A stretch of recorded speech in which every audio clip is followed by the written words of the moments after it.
Shout out to you guys. We just hit 200 likes in the chat, dude. Thank you very much. Let's see how many subs we have now. Oh, we got 50 subs just off the live. Shout out to you guys. This guy, me, I should love it. Get us to Ireland. Yeah. Okay, see that's the Irish passport guys. That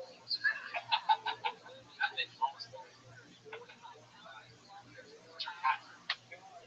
pass. This right here is the CEO of PNG. Do you know Brian? Do you know Blake Cable? Get that bird.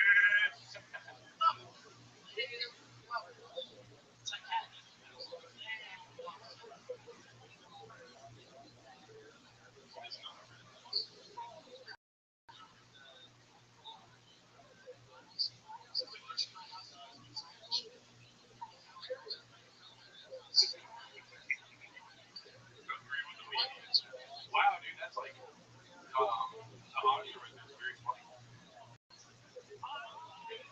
Yes, you can see how the audio becomes more. Refugee in his own house is like the what were you gonna say? No, you hear that? That was good. Refugee in your own house. I'll take it. Watch how it goes to the back of your ears. Right there. Yeah, they're right there. Yeah. So the refugee in the own house thing is like the and the lady on Rogan from North Korea. Yes. Like North Korea, and then she died. That's like this whole thing. She talks about Fauci all the time. He tells Fauci. Yeah, I mean, it's almost exactly the same. Yeah, I'm kind of biased because of Mexico, but having hot Cheetos everywhere, that is not. That's heavy. I mean, yeah, it's really the opposite. Yeah. Plenty. And you already have to pick it up if it's a line or and you can catch it. Yeah. There's no rules in business.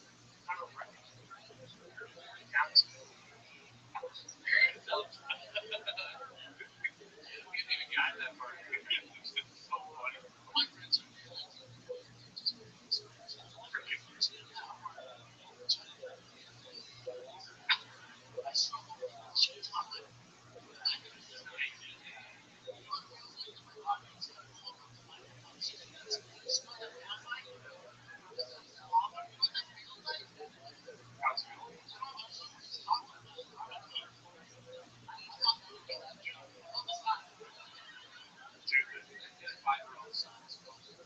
the editing is so sketchy.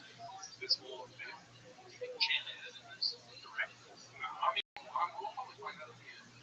I can't remember. And then that will be the documentary. Yeah, for sure. You gotta. Somebody, President Bananas, I don't have that word yet. Yeah, not that way, but it works so much. But I do want to maybe get on. Okay, so some people are saying that Clinton just did Spielberg. Oh, wow. Thank you. Spielberg.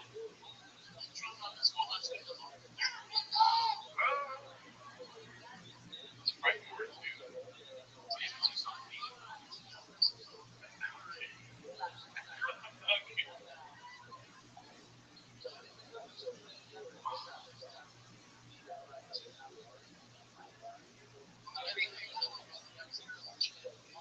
Get right, dude. Yeah, he should wake up every morning for at least 3 weeks and look in the mirror and go fix it. Remember he did the tour guide day? Yeah. So he used to do like the promos,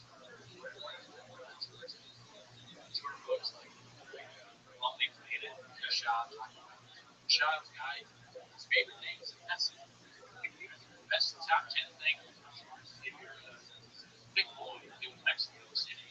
I love to read that. He wouldn't write it. Hernan Cortez came here. I'm balls deep in Hernan Cortez. I want to see that. elementary too, because we also playing on it backwards when we were and so next to chocolates that's smart. I like that. Yeah. Has it been painted? Oh, they're painting. Wow. A lot of narratives being painted in your life too right now. I'm surprised it's so cheap. Yep.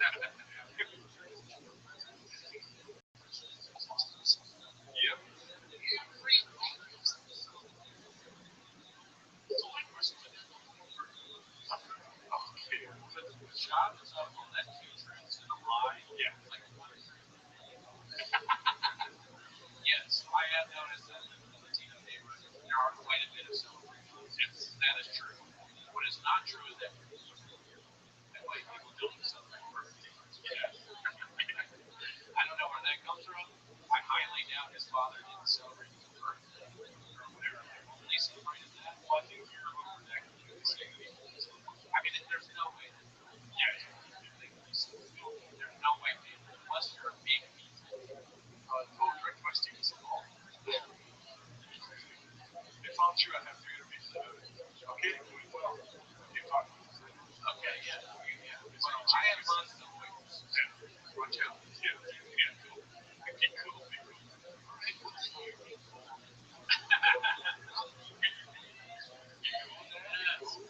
Yes.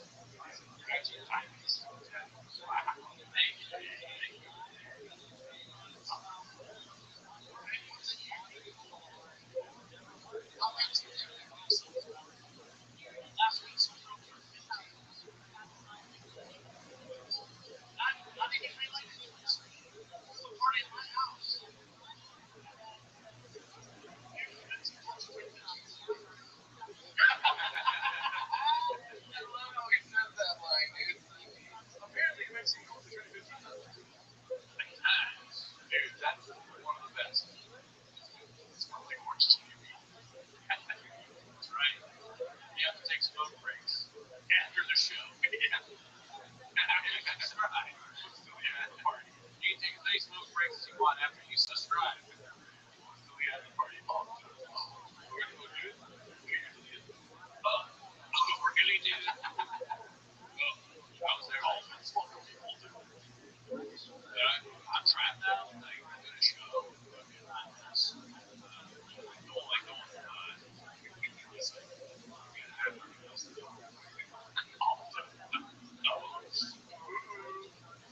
Introducing adding to it. I love how he says that line.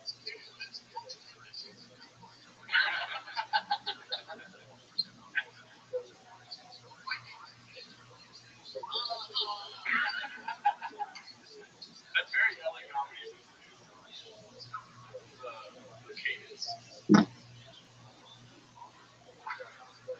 It would work if there was a film. Yeah. I was in traffic and I was like, this sucks.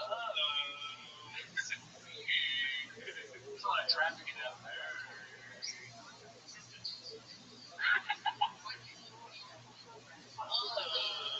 I'm on my phone looking at that.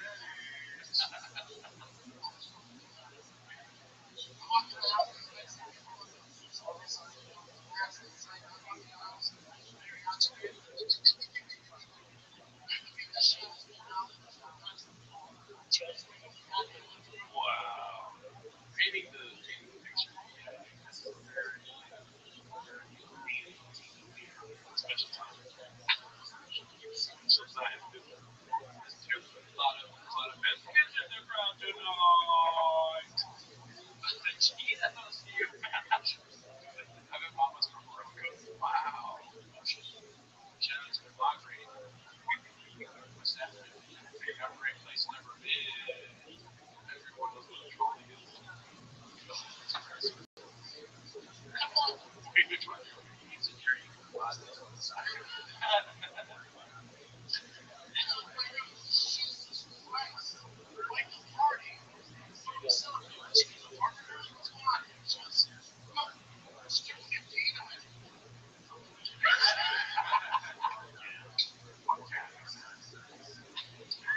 Now it's only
Papa's posting some things. So, little roasted. Tuesday at the mothership. Shout out Danny A right there. I want to see it. Actually, I want to do it before shows. It's earnest. Yeah. It's Gerardo. He's going with neighborhood. I do want to see. I just want to see this at the top here. I want to see the worst interpretations of my name. Shop is interpretation of my name. Like Gerardo or something like that. You know what I mean? Devil's advocate. You make it pretty confusing. Hello. Oh yeah. Go hard on it. I do, but I enjoy it. Okay, 3 hours. There's 3 hours in my name. Shout out to that guy. Geraldo. It just goes.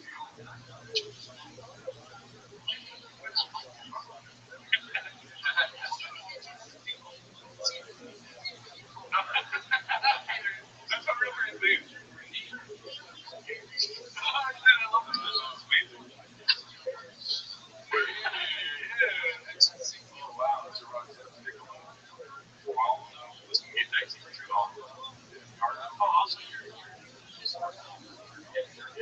yeah, you've done everything you can to confuse people. Which, by the way, John's on this one. Geraldo Lahara. Geraldo Lahara is bigger, but that was a good one. And that's people like Geraldo. Okay. Who got Geraldo Rivera? It is kind of like yeah. What a point. Well, like, he does his bits. Oh, Ricardo. Yeah. Mexican Jerry. Oh, Geraldo Madoff. That's good. I like that. Wait, it's more about see, yeah, get us to England too. It's so funny when he walks that way. Okay, Diego, naming the law. Let's not forget it is June. Oh, I think they're trying to make it Kratos. It's all of Africa. I love this, dude.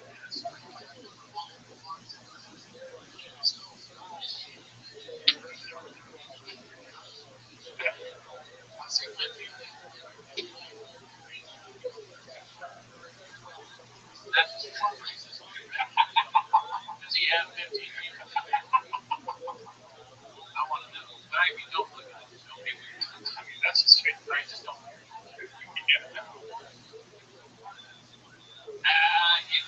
You guys hear about how Mexicans have too many people in their family? They have 50 people a week. Shut up.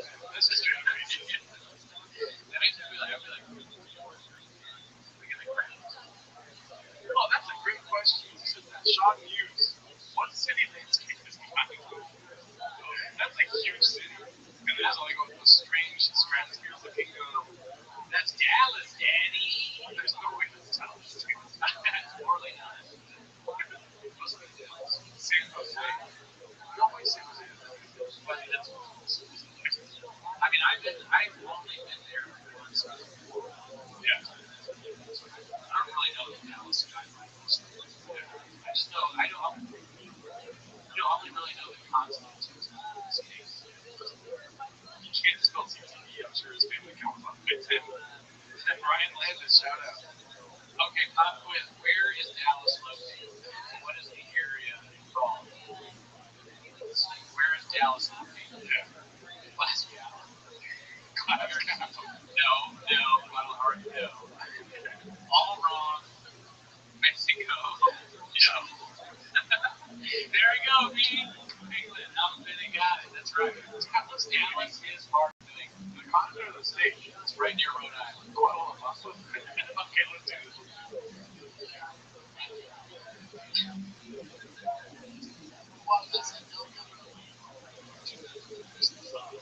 15 people got to a 2-door car. Any size, any facet. I think that's too many.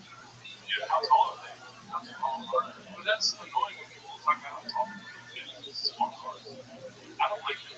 Like, that's your goal. That's your takeaway. Also, people don't know the Dallas accent. Yeah, I'm fucking Dallas. Fucking Red Sox, huge fan.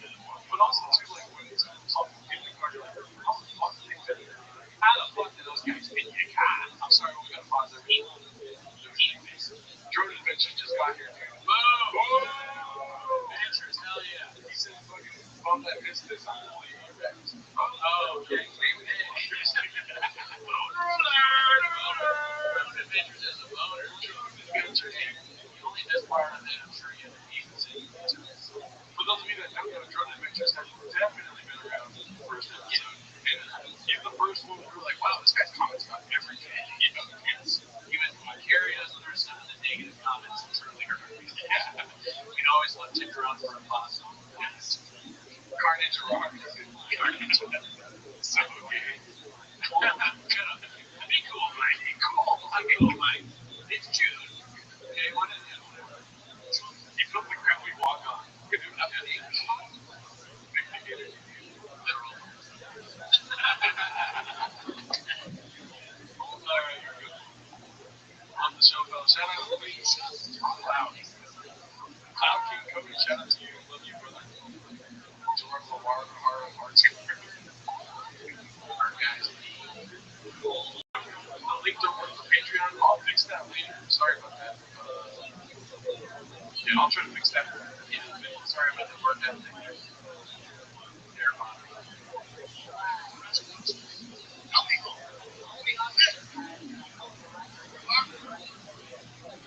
So you just have to suspend your belief to physically too much.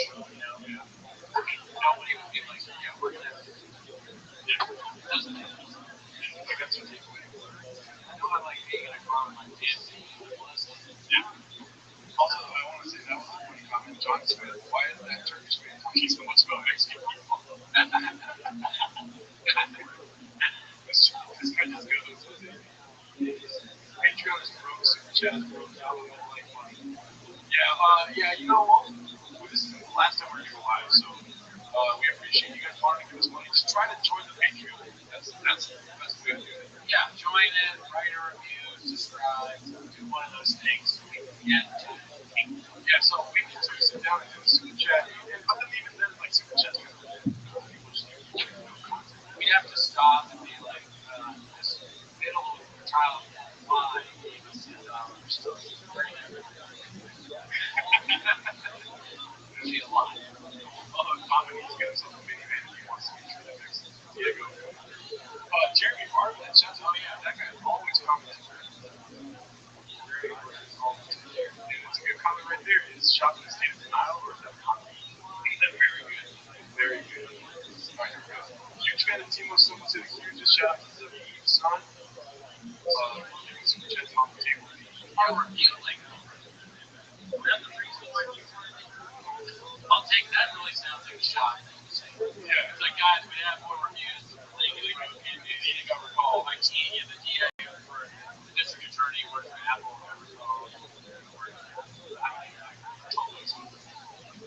Yeah, we'll fix it all, dude. I mean, I'm not going to leave.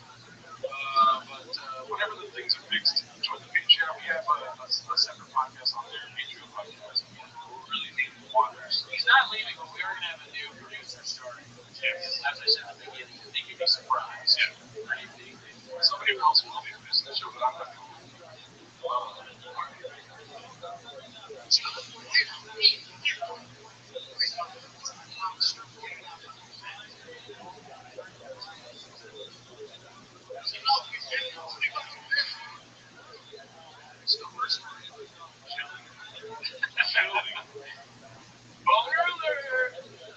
Well, I tweeted.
people in the movies.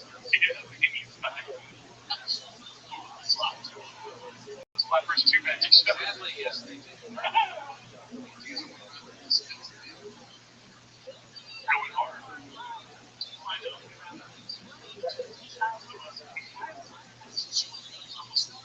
Therapy. Therapy makes a difference, man. Therapy, as we all know, is what helps Hitler get better. It makes him a human being. Yeah.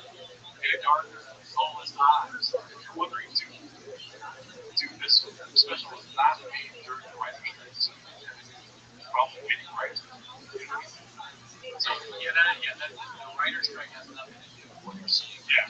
Just want to make sure. If we get enough subscribers, Charter will go to therapy. Hell yeah. I will continue being Dark Soul. Not even though.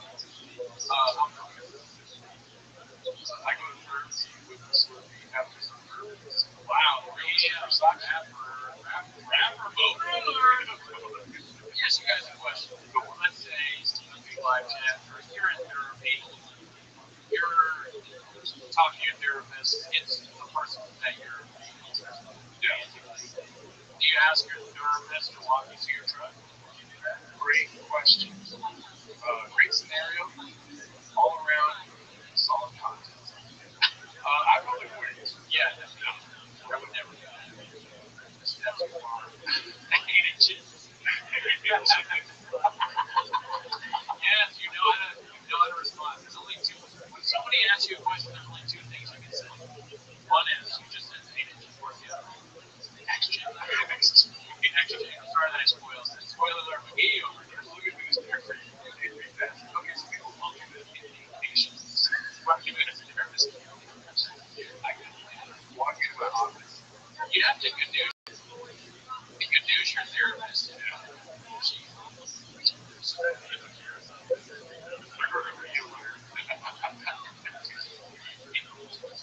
That was another good thing. So my favorite things throughout the whole thing, number one was people trying to convince Turtle for us to but number two was the guy that said the Turtle was playing two each other. And then number three was the guy when someone wrote, why is Turtle leaving another person?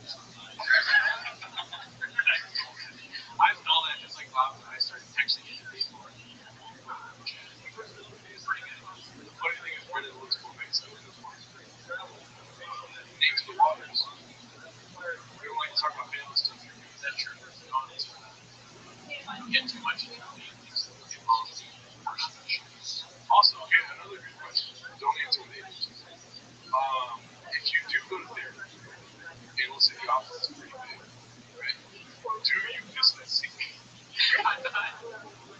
It's the surprise punchline is something about it. Yeah. That was very good because I thought I was going to laugh at yours side. Oh yeah, but you went to the same difference because you're one of the 1,000. I didn't go like 1,000 like you. Okay, not just a million. Okay. Podpets 24/7. Shout out to you. I love this watch along. That's it. Yeah. If you guys think we should do more of the lives, we'll figure out how to do it. Just put cry emojis in the chat. Andre Campesino brings up a good point. That's what we're trying to nail home. We do discuss it. Yes. I've been, I made that mistake myself. Hey, we discussed the podcast. I'm glad that I was told. Yes. Yeah. If I said I was going to discuss the podcast, I would agree. We'll talk about Team all day long. We're getting a lot of crime emojis. They want to see us do live. What do you think? I mean, this was fun. This is very, I'm just going good to go. Crash and burn. Yeah. But right now, I want to see cry emojis and nice emojis. If we get at least 100 people doing that, then we will do more lives. yeah, get us to enough subscribers. Yes. We'll keep doing. Here we go.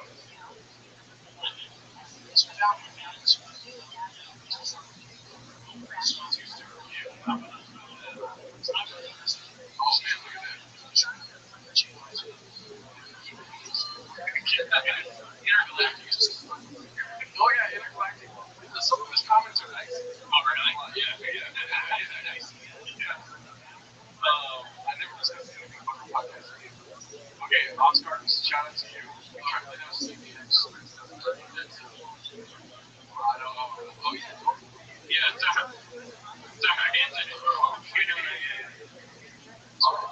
lot of people, okay. I mean, dude, I'm a numbers guy, and that's a lot of nice comments. I see a lot of nice comments. He's trying to get back to your trace. Your boss just Can't believe they're all those little things. That helps Stevie. Santa, I hope that's positive. more lives but no emojis. All cricketers. Brian Bob, marketing genius. It's not great. 700 viewers is the next thing. So we hit 700, dude. Yeah. 125,000 views. Let's do this.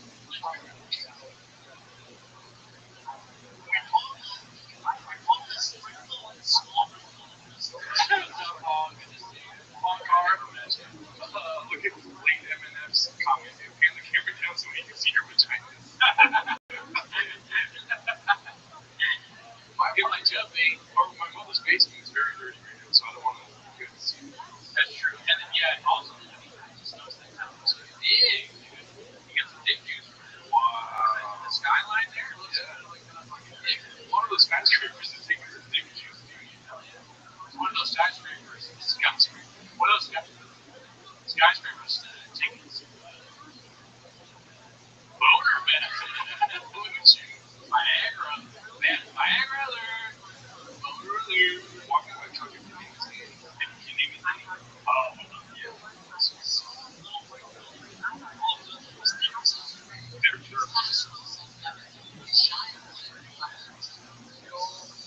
8 inches. So, John, you do that shit all the time. Last year, I think. Yeah. You was surprised at something. Big boys over everything. Like this doctor have her name. What are you talking about? What are we doing here? Yeah. Maybe she's trying to help you out. All with that. Yeah. Also, too, when have you ever seen a therapist office that would be on his eyes? That, yeah, something. Yeah. I think I was listening to it. That's really shit. Be Rabbi eating a Mexican food. Okay, we'll be here while. Yeah, that's one thing I did say in the last one. I went, didn't I say I was going to eat a man? Oh, I said that a lot. Oh, this is true. So we'll probably do that. I asked him if he too redacted for salsa on the line. Yeah. And no one said no. I was like, yeah, do that. Mexican food. I like food salsa. You got it right. What kind of salsa? If I eat a cookie with salsa on it, what kind of salsa do I use? Yeah. What kind of salsa? Lime cheese. I'm a cookie. 8 inches, baby.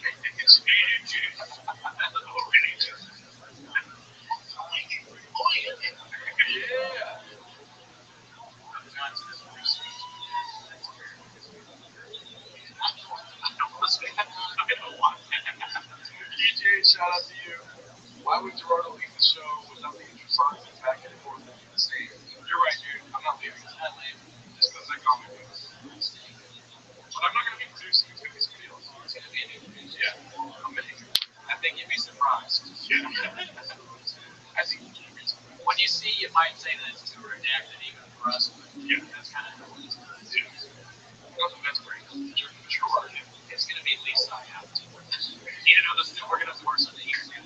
Yeah. Even though it's not late.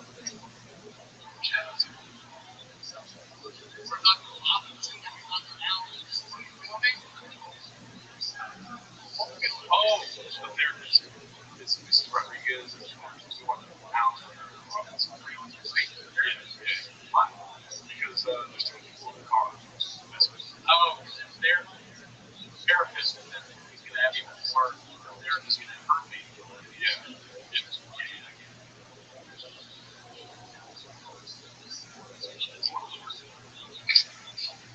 House recently.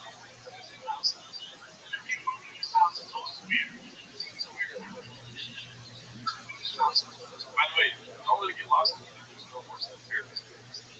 That is funny, yeah. You just wanted to say, I want a white therapist. And you know what comedy, the best comedy, there's a problem presented and a solution. The solution in this particular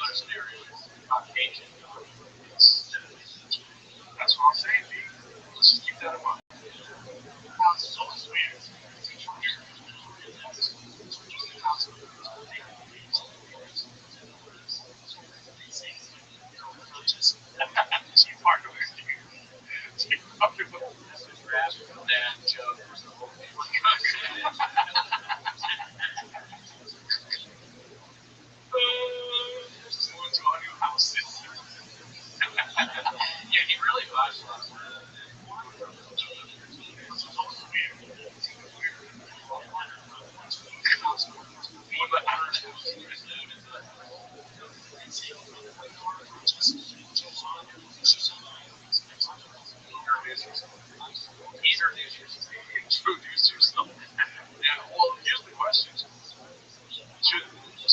when you create the video should you use the same pronunciation or try to enunciate more this?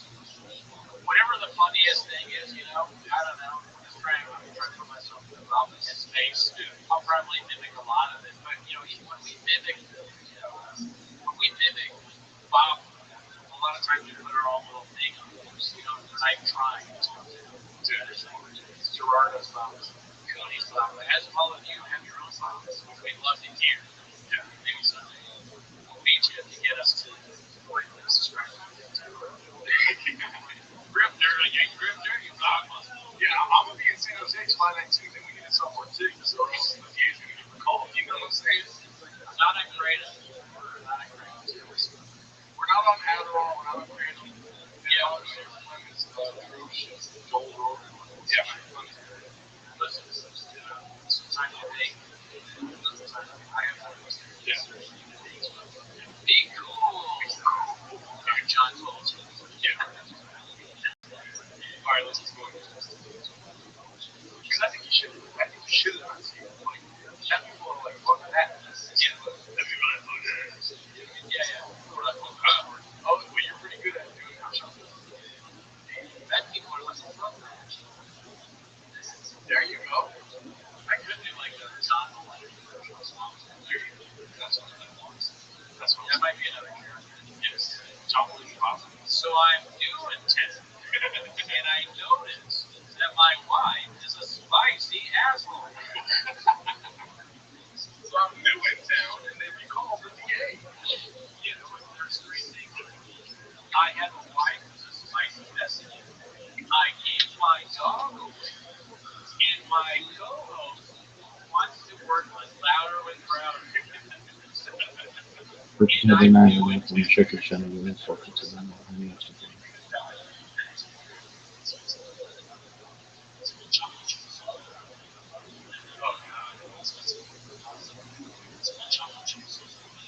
Wow, dude.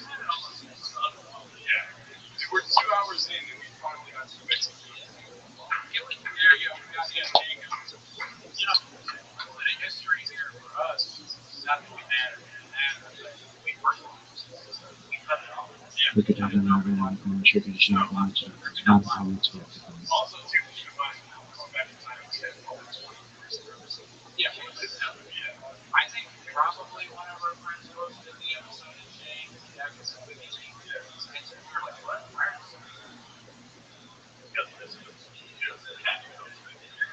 Frictions on Why would you say that?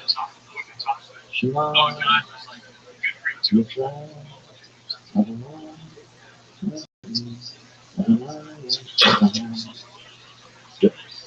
Friction. yeah, this is because it's so big. Okay, so the risk is that you're bad. I thought you were saying like No, it's, I mean, maybe I guess in a way, it's not problematic at all. It's stupid. Yeah, I mean, those guys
Shout out to you, Thank you, Jeremy. Thanks for another great call. Thank you, ladies. This all sounds made up. None of this is real. It's a boy on the cookie in the plastic. It was anyone. I tried to break it. I want to watch the trip. I said no, but I want to.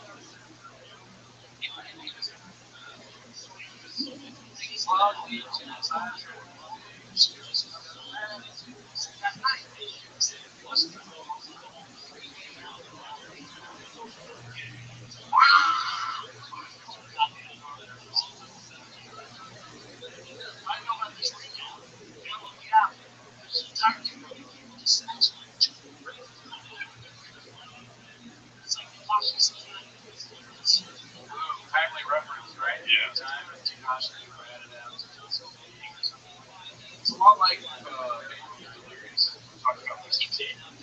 It's like, it's going to last a week. You know what I mean? It'll be with this forever. Yeah. God, it's so much special time. Jesus, Goody.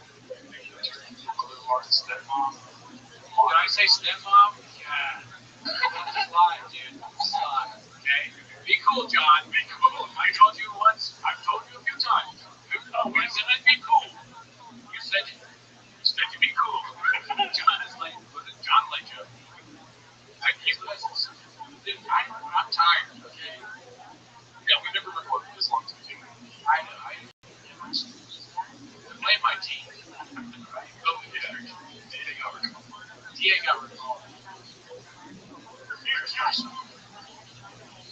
I scroll outside the chair. I scroll that picture. You guys, I've seen your name around before. What up, King? It is always some basketball. Shout out to you.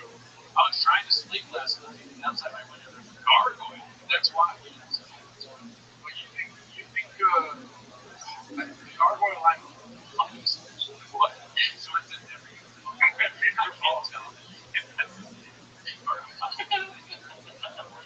But you're right. They're reacting right. I like how all of Steven's comments are catwalk. He can't use all his cat. He works his costs. He will follow your way. Like turn it off. Turn it on. That's right. Yeah, I'll do that. I like creative use. Science. Another thing too, yeah, we didn't really do much of daily opera. It's phenomenal. I mean, once I watched it, I'm yelling every piece.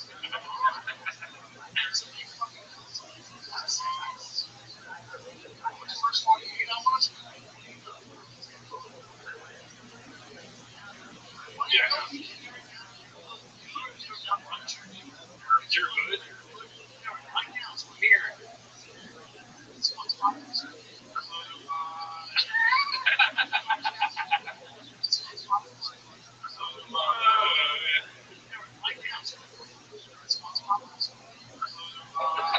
wonder if anyone ever actually said it like that.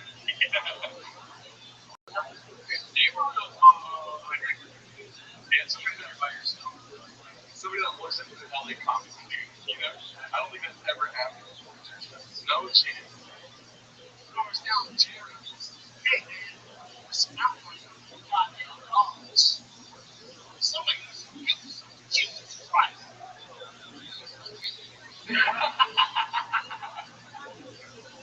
I love Brendan Shaw, dude. Instead of saying, I gave up my dog, I was like, an outline. This is your neighborhood of occupation.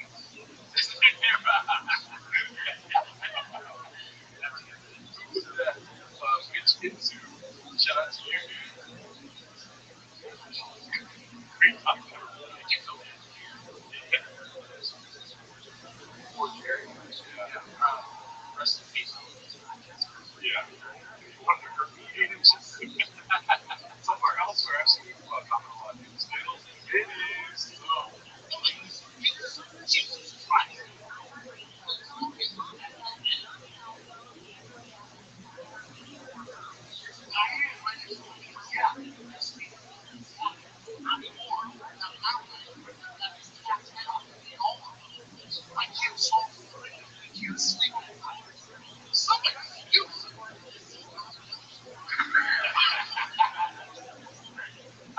many of these. Yeah. You have like all of those stories. E story or I almost confirmed it. We should do a watch party and stand-up comedy special every week. I cannot watch this every week. No. that's a great idea. Never seen it. That's more money. He needs to do a Gringo Coffee 3. That's what we want. Yeah. I think I want the most subscribers. But second to that is third. Yeah. He's got to do another special. This thing got like a million views. He got like over 2 million. No, no way. I've seen views it again. Sound off. You got 1.9. See, almost 2. We're almost there. Watch this special. Yeah. Do yourself a favor, dude. Watch it once a week. Even you watch it. Yeah. Why are you trying to get us like we're the active brain? We will not be okay mentally if we watch it. You do that. Yeah. Shop can't even have visions. That's very true. What about the Showtime one? Well, see the way that YouTube works. Yeah, we went into it already. Yeah. You can't do it. Yeah. You have to join Patreon. We did that early on. We're going to try to watch that special Patreon maybe in the next 3 or 4 weeks. You know, there's a chance it gets used on Patreon too. Yeah. We probably shouldn't even be talking about that. But we're going to do that. You'd be surprised. Is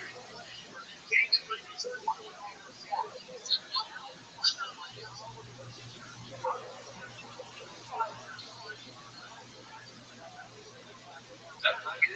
All right, man. I guess we identified that.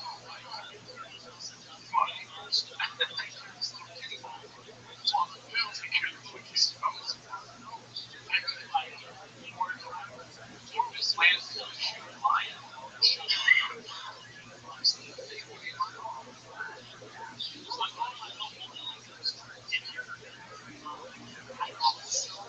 You'd be surprised.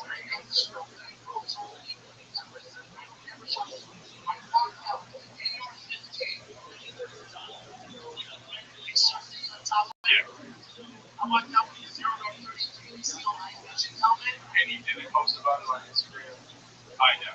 Can you imagine seeing Brendan Schaub fully decked out in like what is that video game? Metal Gear Solid gear, walking around trying to shoot the line in your neighborhood? That would be the craziest thing of all time. I wish there. Can you imagine how well that video would do on Change? The most viral video in the history of Change. I would love to see that. Or Change. Next week he'll say you're on the show shooting. That's what you go by.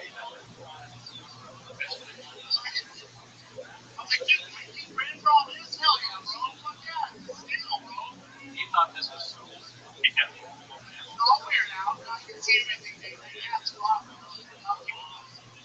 I'll let you know.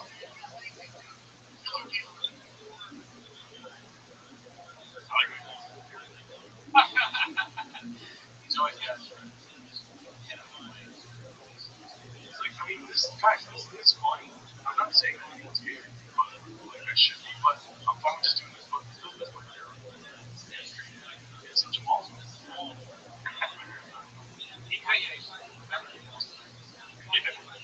That's mythical comedy.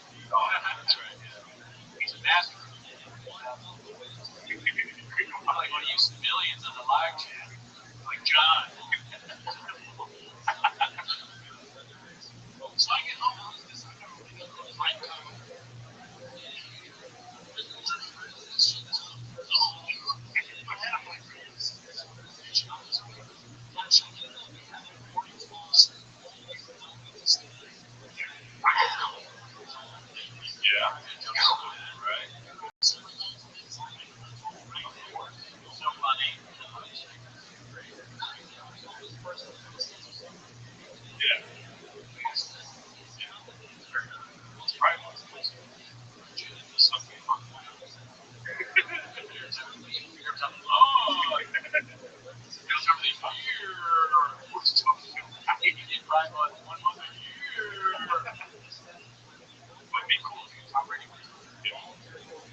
what can I do? How can I become a successful podcaster? Well, gain interest. I want to give another shout out to Mr. Tucker Jones. I always see him comment. I subscribe and thought I already was. This she takes to you. Shout out. Bernie, how would you describe the radio platform? Dicey, nice. So that closer was terrible. I don't like that. We're always just talking. She's so offended. There's not even a girl right there.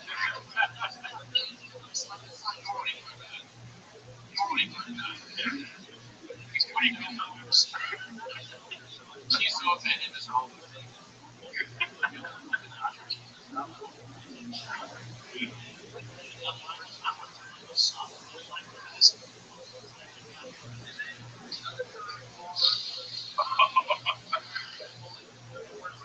The script says mimics automatic fire. Did he say AR-15? Yeah.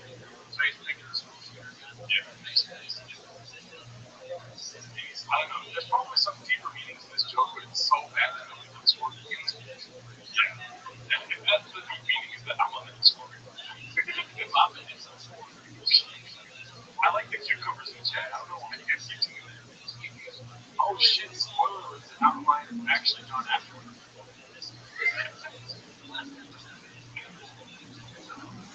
There's no step to it. It's no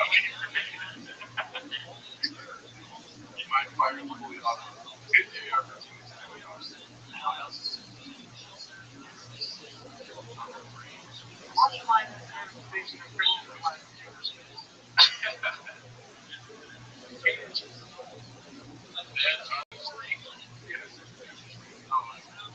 Tito's face, what we call ourselves.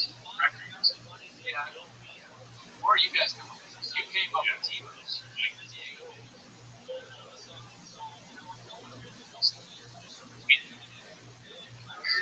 Okay. King Henry, that's a dicey comment, sir. Yeah, come on. Come on, man. Raccoons. Yeah.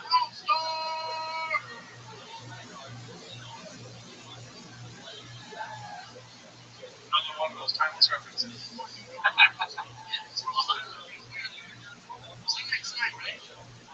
Out of breath, by the way. Out of breath. Done a lot of walking. Yeah. For a thick boy, I've done a lot of physical activities.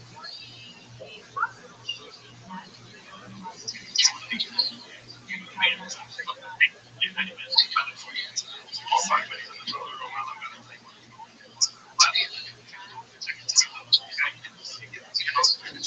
It's Monday. We'll almost grab my guy. Monday morning after this. My guy. I got 5 weed edibles that you gotta eat right now. Again, that's gotta be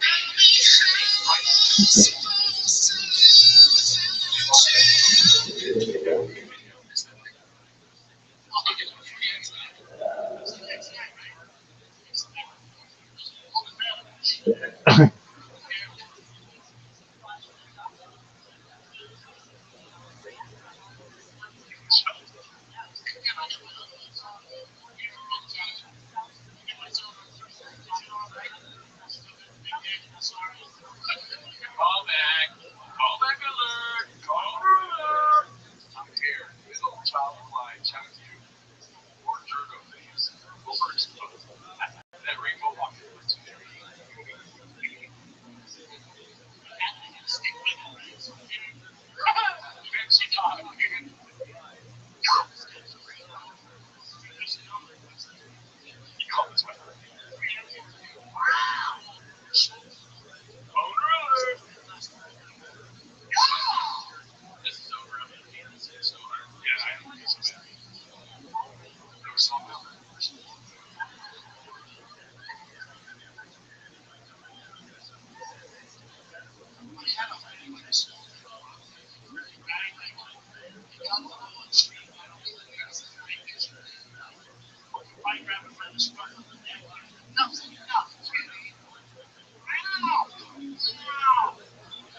the line of the mountain. That's an epic watch. Insane. Line. It's a line. It's a line of the mountain. Wow, there's not even calling it one game. That's just so crazy. I don't remember it. Oh no, but that part though.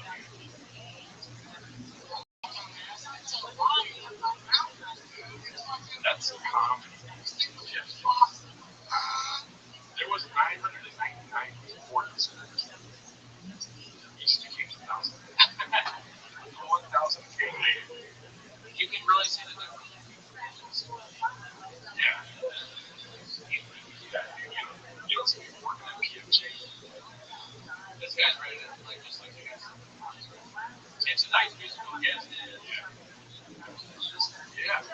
Thanks. You guys ready? He can do any show at any fest. Yeah. In front of any. Yeah. It's a line.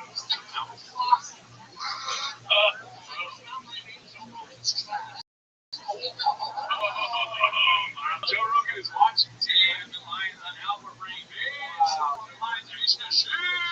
The line was getting translated how many other shit. Yeah. Walking on the fucking line. Straight up. Personal experience. Especially on the lifetime.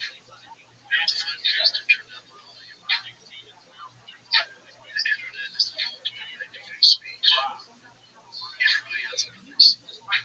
Since the center of the times, addressing the negativity is an empty in the mind. Too much sensitivity can be very dangerous for the ego. That said, there's some things that inspire. Never heard of it. Concept. It's a show focused on interview. It's a comedian, you're telling jokes. And now as a commentator, collect fights. I prefer it that way. I'm second and staying busy. I'm usually up by 4 a.m. so I can take time to myself.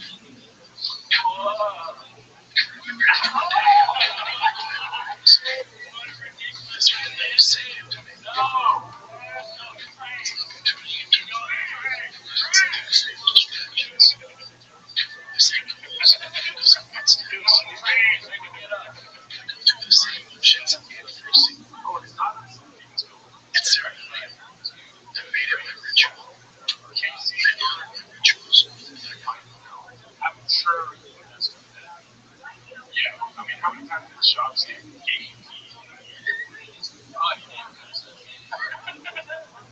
James Cameron. Oh, I guess, yeah, I thought it was James Cameron.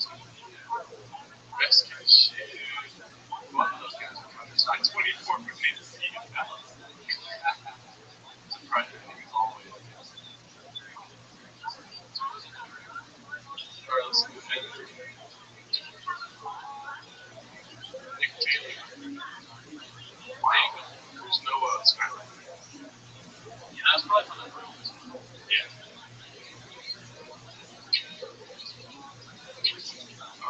Camera operators. So, meta combination. You're double dipping on the guns. Wrecking on your guns. You're an over. JC, you're. That is, so it wasn't you. I mean, yeah, I could play. Oh, wow. I could play Word. And then I'll be. I'm going to shave my head tomorrow.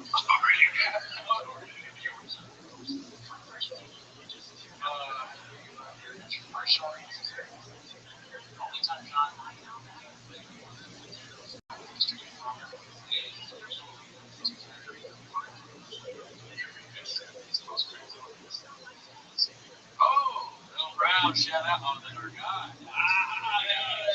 You know what's crazy is that Amy Schultz is actually slapping the couch right now.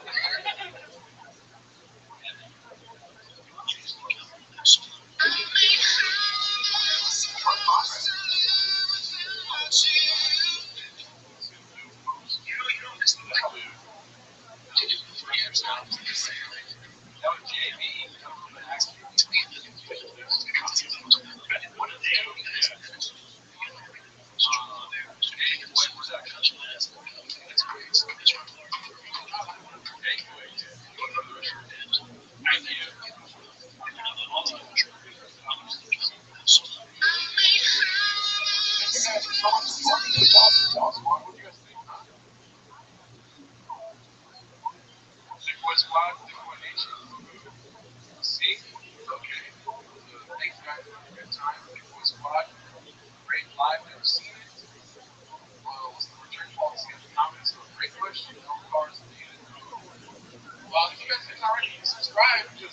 we're trying to get 7K by tonight. Let's see where we're at right now.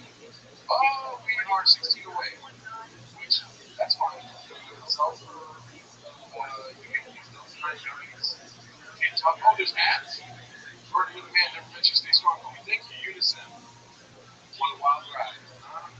Go see it live. Yes, I would love to go see it live, but we also have to create a higher tier on Patreon as well. Well, for the time being, Patreon's only $5. So if you want to be a hero, Patreon membership sold. Thank you, Vince Florito. Yeah, I mean, we have an episode in the new studio we're going to be recording at about Patreon. It's episode 3 of our Patreon called Water. And the description is you guys can put on the rest if you want to. You fools can sleep on my couch and maybe in Austin. Yeah, I'm going to be traveling to Texas soon. Maybe by the end of summer. The summer tour is busted, as Brendan said. Quit talking numbers. I lay in on one of our guys. Shout out to that guy. Homeless line of announcements. New studios in Chatterbox. Tell us, please, are you staying strong or not? Yeah, you're doing great, sir. All I need to subscribe. So now it's less money. Thank you, guys. Your stupid fucking whiskey is less money. Thank you. So now...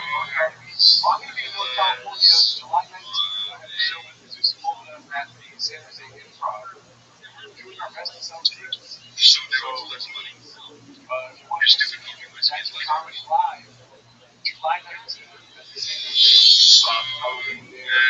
I'm going to be right past the door. Do you have any shows coming up? Go ahead and tell them.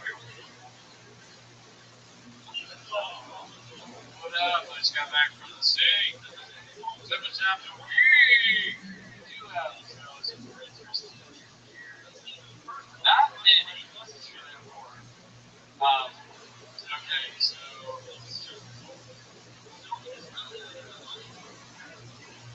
the closest one I have to now is July 5th at the Brewport Tap House, 8 p.m. That's in El Segundo. And after that,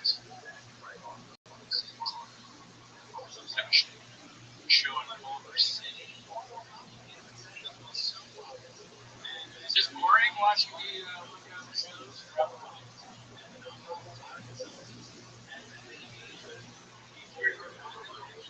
Yeah, there's so many shows. It's hard to lost my word.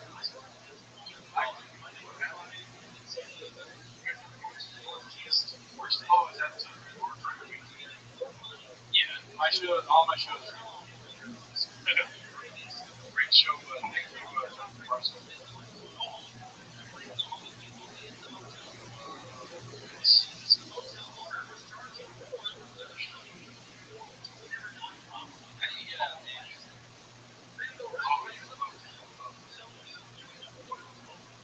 Did you see that? I don't even know how to get out of it. There was one time where I was trying to use your phone and you had silver tabs on it. That was, yeah, 110. You guys are real cute. The other show that I have done a 26 setup. It's just a part of so those two shows are the student shows. Well, yeah, I mean, if you guys liked it, we'll do another live. Yes. I don't think we'll watch this again. That was a crazy submission. But do something like that. Yeah. What's it called? I do have a show this Saturday at Studio M. It might be already sold out because it's out for the roll list.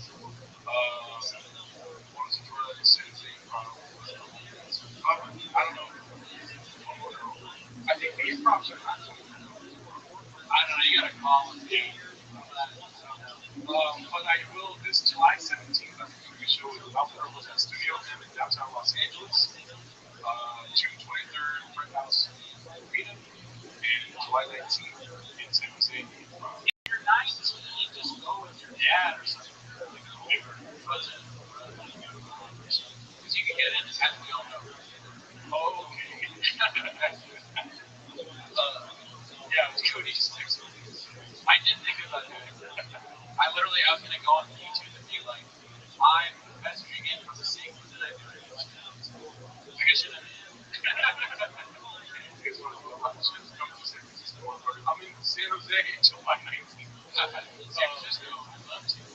place.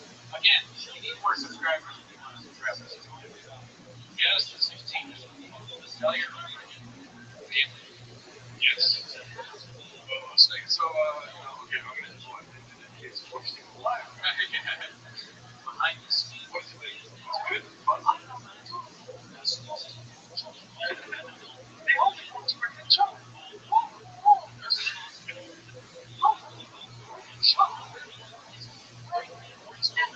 Shout out to Alice, love you guys. We see you in the chats all the time. Yeah, turn on the super chats next time, will do. But if you want to, just join our Patreon. That means a lot to us. Enjoy it there. Griffin had a good idea. Do a hot chip. And it's the cookie thing. Probably hot chip. I like hot chip. That's content. Hot chip. Oh yeah, hot chip. No, I'm saying it's good content, but it's like I mean, you tried the habanero sauce. Yeah, like you're not gonna die. Yeah. Well, that's our food truck diaries. don't leave, Gerardo. Stay. I'm going to stay. Gerardo's staying. Where's the producer? Oh my god. Oh, Nino Bo, dude, I see you in the comments all the time. Any more shows near South Pasadena? June 23rd and July 17th. I'm going to be downtown. But just follow us on Instagram. Yeah, I'm gonna force myself on the Marco show. Yeah. Maybe Square Deal. Square Deal is a good show. So I think I'm gonna get that. So if you're watching, but again, Ready for Gerardo. All right, well, we love you guys. We're out of here. thanks so much for tuning in. Yes. Good night, guys. Later, y'all.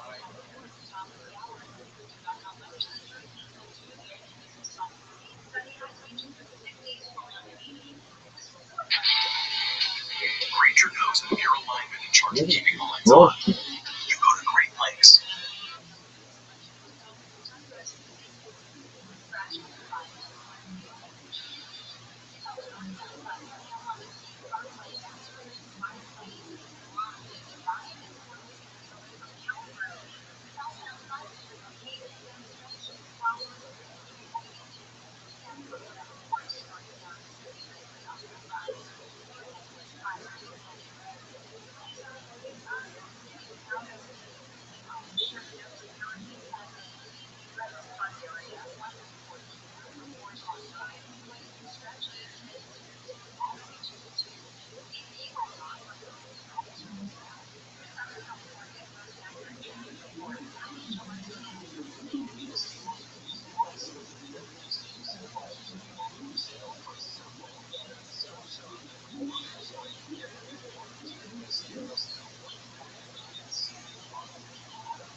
But in addition to the shelter is the food and drink. And you got yourself try to help them.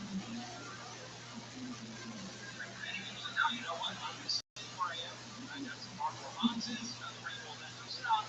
I go to 7-Eleven that lets me into the restaurant. And I got a whole system. Like we went out with the deal and not bringing that deal. Those of us that are healthy, we don't want to be free. So we think they don't want to be free. And we're arguing with again mental illness, we're arguing with drug addiction, or a level of depression that is very, very difficult to bear. Now, they're not finding the pressure being paid. So, former Speaker of the House and current California Congresswoman Nancy Pelosi had a run-in with a reporter yesterday, and it really got ugly, and it went sideways. This is now a string of California Democrats who are using materials, which, depending on how you feel about names and projects, it might be an issue with you, or it might be an issue of California Democrats don't like this news and the journalism that is being unfolded upon them. You now have the Hezbollahs of the world, from the KCRA in Sacramento. You saw a reporter that went up against a border and followed up with question 3 times on whether or not we see any more of these videos and border things are happening to them. They're not supposed to happen to Democrats on the Hill in D.C. And now they're happening to former Speaker Pelosi, who just does not want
Kamala. Yeah. Wait, la la la. Okay. That sounds like la la la.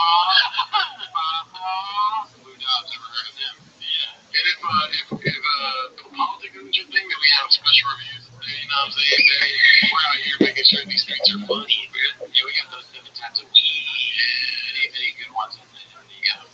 Talk about. Also, the Reddit is booming. You know what I mean? Join us on live streams Wednesday night at 8 p.m. Pacific Standard Time. You know, because we live in Seattle. And then, you know, Reddit, Discord, all that fun stuff. Hey, Join the chain club. Come on. be part of it. Anyways, but that's not where they're gonna. They're gonna wish them as a shot. So start the timer. Play the chain club. Okay, we got plenty of chips to play. Hey, dude. So this first one is not a clip, but it's more of a sad post. We've got another one of the Roganites crying on airwaves, dude. And posted by Boppo12345. It's called "I'm so tired of this dude, maybe more than Brendan." Look at that, dude. That's just nobody wants to see that, right? Yeah, that's a real bad face. That's a problem. It looks like something you'd see in a medical office. It has the symptoms of some kind of disease. Or like you see it up on the wall, you say, oh, or like when you're like searching, when you look at, or maybe you don't see it in doctor's office, when you're looking at the symptoms of like, what is this bump, or this red bump on face, but it's his entire face. Yeah, hippopotamus. It looks like he just walked out and they told him he's positive for monkeypox. If somebody told me, if I saw somebody like that, and I was like, you've been drinking, and they said, no, I look at them as skeptical and he dropped his daughter off and he'd been drinking. Yeah, I don't know. A little salt and pepper beard to go with the crying, dude. As always, as usual, don't post this. Yeah, don't cry on airwaves.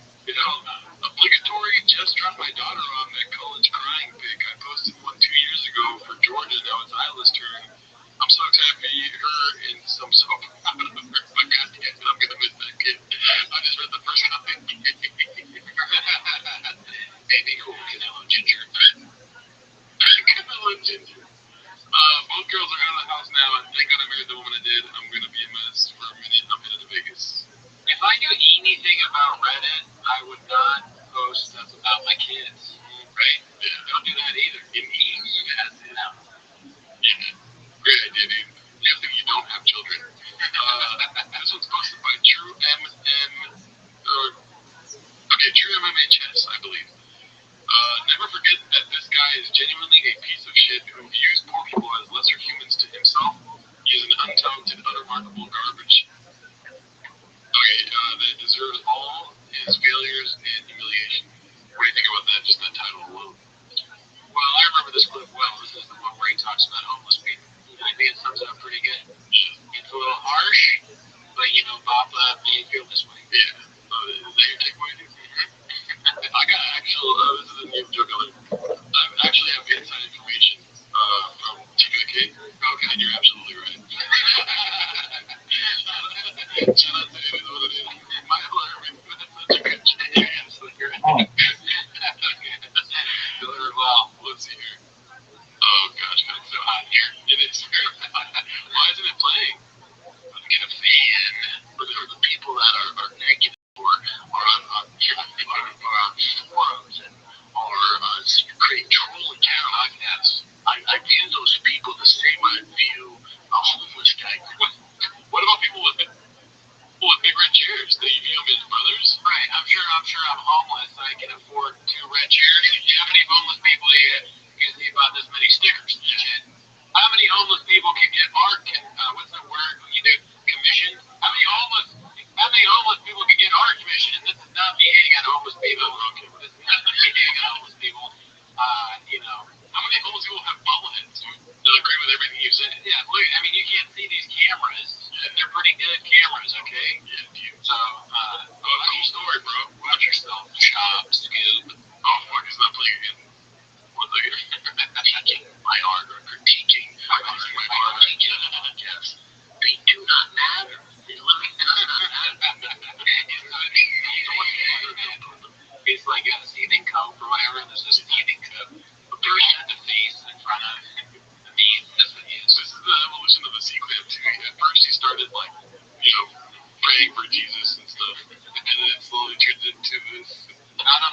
Mr. Doom. Like, I'm sure Mr. Doom was at one point a good guy, and he fucking got the green thing, he put on the mask. Yeah, until he met Superman. His heart went like this. Who would go out of the way to create that in town, or to live in their mom's basement, or whatever job they're working, cannot even fathom the amount of work it takes to pull off something, whether it's a set, or a good podcast, or a business, or merchandise, or, you know, it's just, it does not matter, you know, and I hope I hope other people, they start to discredit those people even more. Because the type of person that were to go on YouTube and not leave a negative message, to even create an account to be that way is, I don't associate with those people. I don't know those people. It does not matter to ever met them. To what people does that affect their mood or their life? It's mind boggling. We've talked about this before with the zebra head. What is that about? Oh yeah, I had no idea. It must be someone else's podcast, right? They got zebra decorations. Dude, somebody's drinking an oil can. Yeah, it looks like RoboCop's drinking an oil can. Taco. Where do you? Oh man, I missed that. I don't think we've ever fucking seen comment on that before. That's very strange. As long as the superhero is drinking. How is RoboCop drinking? I guess he's a robot. They think he runs on gas. You know, he runs on gas just like all things good. Yeah, drive fast on gas. RoboCop obviously did. He's not driving electric cars. The zebra has an Oscar, which is something I hadn't noticed until now. Yeah, did you notice that before? That zebra's looking almost as fuck, though. He's not happy at all. Opposite. It's pretty corny. Yeah, the zebra is more like a skip one. It's corny to have one of those fake small Oscars in it. Then I know she get one. Yeah, we'll probably have one. What I noticed about what Rabbi was saying is that he is talking about being proud of merch. And I'm not sure if I would ever be proud of merch. I'd be happy if people thought that they liked it. Maybe it was really funny. But some, you know, doing the thing right, saying one thing is saying the other thing. But how could you be proud of something like this? This is poor quality. Yeah, it was very sweaty after I took it off. Yeah. But I mean, it's just not very good quality. They sell it for like half off. You know, if you buy things, we bought the golden jackets. Yeah. Somebody commented, "You idiots aren't even wearing the golden jacket." Oh, dude, it's so hot in California. Or say Seattle. It's 100 degrees where we are. I have the AC blasting. 10 p.m. at night, 100 degrees. Yeah, dude, give us a fucking break. I told you too. As soon as we bought the jacket, like, it's the worst time to buy the jackets. It's the middle of summer. Yeah, I guess. But I mean, they're the best jackets we've ever had. And then you were like, should we do it? I'm like, yeah. Yeah, I got some more information in it. Yeah. Crazy. Should it be the same as a cat creator profile? That's a good example. Who cares? That made me laugh so hard earlier, dude. Even a homeless guy. That's right. A homeless guy was just creating a profile talking shit. It doesn't matter. But I mean, they're all the same. So, I don't know. Anyways, I like how these old chins get reheated and like they're like the most liked things on that week. You know? Yeah, I mean the classics. Everybody likes the classics. But let's go to something that's happening currently. This is posted by Active Paprika 51. The shop shutdown is coming soon. This is not me for the comments. Brendan Schaub is just as informed about what jiu-jitsu needs as he is about driving trucks. Let me guess, you have a purple belt and got it all figured out. Bring your fat ass down to LA so I can, quote, inform you. Let me know how it goes for you, big guy. I understand the logic there. If he comes down and he sees you, why would he have to let you know how that goes? Yeah. Wouldn't you know?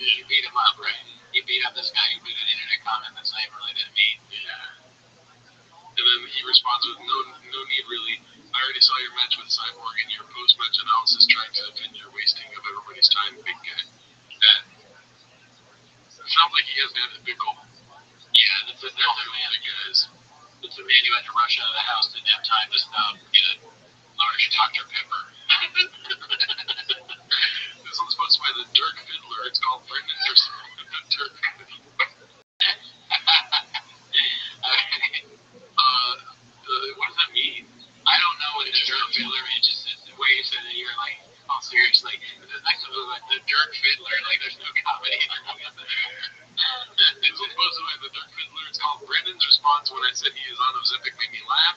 He also made it so I couldn't tag him immediately after saying that. LOL, what a soy boy. He also says, couldn't get your shit together. I mean, I'm not the one using peptides to get my shit together. LMAO. Let's see here. So, looking lean, brother. What's the new diet program? Lots of running, keeping up with the kiddos, good protein, and peptides from HRT. They just end this fucking weird plug for some random company. Transcend HRT. You mean Ozempic? And Brennan laughs. I think this is the next slide. He laughs and says, Ozempic makes you jacked. News to me, but a ton of soy boys see a dude in shape and chalk it up as Ozempic because you can't get your shit together. LOL, I get it. I get it. That's so funny. He wrote all that and he's like, got it. Post. And then this guy responded, I wouldn't call you jacked by any means. Skinny and Ozempic looking for sure, though. Isn't it funny how there's random people getting mad skinny right now and they're upset when people suggest it's Ozempic? Yeah, I mean, well, I think if I got like super jacked, you know, like in really good shape, and someone was like, "Oh, Ozempic," I'd be hurt too. Really? Because people say that I'm on Ozempic when I lost weight. It's like it's just not true. I don't need to like what need do I have to make them know the truth about how I got lost weight? I just make great energy. Yeah, you didn't drink Ozempic. I got no inside information, man. You can live it. No, I guess I don't know. I don't know. I see it both ways. It makes you look like you're using Ozempic. Well, here's the thing. You obviously are not taking Ozempic, so that's why it's not a big deal, right? Like there's just like I don't know when people say you're on Ozempic, they're kidding, right? I mean, exactly that's what I'm saying. Yeah. But like I think people really are saying that Cobb is on Ozempic, right? I mean, like, yeah. There's also a difference. If I was taking Ozempic and people were accusing me of it, and I wasn't really addressing it, you know what I mean? Yeah. I'm not on your way of saying Ozempic is fucking for stupid people like he is at the golden hour. Oh, yeah, did he say that? Yeah, there's a time right before he got skinny where he started shit about people on Ozempic. I don't understand why anyone would care that someone's on Ozempic to begin with, but I do think it's ridiculous to go on it and then be like, what? Oh, and especially after you've been insulting it like you just said he did. Like you saw Nick Avocado lost all that weight. Yeah, I did see. I don't know who that is, but I saw the post about it. Yeah, he's on Ozempic. It's just a thought. It's not like a indignation or what is it called? Like a you're not fucking. Who the fuck is Rabbi Rothschild'S modern day reporters, bro? This is a one-sided camp. Everybody knows that. Yeah, probably. But here's the thing. If I were on Ozempic and be skinny, what I would do is be like, you gotta take Ozempic, man. Yeah. I love this shit. It changed my life. I got laid now. Exactly. Like if someone's like, yeah, if you're on Ozempic, I'd be like, exactly. I said it in the post. Read the details, Jen. What's the percentage chance that he is on Ozempic?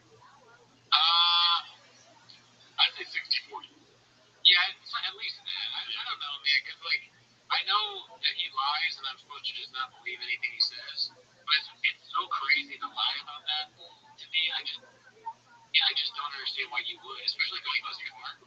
There's so many things he lies about. There's so many things that he hasn't met Adam Sandler apparently, and he said that so many times. That's true. That's true. I don't know, maybe I just have too much of it. I'm too much of a fucking homer. I'm a sucker. Yeah. For everything. Well, I'm falling for Shop again, dude. He's bringing it back in. This one's posted by David Duke Newcomb. It's called Big Brown Destroys a Giveaway Casual in the comments section that he never read. I like that he's responding. Folks, I really want you all to be aware.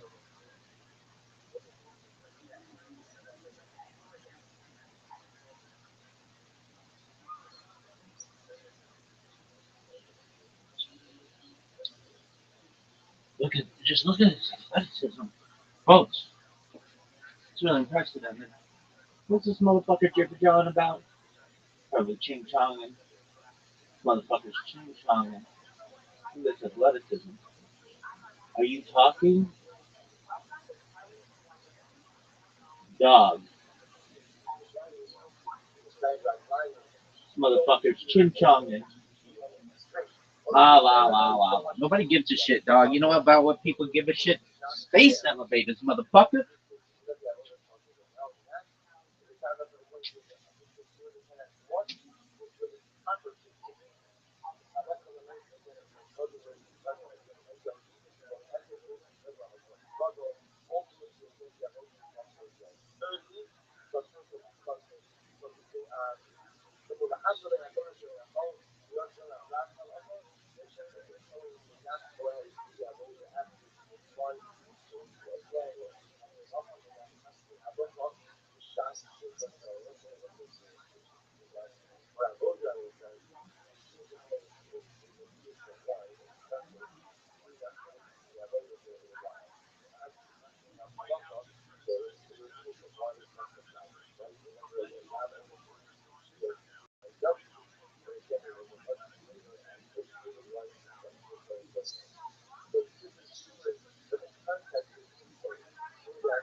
Additional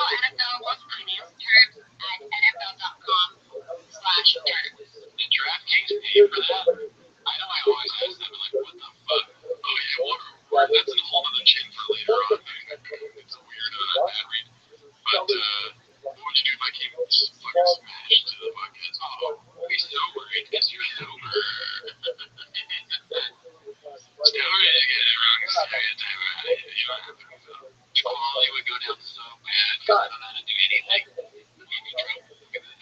You drunk is probably better than me sober.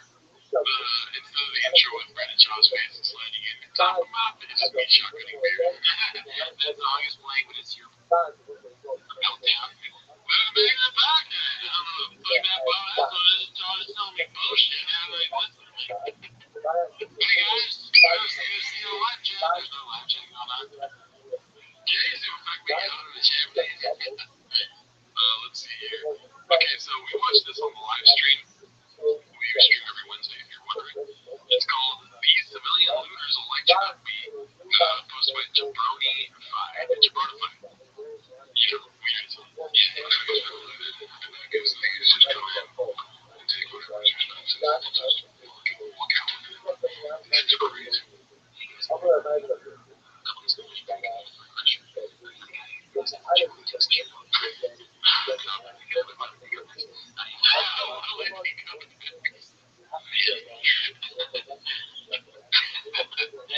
Like comedians just become like a fucking art form. This guy got it down. He knew exactly how to get it. I can't believe the headphones are taped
up.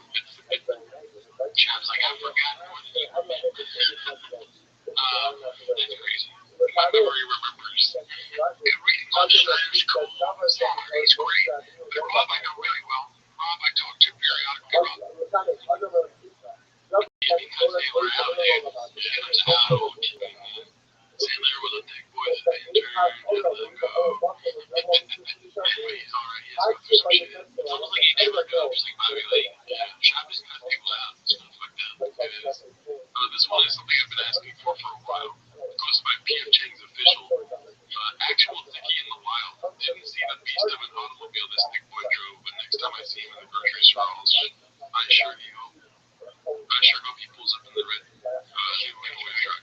Dude, I'm not at all for like harassing or bothering strangers. However, if you see somebody with this on, I feel like you should at least go, hey man, you a fan of the shop or what's the biz? Just to find out. And then if he says, yeah, you say, can I, you totally fine to answer, but can I film you? Like, say, you're a big shop fan? And then you put my stuff on fucking chain. One thing that we're not doing here is he might be Mexican as shit.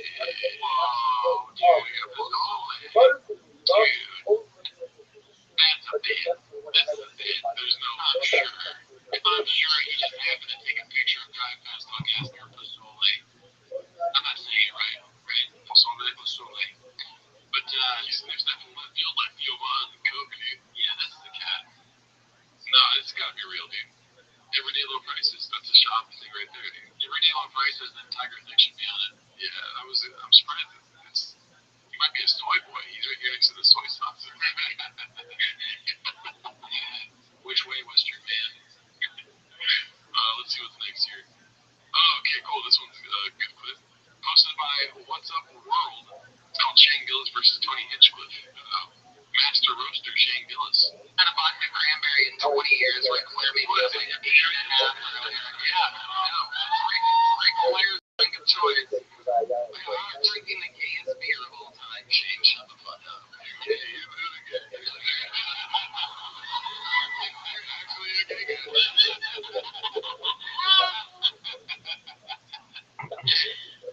The clip speaks for itself, Chan. I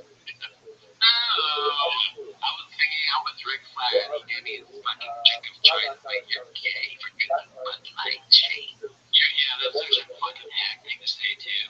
The Bud Light thing. Like, they think Tony Hinchcliffe is so far gone that he thinks he's gonna get a bunch of laughs with it. Look, you're like drinking your gay beer. Your gay beer. Especially in that voice. Wait, it makes it funny you're hanging out with the roast master, Tony Hinchcliffe. You're just drinking, like, you're having Diet Coke. It's gay. Really? Alright, yeah, sure, dude. I'm drinking the gayest beer of all time. Shane, shut the fuck up. Shane with sex. You're literally the gay guy. Why would you? Yeah, Tony Hinchcliffe can't be called people gay, dude. Let's see, this one's posted by Complex Desk 9380. It's called My Brother Saw Shop at 1FC. Oh, yeah, that's a problem, dude. He's one of the most successful guys out there, dude. I mean, just look at the lighting, dude. Lighting's bad, but he's got a great hat on. Lighting is great. What are you talking about? This is a bomb. To me, he looks like if Joe Campbell were the world's most interesting man. You know? It's not, he looks very old and weathered. He's got a head of his zero fucks, I think. Weapons and drugs. Oh, okay. That's something that's giving no fuck. I think it might say zero fucks. I think it does say trucks, though, because look at it. TRUCKS. Yeah, it's trucks. I mean, I always imagine drugs. Yeah, it's not. It's funny that he embraced trucks so hard after the walking to the truck thing. Yeah, that was interesting. Move. Okay, so this was posted by 206 Demon. It's called FDA or just haters me. Never seen anyone successfully hate. Former UFC star Brendan Schaub promotes drink that claims to reduce blood alcohol level and is being investigated with FDA. The drink makes you less drunk. Is that what it's claiming? I think it's what it's claiming. That's awesome. Yes. If the other one is the safety shot, why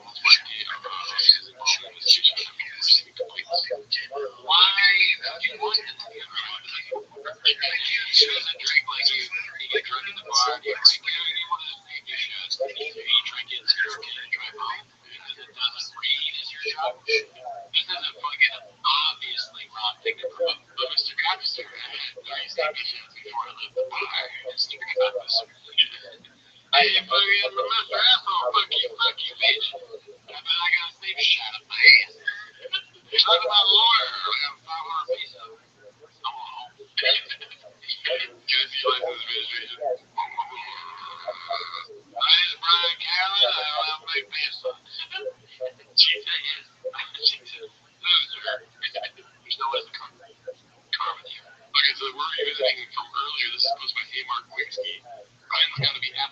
hammer trying to fix Nas's botched ad reads. So you got a little taste of it earlier when Jen was coming in and out. If you're to just visit ccpg.org. Please play responsibly. Now that's on behalf of Food Hill Casino and Resort in Kansas City. 21 age plus varies, and eligibility will vary as well by jurisdiction. Now we're void in New Hampshire, Oregon, Ontario. Bonus bets do expire 168 hours after issuance. The additional terms and responsible gaming resources. Go ahead and see dkng.co/ftball. NFL Plus premium offer available only to new and former NFL Plus subscribers. Additional NFL Plus premium terms at NFL.com/terms.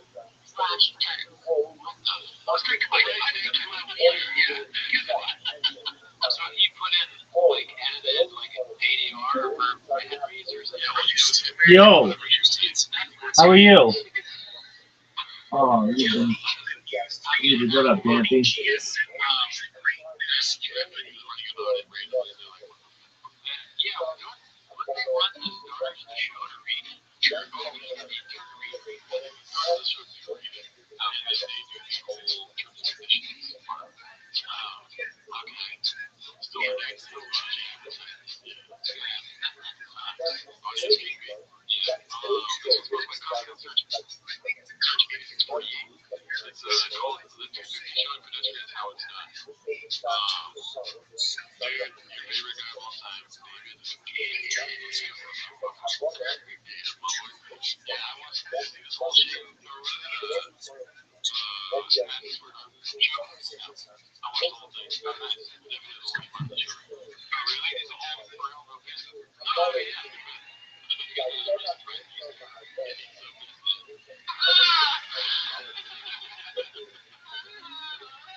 Maybe quit comedy.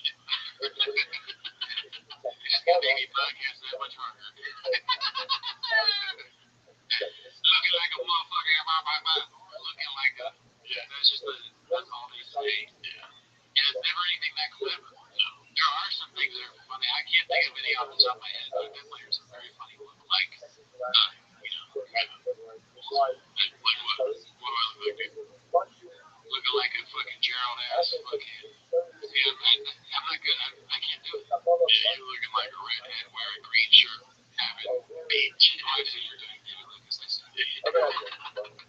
looking like a motherfucker guy that be sitting up in a red shirt. You look like you got shorts on. Anyway, dude, yeah, it's like, well,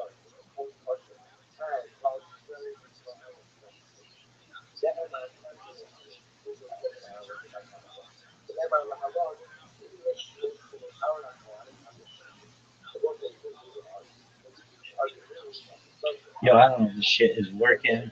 I'm just testing this. Yo, fuck you, Kanye, first and foremost, for making me do this shit, motherfucker.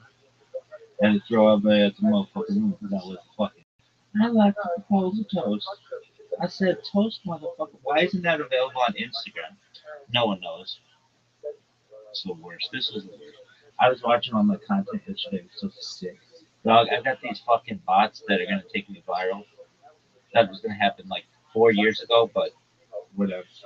Dude, this shit sucks. And I got this guy ching chong and jabbering. Fuck this.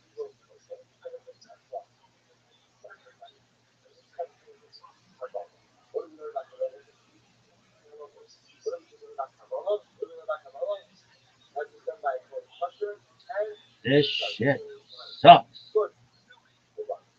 Worst shit ever.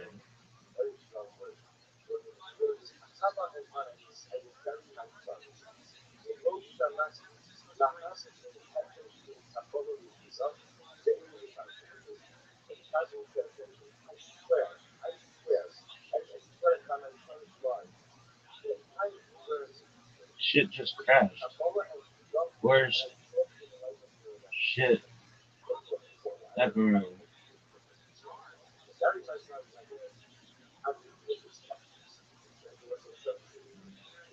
Ooh, bitch.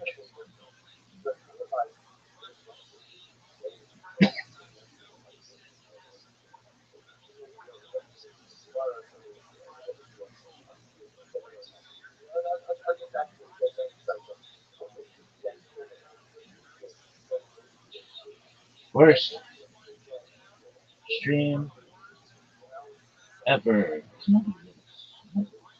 This one sucks.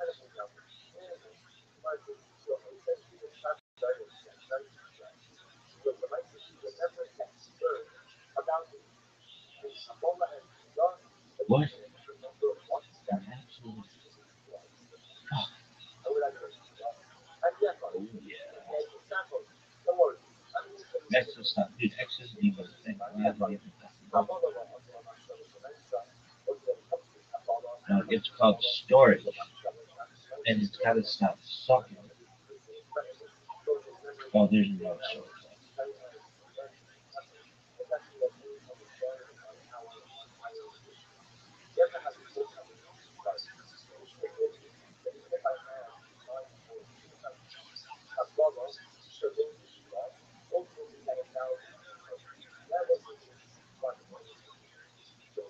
What is there?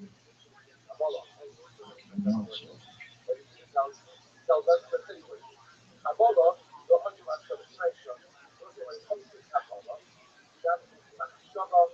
Dog.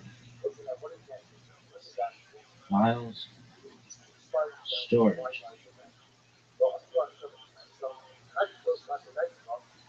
8. There's so no. System other apps. Home.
Yo, oh, this shit sucks.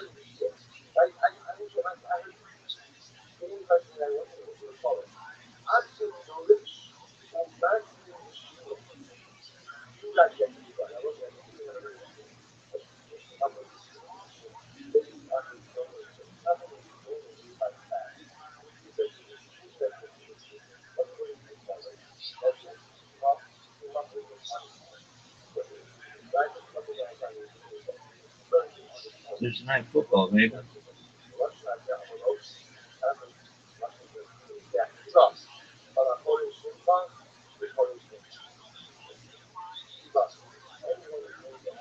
oh, this shit sucks.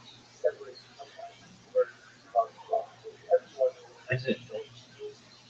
It's not even recorded, dog.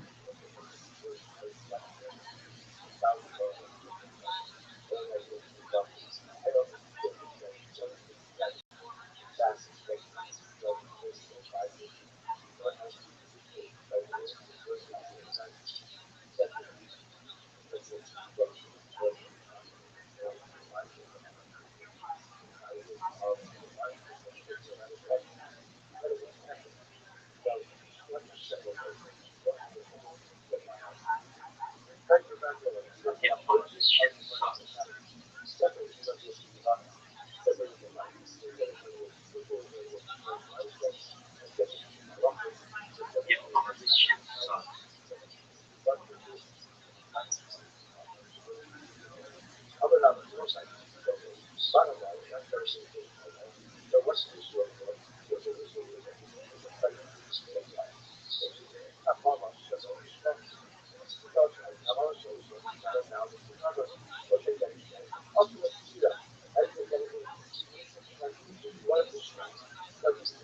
Yo, oh, this shit sucks.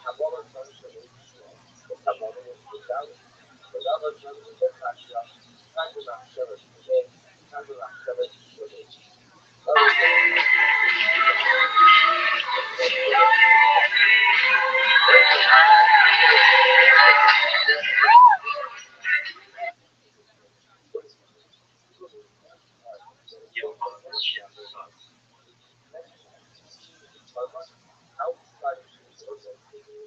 Yo, oh, this shit sucks.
Yo, oh, this shit sucks.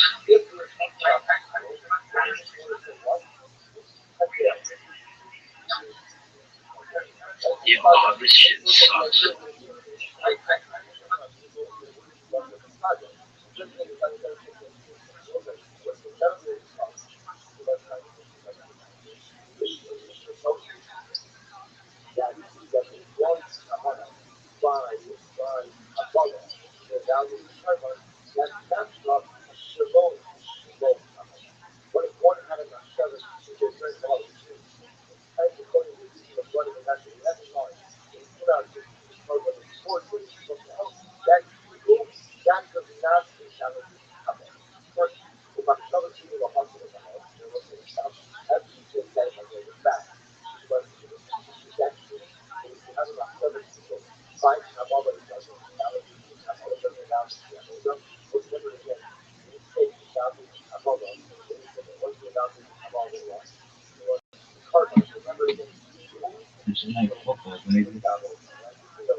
Worst stream ever.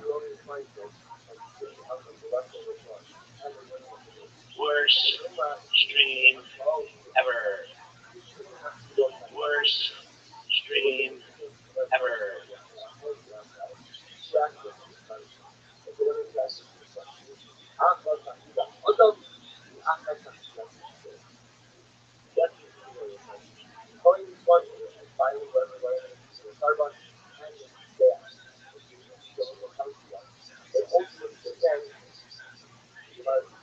I don't have a concept of what like certain simple things. Yeah, you know what give a shit. Who the fuck is that? Stream ever. Who the fuck is that phone? Okay, to Montgomery.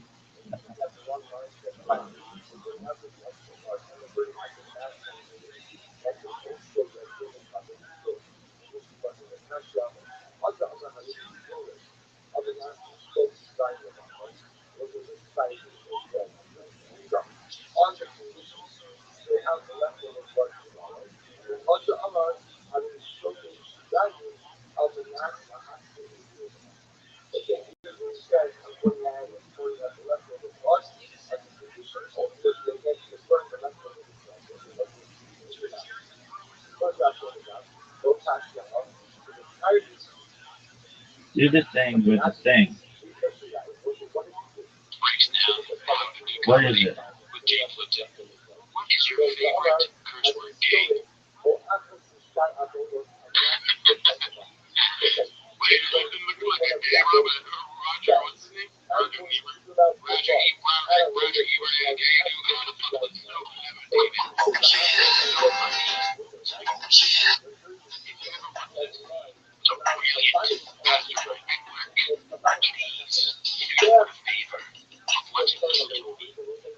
where a young baby Lucas speaks the first materials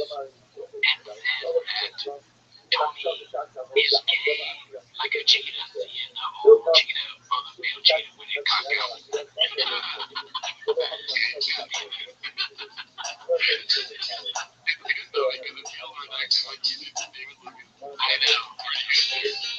I won't let you down. I will not give you up.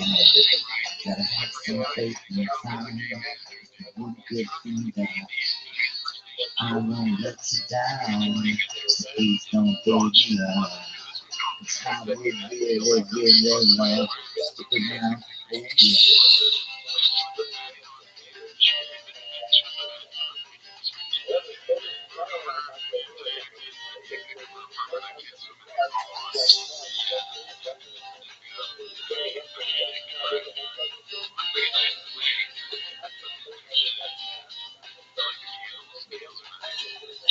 Yes, I was a young boy, didn't know what I wanted to be.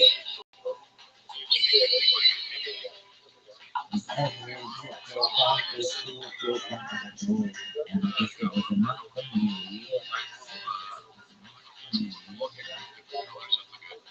The brain erased and then the face. The brain reposed in a big bad place on the rock and roll TV. The thing's not the same old yeah. And then we're so happy. That was so sick. That was so sick, and you're like, blah, blah, blah.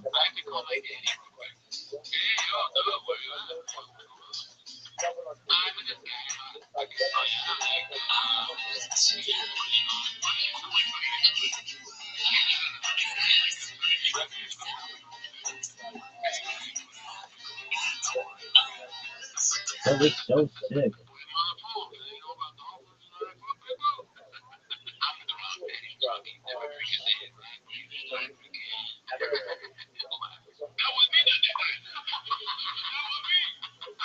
Listen, how about you go fuck yourself? Yo, dog, good is athleticism. MADFAG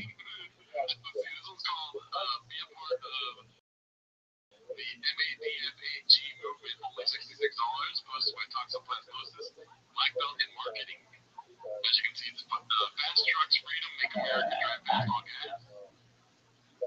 So stupid. Beyond stupid. And almost I'm offended on behalf of Trump. Trump doesn't want this loser in his brand. Trump won the presidency. I don't know Brandon Chat. Trump is going to come out. You know how Trump says he's never heard of Project, what is it called? Project 2025. I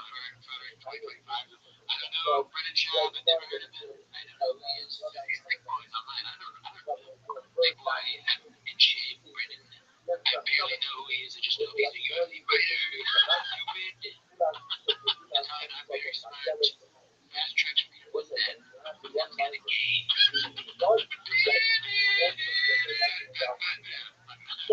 Also, Make America Great Again is so aggressive. Like, giving chances to like convince America, you know what I mean, instead of making us do anything. I don't want to drive a car. I like my hybrid, dude. You know what I mean?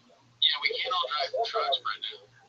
Make or convince America to drive fast under the speed limit is, you know. Again, make good merch once. Make good merch again. Not once. Once. At least, but again. I mean, look at that shirt you got on there. This is way Fast Trucks and Freedom Bundle, white and blue, $66. That's so expensive for a shirt. Yeah, no way. I bought merch this last weekend for Buddy Guy. I went to a concert, Buddy Guy, great guy, never met him. And it was $40. I'm like, dude, what the fuck? Come on, you know? And then they called me gay. I'm like, I'm sorry, sure. Another Ozempic claim here. Posted by Ryan. I can give a fuck about his grandchildren. His grandchildren should learn to play guitar. They want money, dude. It's called Papa, I don't take Ozempic. I take peptides from Transcend. Posted by Ryan Pilskin. Semaglutide is Ozempic fluids and fluid speed. Semaglutide, is that Ozempic? I have no idea, dude. I look like a doctor to you? Yeah, you look like you almost look like Ozempic. Like a lean brother with lean diet/program. Lots of running, keeping up with the kiddos, good protein, peptides. So it's the same thing we just read.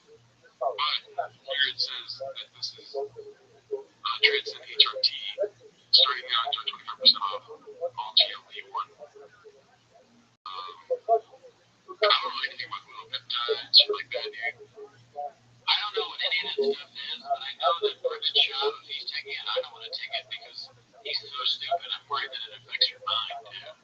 Like it's not making him operate on a high level. Also, they had 35 likes in 2 hours, dude. Like that shit tell you something. They're not getting a lot of likes. They're not getting a lot of engagement. Let's see. I need somebody at their company to ask how social is going. Because it is not good. This was posted by CJK610 called New Merch Drop CTE. Los Angeles Motor Company Drive Fast on gas post in big semaglutide injections. So I think that the issue for the last one was that he's taking something Ozempic related. Oh, okay, yeah, that's what I figured. It's funny when something goes on and changes, they kind of flood the market, like politicians do.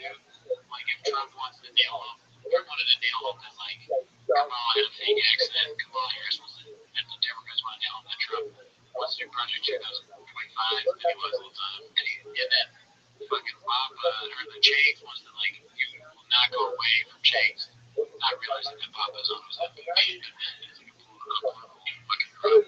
This one's hosted by Busy Middle 8108. Glenn knew exactly what he was doing with this line of questioning about Papa's one champ appearance. What do you think Glenn's gonna say? No idea.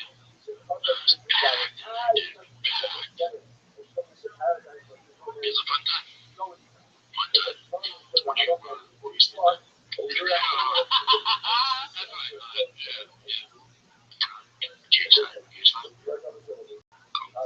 Was it easy to see stuff, or was it? No, it's great. Yeah, it's great. Yeah, it was great. It's so funny. They only give it to like people that are really cool. I don't think you understand what they're making. I'm gonna give you some time. Do you realize that exactly what I was doing with this line of questioning about Papa's one champ appearance? I thought it was saying like, you know, it's going to be cool. Like, do you remember him talking shit about or the UFC events? Oh fuck! He talks shit about people sitting ringside. So Chin is trying to make him look bad. Is what they're saying? He's doing bad. No, so when people go to UFC events, Papa's talking for days about how it sucks to sit ringside. Yeah. So Chin's just basically saying like, you know, it's pretty cool, right? Yeah, that's what I'm saying. Right. It's like if Chin trying to really say that Chin is trying to make him look bad. I wouldn't make that assertion. It's just, I mean, I would do that to you if we're friends. I wouldn't try to make you look bad. I would just be like, it wasn't that bad, right? Without you realizing, you'd be like, yeah, it was pretty cool. Yeah. So Joe's not trying to make him look bad. He's just trying to help, putting it in his face, like, you talk shit about these people all the time. And Chin is trying to get him to say, like, oh, and by the way, I said before it was looking lame to me if it's front side seats or cage seats, but now I realize I wouldn't want to bust up. It's actually a great time. I apologize. Thank you, Chin. No, I don't think that's what's going on. No, I think for sure Chin knows that he talks shit about Brian Kelly. It just happened with Brian Kelly where he was sitting ringside. He's like, those seats suck. You have to be 6 rows back. Right. So I think Chin's sitting in the sidelines being like, what did I do? So Chin is working for Chin. No. I'm not making that assertion at all. If you were to do something like that, I would still do this questioning and make you contradict yourself on airwaves, and it's funny to me. See, that's why you're just as disloyal as Chin. You're saying that Chin is. I'm gonna keep my eyes on you. Because then you'll go to the comments later and be like, I'm so stupid. That's true. I would just thought, obviously, like, my mistake. Let's see. There's not a chance that Papa's gonna fucking realize. Let's see. And I'm giving Chin a lot of credit by thinking he's smart enough to think so. Alert Spirit 2453 posted this called Joe Rogan attempting to create an everlasting joke for 9 years. Let's see. But once I went to bomb, that must be like so. Anybody ever ask you that? Obviously, it's like sucking 1,000 except for you. That's what it is, right? But the problem is how I kind of done it. Maybe that's a lot. It was one thing we wrote back. Let's say the climax. You get your 10 in a short period of time. You got a good head movement. One of the best things that can happen to a comedian is bombing. When you bomb, that feeling is so bad. describe it as like sucking a thousand dicks in front of your mother.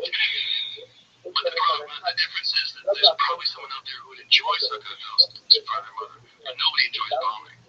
So it's probably worse than that. You have to have something wrong with you to want to be a comic. Because it's a brutal, emotional battle. You bomb so often, particularly at the beginning. Bombing is devastating. It is the worst. I mean, I described it as it's like sucking a thousand dicks in front of your mother. But the thing is, I think there's probably a person out there that wants to suck a thousand dicks in front of their mother. I doubt there's a person who wants to bomb. Bombing should be enough pain to stop anybody out of the business. I would say that bombing is like sucking a thousand dicks in front of your mother. But I think that's not true, because there's got to be a guy out there who would like to suck a thousand dicks in front of his mom.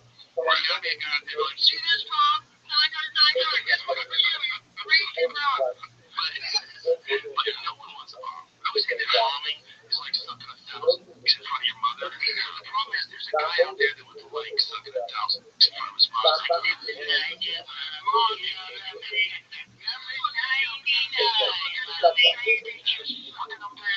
it's like bombing in comedy, like in depression, bombing still like sound. I always say it's like sucking a fucking egg, but thank God I can do my bombing.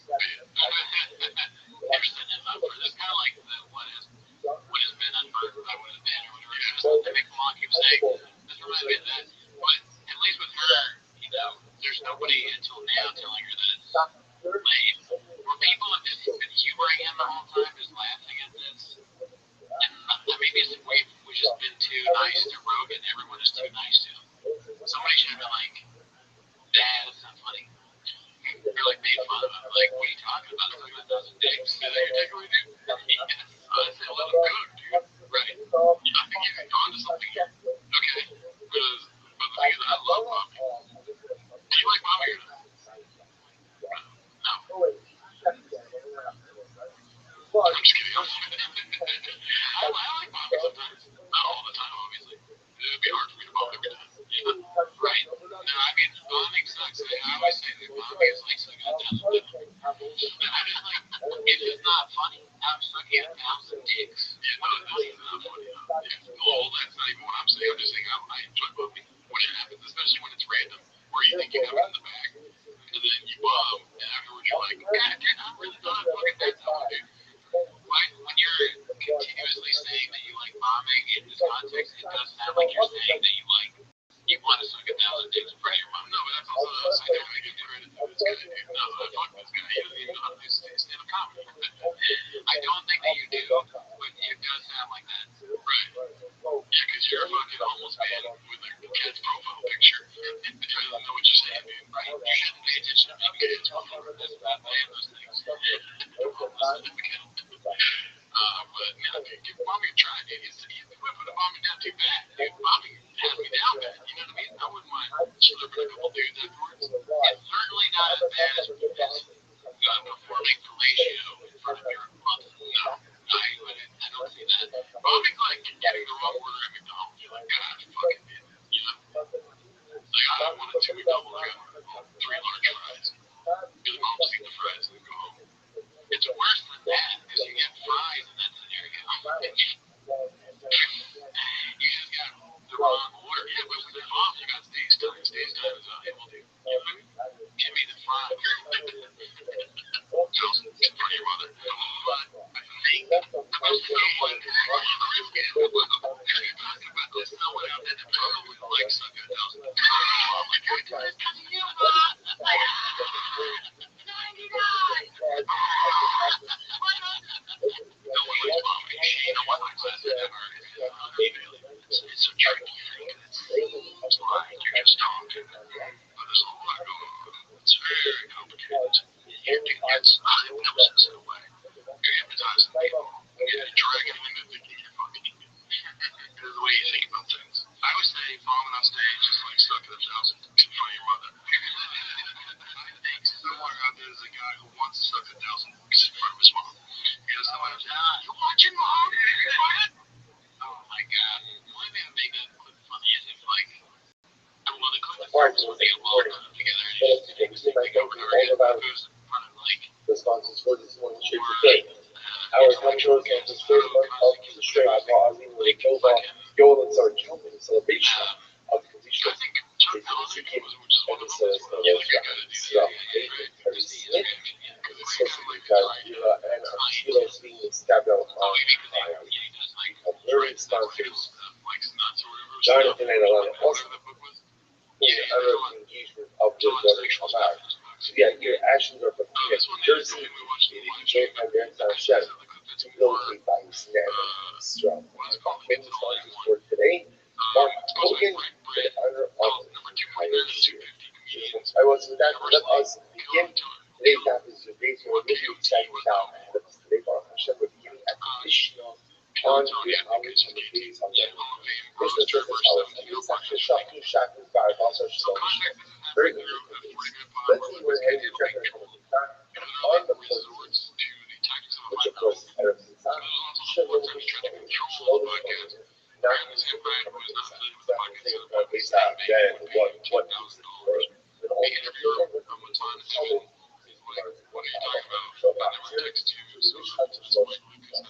the Mishnah says, chesting on the morning of the 14th. It's the weekend of chesting on the 8th. Right? So it's going to be something on the first. And then Halacha number again. At least Shalom Shmuel, right, for the rest of the year. Therefore, the Mishnah says, ultimately, that it's going to be Sira, also being Mishchat Minah. No, it's possible as if it's Mishchat Shalom Shmuel on the afternoon of the 14th, which of course was rendered in the Mishnah. I'm not sure that as I never had to say something. I mean, she didn't try and check it. I don't know how except for the audio. So she will ask Rabbi Eliezer, the yeshiva, the day that they went ahead and Rabbi Eliezer and the yeshiva, she called out for him and asked him to significantly Shalom Shmuel Shir. In general, she will say this really is just a repeat of what we saw in the first Shmuel. And in general, any Kabbalah ultimately again that will offer up Shalom Shmuel. Asking question, how much law only the Bible except that you do not satisfy the obligation of their own. So remember again, that's not the repeat of the first halacha that is slide in this chapter.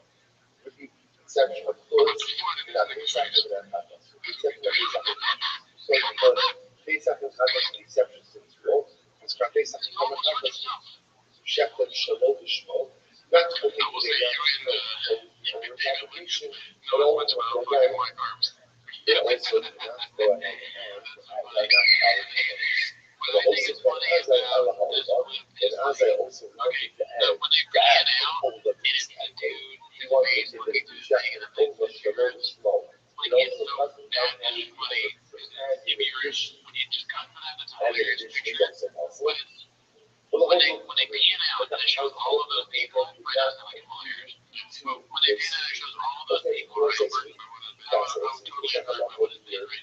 it comes to cover face on. They're supposed to be like ridiculous in the trolls, right? Cover face on, there's a crazy guy looking at us around terrorists. But even they're like weirded out by what Lucas is doing. Shalom Shmuel. He's so out of control and funny.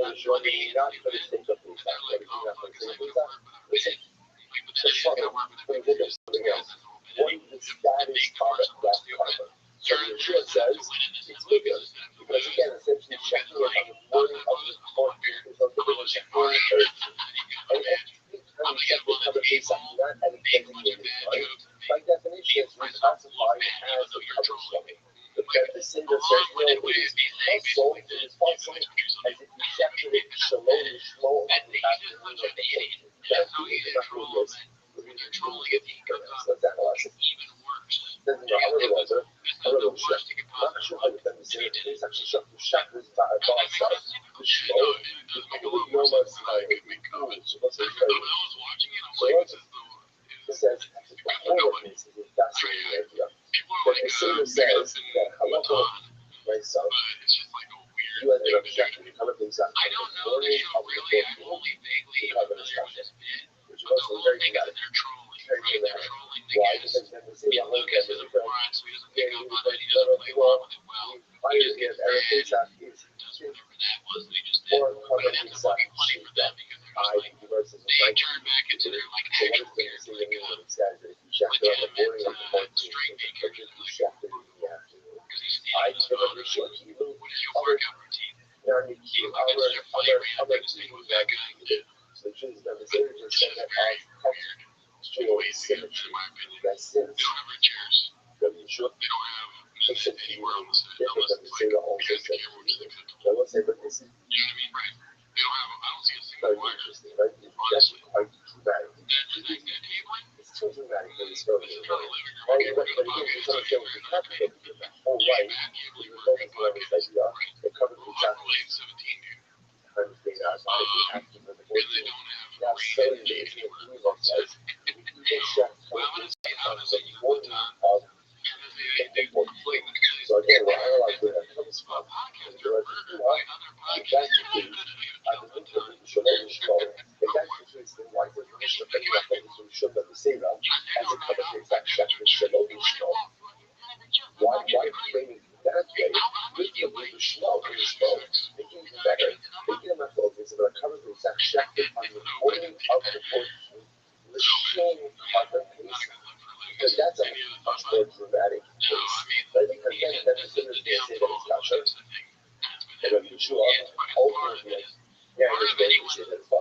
downfall now if a minor celebrity is going to be going up the top.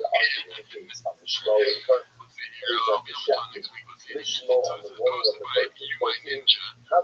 It's called Elementary Street. Look at the fucking end.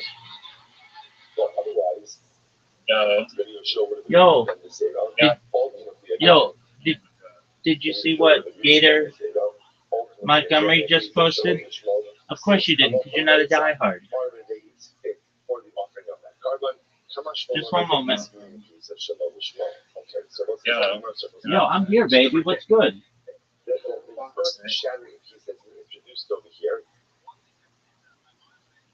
What's good? My dog just pooped a little blood. All right. Well, you need to get that taken care. You need to get that taken care of, son. Yeah, I know. I'm trying to find where the fuck the blood went so I can scoop it up and give it to the fucking vet people. But I feel like it disappeared or something. I can't find it. God damn it. All right, we'll focus. Yeah. What's up? Focus. You, focus on the bloody Mr. poop. Rabbi. Baby, focus on the bloody poop. Yeah, I'm trying to retrace my fucking steps here. All right, well, I'm giving you permission. You can put me on the back burner. Find the cause of find the poop. Yeah, I'm trying. All right, well, I'll wait. And then I'll fill you in on all the secrets of the world.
Mm.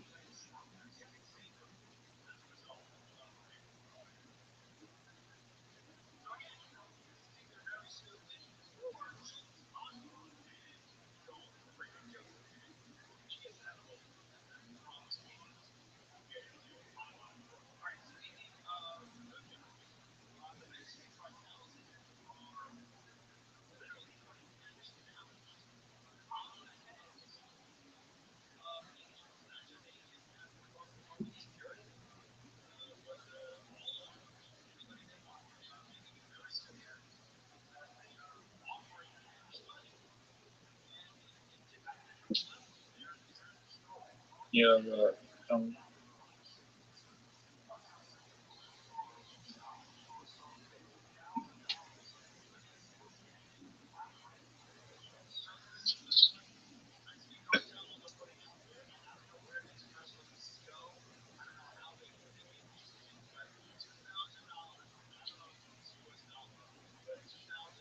I already did. Alright, I'm not gonna be able to find it. Okay, why aren't you going to be able to find it? 3 drops of blood and it's just like gone now. I mean, what It's happened? just What happened to it? melted into the grass. Just melted into the grass. Pretty liquidy, so it probably just went into the roots of the grass. Is your dog okay? I have a photo of it. Hopefully. Okay, Just you've 3 got. little drops. I have a vet appointment. When's the vet appointment? So 5 o'clock. It's like an hour-ish. Oh, Yeah.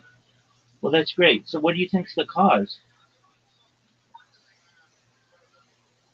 I have no clue, to be honest. She drank out of a puddle, which was not great. Or maybe it was 2 puddles. But that was like a while ago. But she's kind of had diarrhea since then. So she might have some fucking worm or something. We'll see if she does another one. I'll be sure to scoop the sample of it.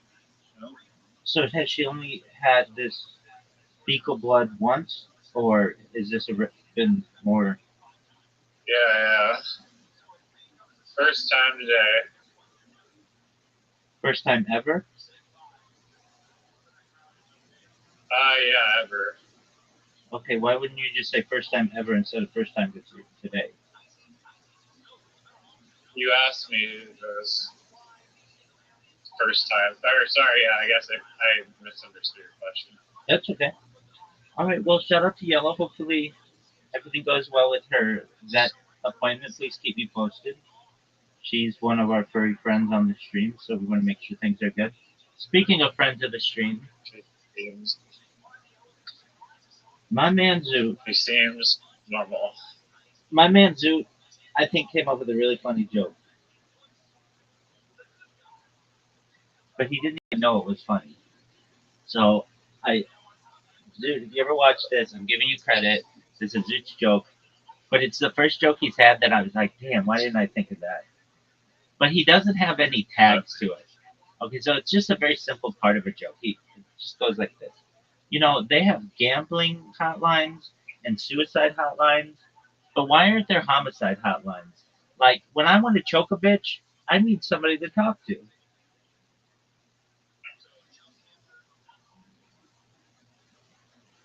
He just said that out loud? No, his joke was just like, why don't they have homicide hotlines? And it didn't really have like too much of a joke. But then I added the other stuff to it because it's hilarious.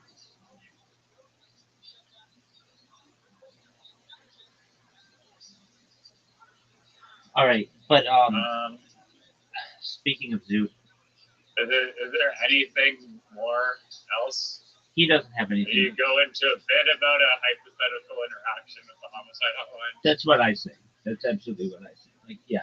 So you say, like, imagine and then you just tell something that's funny about it. Um,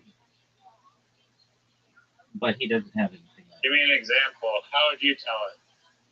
I mean, this is just okay. Mr. Comedy. Dog, I talked comedy with this guy last night till he fell asleep. Um, I talked to not necessarily a comedy historian, but a guy who knows comedy really fucking well last night, and we talked till like he fell asleep at like 4 in the morning, and we just had a really good conversation. All right, so there's a gambling hotline and a suicide hotline, but why isn't there a homicide hotline? Sometimes when I want to choke a bitch, I feel like I might need someone with whom to speak. There's an issue that arises when I'm waiting in line at the store and somebody gets out their checkbook and I'm like, motherfucker, hurry the fuck up, or they're counting their change. Motherfucker, hurry the fuck up, or they're looking for their debit card. Motherfucker, hurry the fuck up. And at that time, it's a perfect opportunity for me to get out my phone and call the homicide hotline. And they might pick up and say, hello, homicide hotline, how can I help you? And you can explain all the things that are going through your mind and what you want to do to this person, and they'll calm you down. They'll talk you off the ledge. They'll ensure that you maintain your sanity as this person completes whatever task they're trying to finish, so that you can go on with your day. Oh no, it's just off the cuff. Probably one of the funniest things anybody's ever said ever. And why wouldn't it be for like just general anger? Well, because that's not a homicide. Like homicide is so specific. Well, that's dude's What part. about like Because just assault? Wouldn't that no, also like no, that's not are those no, people worthy of a hotline? no, that's the assault hotline. But suicide and homicide have that word correlation, so that's why he went into homicide. Because it ends with the "ide." Correct. If he wanted to talk about killing babies, I then it would guess, be yeah. infanticide. If he wanted to kill larger groups of There people, should be there'd be a genocide.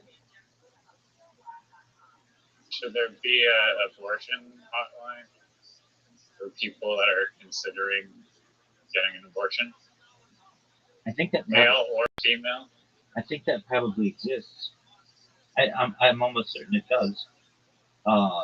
There's a podcaster Never heard of it. to whom I listen who's very pro-life, and they at least offer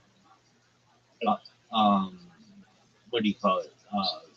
What do you call it when ultrasounds for people who are considering abortions?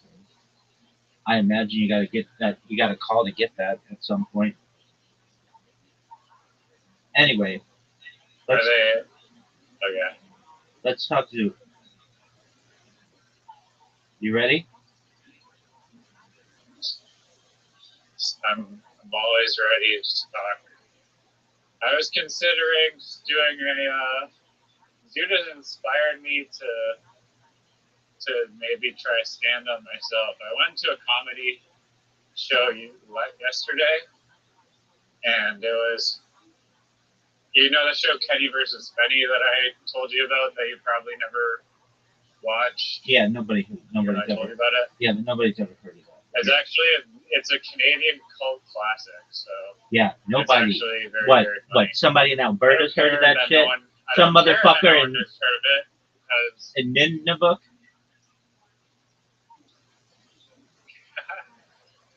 that is a great Canadian insult. It's just call people Nunavutian. Are you from Nunavut? I like that one. There you go. That's how we're gonna shit on motherfuckers. Instead of calling them newfies, which is the opposite of being insulted, it's a high compliment. We just say, "What the fuck is wrong with you? Are you Nunavutian?" I mean, that's kind of a slur to the Nunavut people. Yeah, I like them. So then,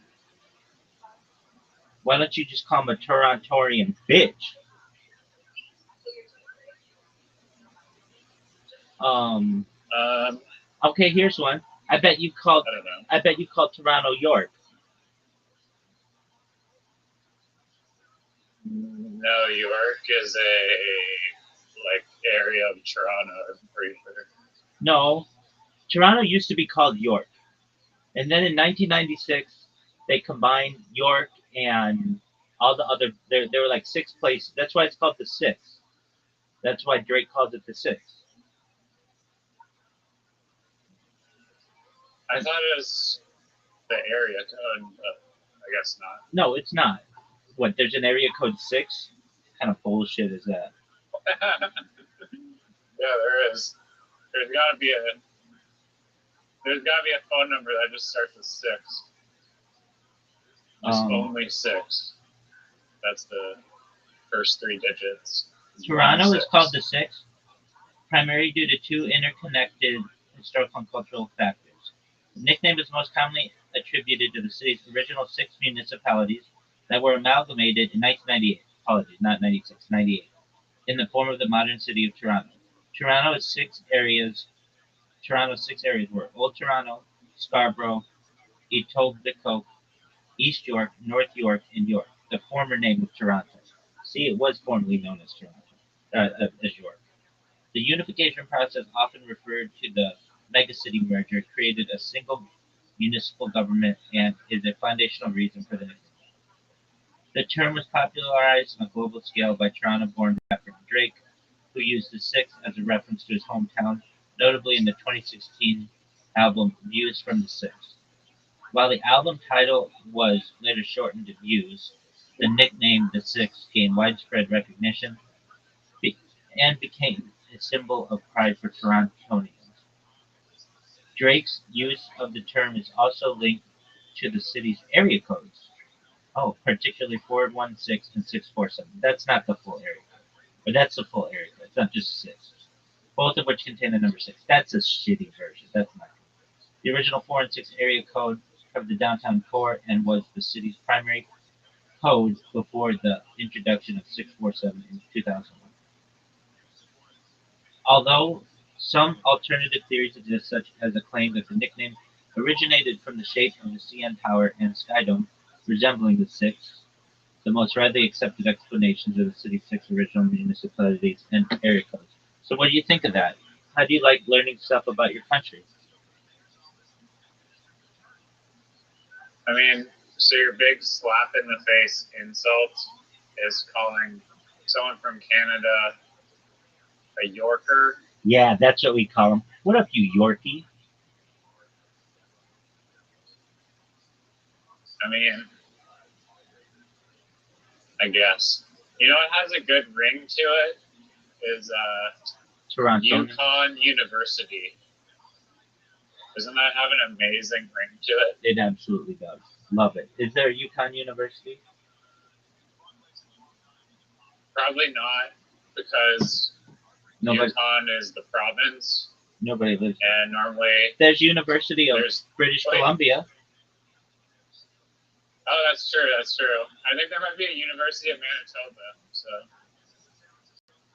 but the population of Yukon is like 30,000. So I don't know if they have even like a Whitehorse College or anything. No, they do. It's Yukon University. It's formerly Yukon College. Right, and there's also the University of Vancouver that not a lot of people know about. Also, not a lot of people know about Yukon University. So. That's true. They're sister schools. Yeah, they actually are founded by the same people, surprisingly enough. No, because like the university world is pretty small. Incorrect. We didn't found Yukon University, formerly Yukon College, but we did found University of Vancouver, which really should be a thing. What the fuck are you talking about? We just founded Yukon University. It's already a thing. It already has a Wikipedia page and stuff. Are you serious? It exists? Yeah, that's what I'm saying to you. Yukon University is a thing. No. It was formerly Yukon College. It's got 12 campuses. It was founded in like 1988. Oh, damn. So it is Yukon U. Yes, I could get merch. Okay, that was my biggest concern. I'm like, I really need some merch from Yukon U. Yeah, dog. It just is such a great. What do you even study there? Like ice picking? Gold mining, polar bear defense. Defrosting windshields. That's hilarious. Summer in the summer. Snow shoveling.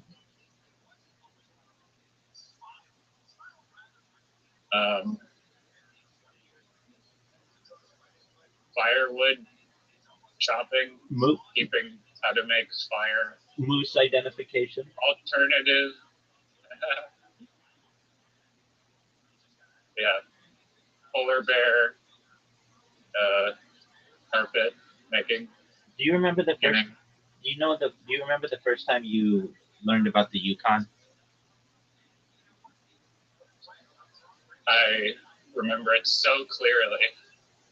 Okay. Geography class in like grade 2. And they were like, "There's a place called Yukon." Yeah, they're like, it was like very early. We had to, for geography class, it was like a test on all of the provinces. We had to just, I mean, the U.S. is way more probably complicated to pass because you guys have fucking 50 of them, and like trying to memorize the capital and the state name of 50 fucking like things is like way harder than 13. But yeah, We're done. We're like, yo, this is the Arctic where no one lives basically except the Yupiks. And did you call them Yupiks or did you call them Eskimos? I think the right term is probably native or indigenous. First, Yupik is like a certain tribe. First, what do they call it? First Nations people.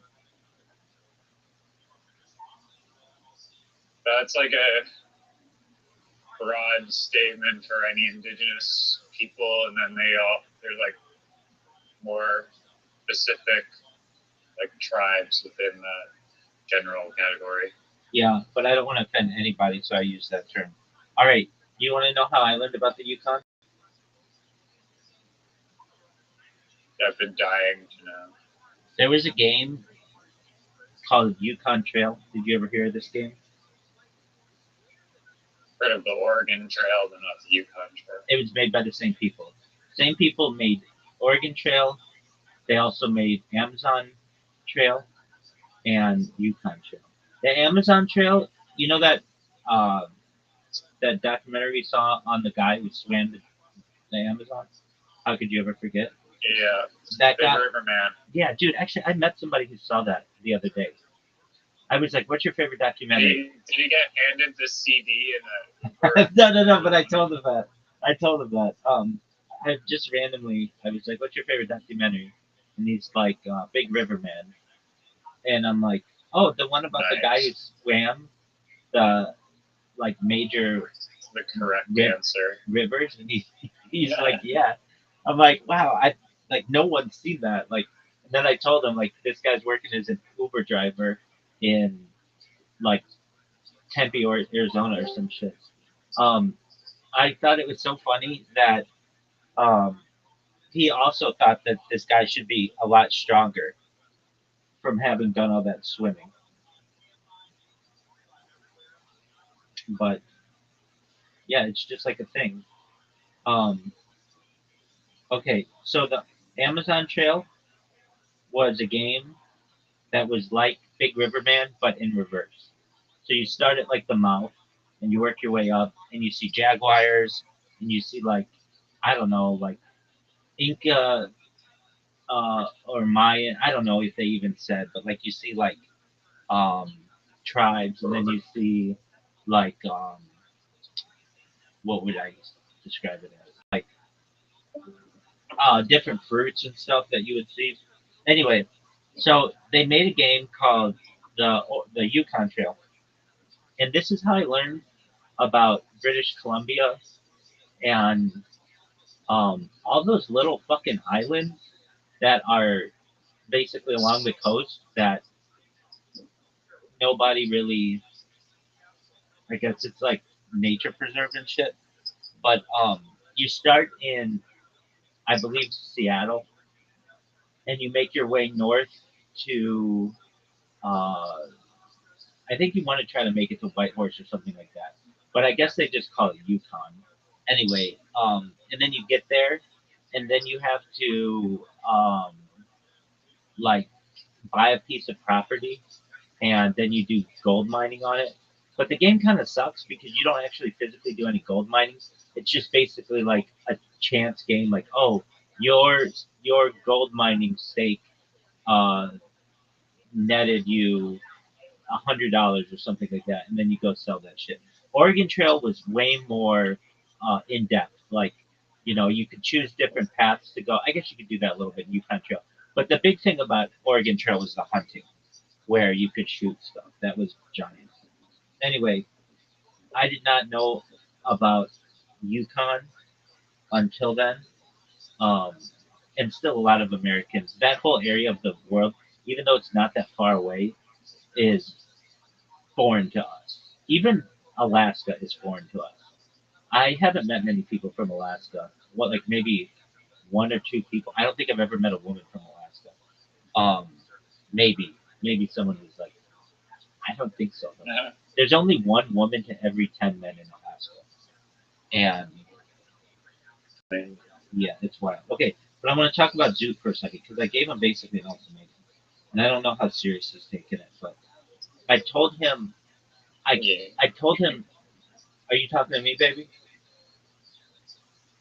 No, dog. I'm listening. All right, you better be listening because this is important. So I said to him, well, he has this incredible, and I would say this, Zoot, if you're here, you're watching me, I want you to come in and talk. Uh, if you're watching this, because sometimes he just watches me, but doesn't come in. But he has some strange social habits, and I'll get people who come in here, and we're talking about, like the other day, we were talking with people about like communism and the benefits of it versus capitalism. And then and then what we were talking, then we were talking about like the future, and like perhaps like in the book Brave New World, they have like this drug called Soma, which basically brings like pleasure to anybody who takes it. And then Zoot comes in and he wants to talk. He's like, "Don't take it, don't take it," and then he just kind of hijacks the conversation, and then wants to talk about autism. And it's like, dog, that's not what we're talking about. So I just let him talk, and I literally just went to bed. Um, but that's not a big deal. I could live with that. I could absolutely live with that. What's bothering me is when I get new people in here, he's mean to them. He tells them to shut up, and he tells them that they suck, and it's like, stop, dude. Like, even the nicest person I think I've ever met on the internet, Miss Aquarius, he is insulting to her. And it's like, Zoot, if I have to choose between you and Miss Aquarius, I will choose Miss Aquarius. She's nicer than you. But I said to him, she's so nice. And he. I guess you can't control it, arguably. Well, but I'm sick of that. I'm sick of that excuse. Because you can mute yourself, I guess. No, seek help for your issue. He went and got an autism diagnosis, and he said this on stream, so it's a public thing, so that he could basically get a stipend from the Australian government so he doesn't have to work. But he's not autistic, or if he is, that's not his major issue. His major issue is Tourette's syndrome. And I told him. Do you think while he's getting the autism diagnosis with the doctor, he was like, fuck off, and an N-word? Well, they did say to him that, I guess they said, I don't know. Because that's the other thing. You can't really trust what he says. Now, I'm not perfect. I've had to tell lies in the past to protect my own life and things like that, or to protect a friend or things like that. But I don't purposefully I do my best to not purposefully lie unless, like, it's like a really major thing. I like do my best to avoid it. Like, for instance, I don't know, let's say you told me a secret, and somehow if I were to tell the truth, I would reveal your secret, well, then I might lie. Those are kind of situations. And, generally, um, even religiously, we're allowed to do that. We're allowed to basically save face. Um, we don't always have to be um, as 100% truthful.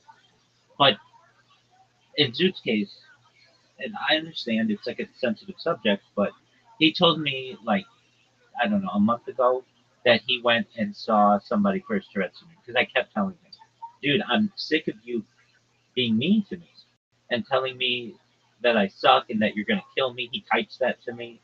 And it's like, dude, I don't need that. I don't need you to type to me, I'm going to kill you or I fucking hate you. I don't need that. That's not cool. I understand that you, quote unquote, can't control it. I do get that. But you're not seeking any assistance for this. And it's important that if you recognize that you have a problem, if you're going to be my friend, you need to seek assistance. Or I feel like an enabler. It's like somebody who it would come in here drunk all the time. And I would say, look, you have an alcohol problem. You need to seek assistance for this. And then they just refuse. Well, after a while, if I continue to communicate with them, then I'm enabling them, especially if it's something they can control. At least, like, it's not like he's like, look, I can't afford to go to the doctor. Your medical is covered by the government, so you don't have that excuse. So anyway, he about a month ago told me he was going to see a doctor about it, and he lied to me about it, and I just didn't really like that. And again, I understand if you have to lie to protect your own life or something like that, but it's not. That's laziness. And he uh, told me that he went to go see a doctor, and that um, then then when I pressured him on it on questions, then he was like, okay, well, I got to look up the number. It's like, no, you don't have to look up the number if you've already seen the doctor or you have an appointment or whatever the other doctor gave you an appointment. So I think he's lying to me again. And I told him over the weekend, I said, look, you have this week to make an appointment to get your Tourette's syndrome addressed, or I'm not going to talk to you when you're in here. And eventually, I just won't let you come in. Because you come in and you insult people. I'm in a conversation with someone else, and you just barge in and start making it your own. And then you insult the people, and then they feel awkward and they leave. And then they don't come back ever. And then you talk about autism, and then you leave.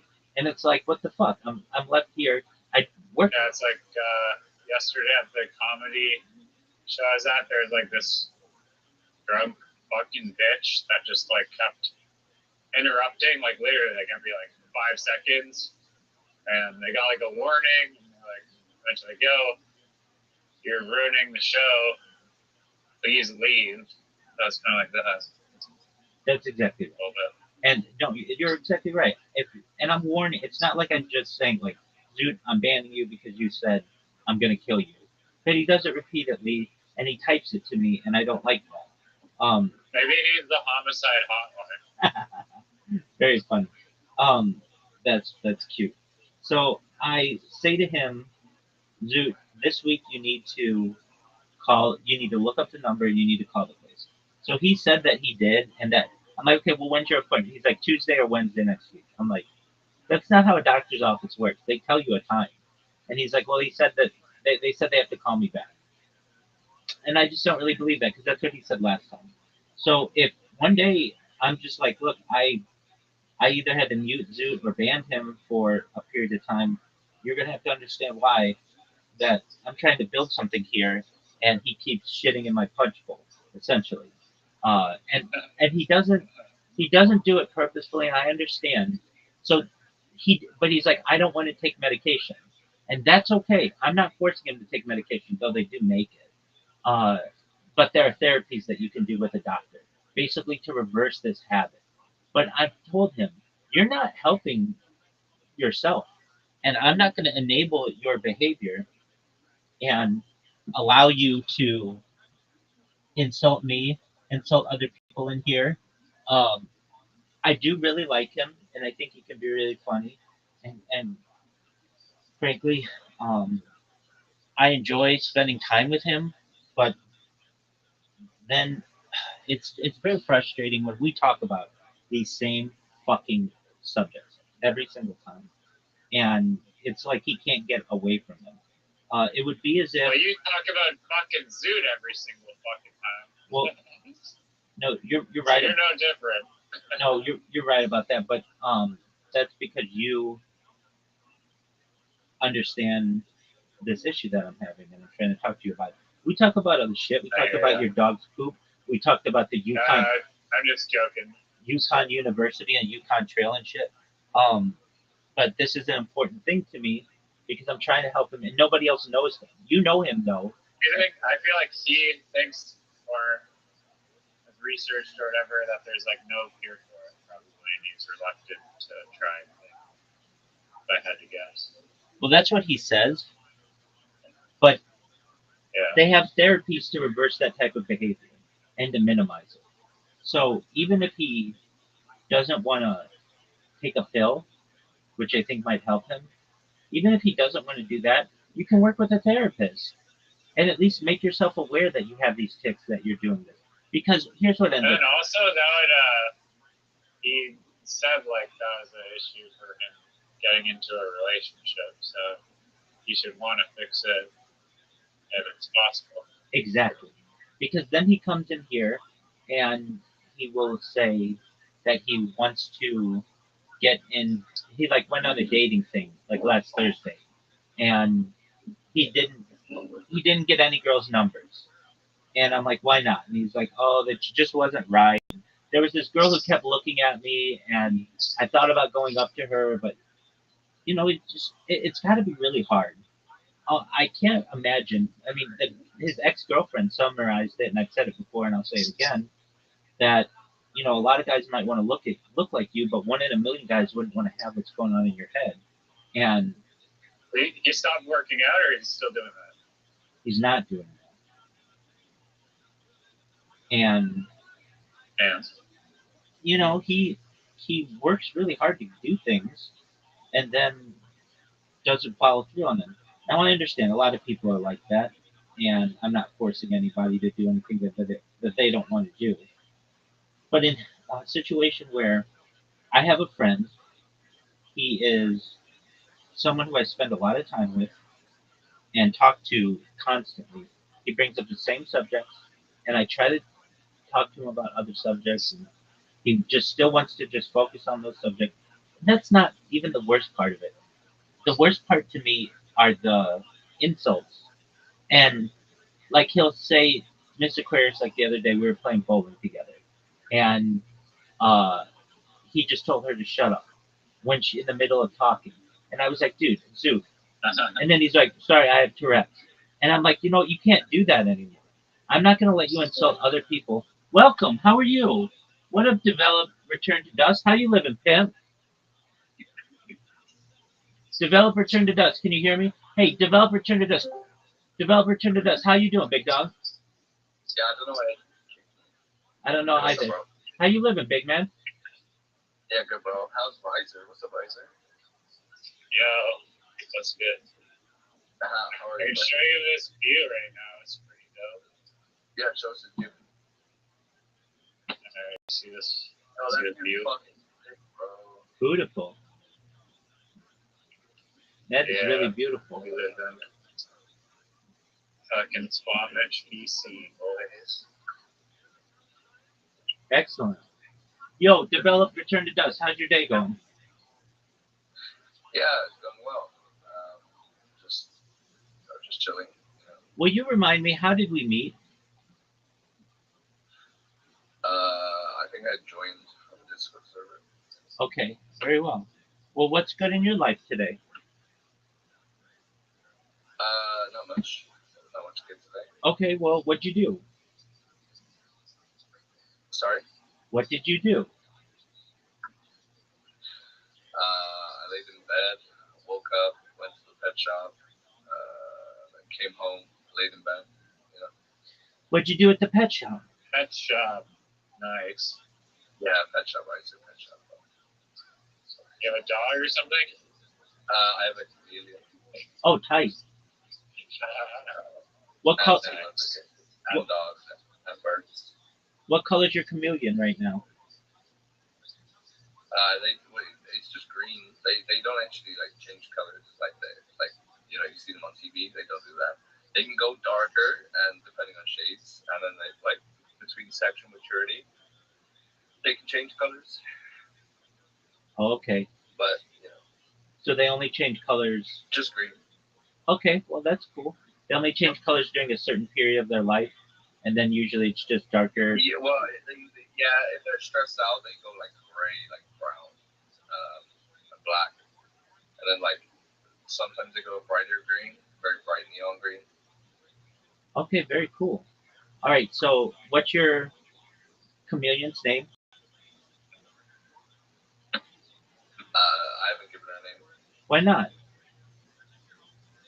Okay, I mean, I can't call her by her name, so but it doesn't make sense to give her a name. Yeah, it does, because when people ask what's her name, then you know what to say.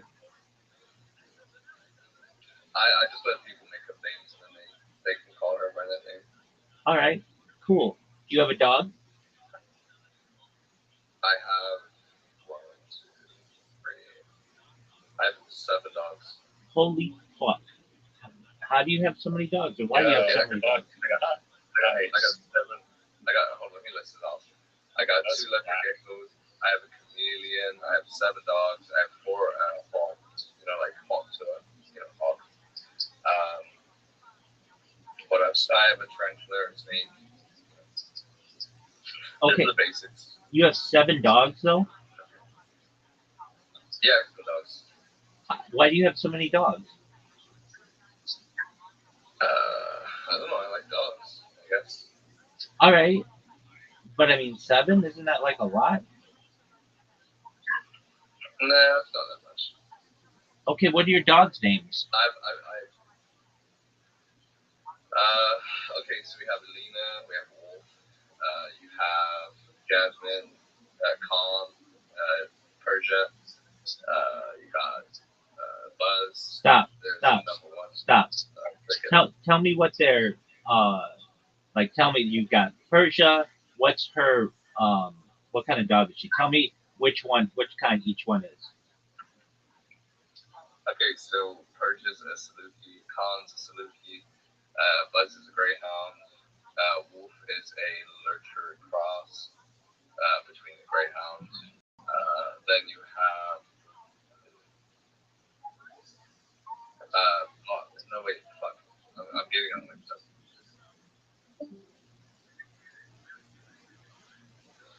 All right.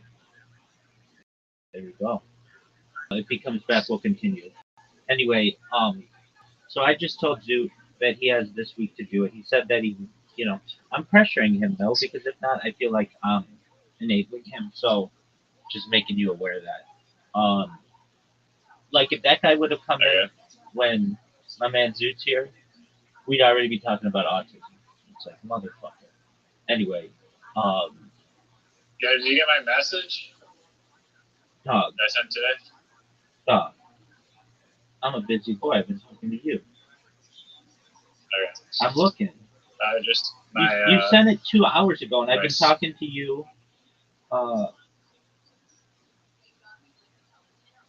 Yeah, I would love to. That's amazing. Okay. Cool. Yeah, I'll call you later, I guess, after dinner. You have to call me. You can't bring him in here. Can you bring it? Can you bring him? Yeah, no, on Discord. Yeah, so just bring him in here. Okay, sounds good. Just don't make any retarded jokes about. Yeah. What jokes do I make that are redacted? I yo mama type jokes or right. whatever. No, I understand that. I wouldn't. So let's talk a bit. How are you, sir? You have a wonderful son. What are your interests? He's my stepdad. He has his own kids. Yeah. How did you know I was talking about you? You have a wonderful stepson. How would you know that he had a son? How wouldn't I know that he has a son? You're just presuming he just know that. Okay. I think he has a wonderful stepson. Can I say that? Oh, stepson. Yeah. Excellent. Yes. And then I'll ask him what his hobbies are, what he likes to do. Oh, you want to hear a wild story? I'd love to. So, like, I'm looking at it right now. There's this gondola in Squamish. You know what a gondola is, right? Word. So they built this really big gondola that goes, like, all the way up from, like, the rock climbing chief to, like, the top to, like, this really epic viewpoint way up the mountain.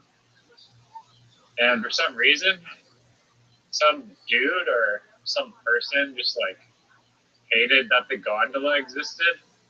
And so they went and they used like a super like a saw of some kind, like I don't know what kind of, like some laser saw, something, and they chopped the cable to the gondola, and then the gondola, obviously, like I don't know if you know anything about like gondola cables, but like once you cut a gondola cable, it's like a huge ordeal because there's only like 7 people in like the world or something that can actually like splice the 2 split ends together.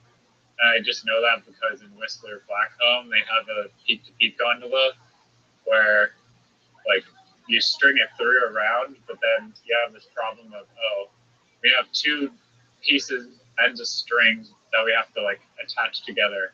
So they had to bring in some dude from like Switzerland who's like one of like the 7 people who can do that thing. So yeah, if you chop a gondola cable, it's a huge problem. So that happened once, and there's people just no one ever caught this guy.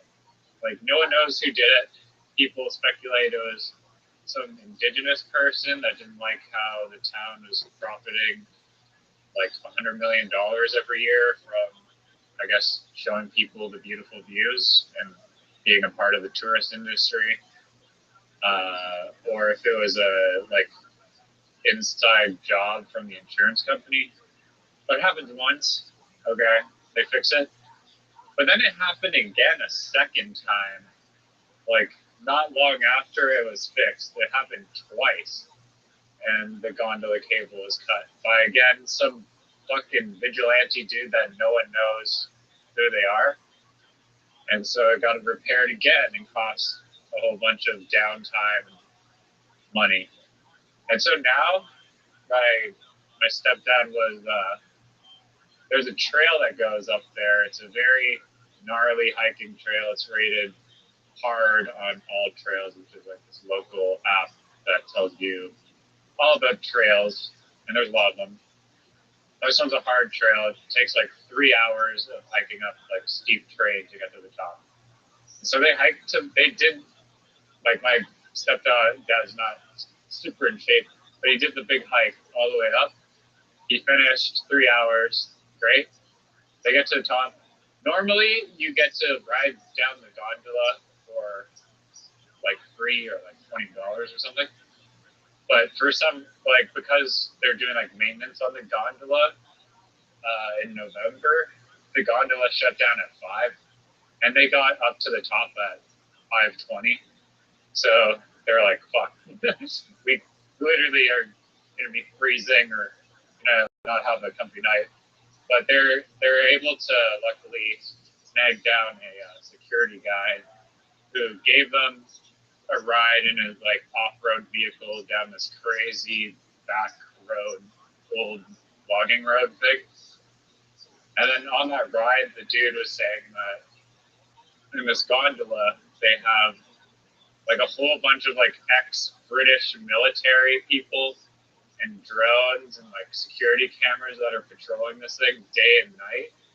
And the security people are like they're walking up the mountain and dealing with bears and cougars, and like they're actively patrolling it during the night, and they're highly trained military people for this gondola now. So there you go. That's a really cool story. I was confused at first. At least in the United States, generally, if you refer to a gondola, we think of the things in Venice. So I thought you were talking about a boat. But No, It's like a chair lift. I know what it is. Yeah, With no, a gondola lift. No, I know what you're talking about. But there's that kind as well. Yeah. And I have been on those too, or similar versions. I was gonna ask. You answered all the questions I was gonna ask. But why don't they put security cameras on it? But obviously they're doing everything they can to stop. Yeah, you'd think that they would have done a better job the first time after it was with the security, but Right, and evidently not. couldn't that have hurt a lot of people? No, they did it at night. Oh, when it wasn't running. Yeah. Okay. Yeah. Because you wouldn't be able to cut it, I think, if it was moving either. You wouldn't be able to cut it if it was moving. Okay. I mean, maybe, but like you'd have to you have a saw. I don't know how long it's gonna take that saw to pierce a really braided thick steel cable. Probably took. I'm guessing it was not very quick, and then it would be already difficult. It's already pretty difficult probably to cut the cable just without it moving. Yeah. So I understand what you're saying. It's kind of funny that he just got away with it. And he did it twice, too. It's just so bizarre. Yeah, and I totally understand that there aren't many people who could repair that, especially to do it safely. It's probably really expensive. And yeah, another funny little quirk detail of the story, too. Yeah, unfortunately, and actually, I heard that the gondola cables themselves are made, or at least for the one in Whistler Blackcomb, because it was such a long distance. They were made in Switzerland, and they are very specially designed. And the one in Whistler Blackcomb, it's not like a regular chairlift where there's only one cable. There's 3 cables on the one in Whistler in a triangle. But yeah, I enjoy kind of weird crime stories like that, I guess. Yeah, that's interesting. I guess it's just a big vandalism charge. I don't know if this guy got caught, how much he would be charged, but I'm assuming it would be a lot of money because this thing supposedly generates $350,000 per day. No way. How is it that lucrative? I mean, it could be a little off, but supposedly, at least in summer months, 5,000 people a day, and it costs $100, $75 to $100 to ride up and down. That's just for the gondola, not even including the little shop, tourist shop, boutique thing, or food that's sold or anything. So can you take a gondola up as well, or it's only down? Yeah, no, it goes both ways, up and down. Okay. On that side, I've only done the gondola up and down, and there's a good, amazing view once you get to the top. And then you don't have to hike all the way up the mountain, which is treacherously agonizing and painful. Big workout. But yeah, I've done the Chief, which is one next to it, which is virtually almost the same thing, but actually it's not apparently, because the first peak on the Chief takes an hour, and that hour is literally climbing stairs for an hour, so it's really rough. And then the one with the gondola, that trail is 3 hours, so it's 3 times the Chief. But with the Chief, there's no gondola there, so you have to go down as well. And going down is almost harder than going up too. Probably is kind of harder, because then you're lunging down for an hour of steps after you're tired already. I don't mean to interrupt, but I just want to make sure you don't lose track of time. Don't you have to take Yellow to the vet? Oh yeah, it's 4:30. I'll start walking back now. Thank you for. Absolutely. We'll be good. So you're able to walk to the vet? Yeah, I was just taking her out on a regular walk, and then I noticed blood in the stool. So then I walked over to the vet office and then booked an appointment. And continued. We're at the park throwing sticks, looking at the gondola in the ocean with there's an LND plant that you can see like less than 10 kilometers away, which kind of sucks that they're kind of polluting this beautiful town with 40,000 people with chemicals from methane burning that are really not good for human health, which will supposedly be in the atmosphere sometimes. What is LND? So, LNG, like liquefied natural gas. Oh, LND. Okay, I got you. Okay. G. LNG. Yeah. Of course, liquefied natural gas. Very interesting. All right. Are you excited for your family to leave, or would you rather have them stay all the time? No, I love spending time with my mom and whoever. It's always like, miss my family, I guess. Yeah. I haven't really flown on a plane, so yeah. You've never flown on a plane? No, I haven't flown on a plane like back to Ontario. But yeah. Okay. They kind of visit me. They've been visiting me for the past 5 years, but I've missed like family gatherings and stuff. But would you consider that to be quite Yorkie of you? No, I mean I don't know. It's because I don't want to like torture myself with more tinnitus. So yeah. You suffer from tinnitus? Wednesday? Oh, it's Thursday. Okay, we're good. You suffer from tinnitus? I mean, not as bad as it used to be, but for like 5 years, it was like a torturing like fire alarm in my head that I couldn't turn off, and it was like the worst like torture ever. So thankfully, it's manageable now. What helped to end it? Just like I don't know, I just got better over time for some reason. It only took like less than 2 shifts in a box factory for it to happen. But yeah, it was a nightmare. It was just really loud. It was really loud working there. Yeah, it's super loud, and they didn't give any like debriefing on like, oh, by the way, you might get tinnitus, which is like excruciating mental trauma for like years.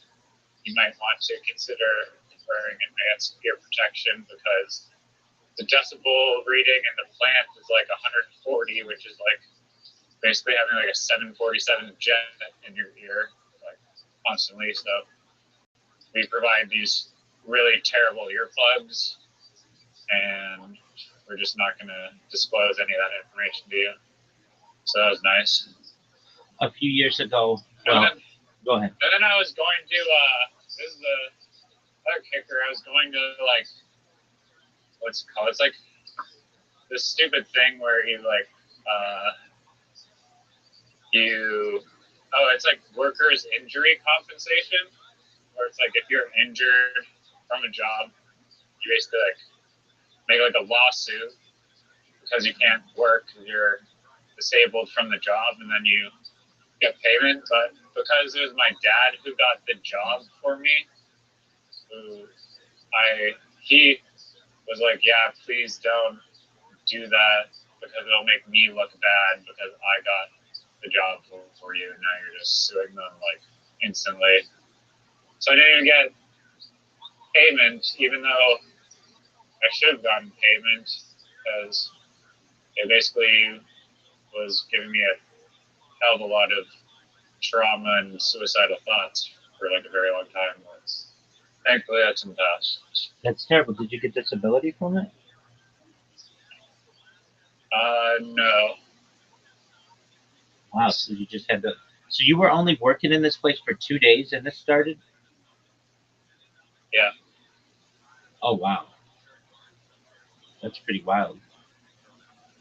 I mean, it's wild that there is no like health and safety warning on it at all. Yeah, I mean, I imagine Canada has like the United States equivalent to OSHA. Don't you have that? Of what? Like OSHA. sorry, Oh, muffled. yes, I apologies. OSHA, it's the Occupational Health and Safety Administration. Yeah, there's something like that probably. Okay. They were no use. Unfortunately, but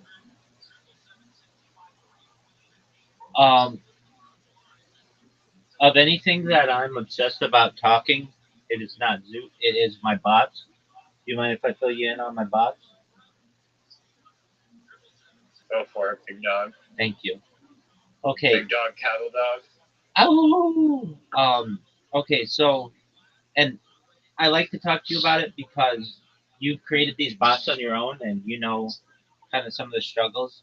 So, they're working really well, and they're on Twitter, and I get people who tweet about me, which is really great, and they just say, "Who the fuck is Rabbi Rothschild? Why did they retweet my shit?"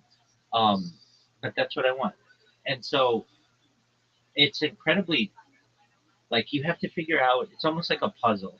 If I create an account with like um, like a VPN on a Chrome device, I might be able to create the account, but then it gets banned immediately. If I do it with no VPN and just normally, I'll be able to create the account, but then if I retweet people, it'll get banned after like doing it 10 times. If I do it with like a Tor browser and a VPN or without a VPN, either way, it'll create the account and gets banned right away. If I do it with like Mozilla Firefox, with all these different arrangements, I basically was running into a wall where I wasn't able to do much. I wasn't able to do much of anything before the account would get banned. And the other thing is, I'm making these accounts like really in depth with like a huge profile, and I retweet some stuff, or I tweet some stuff, I should say.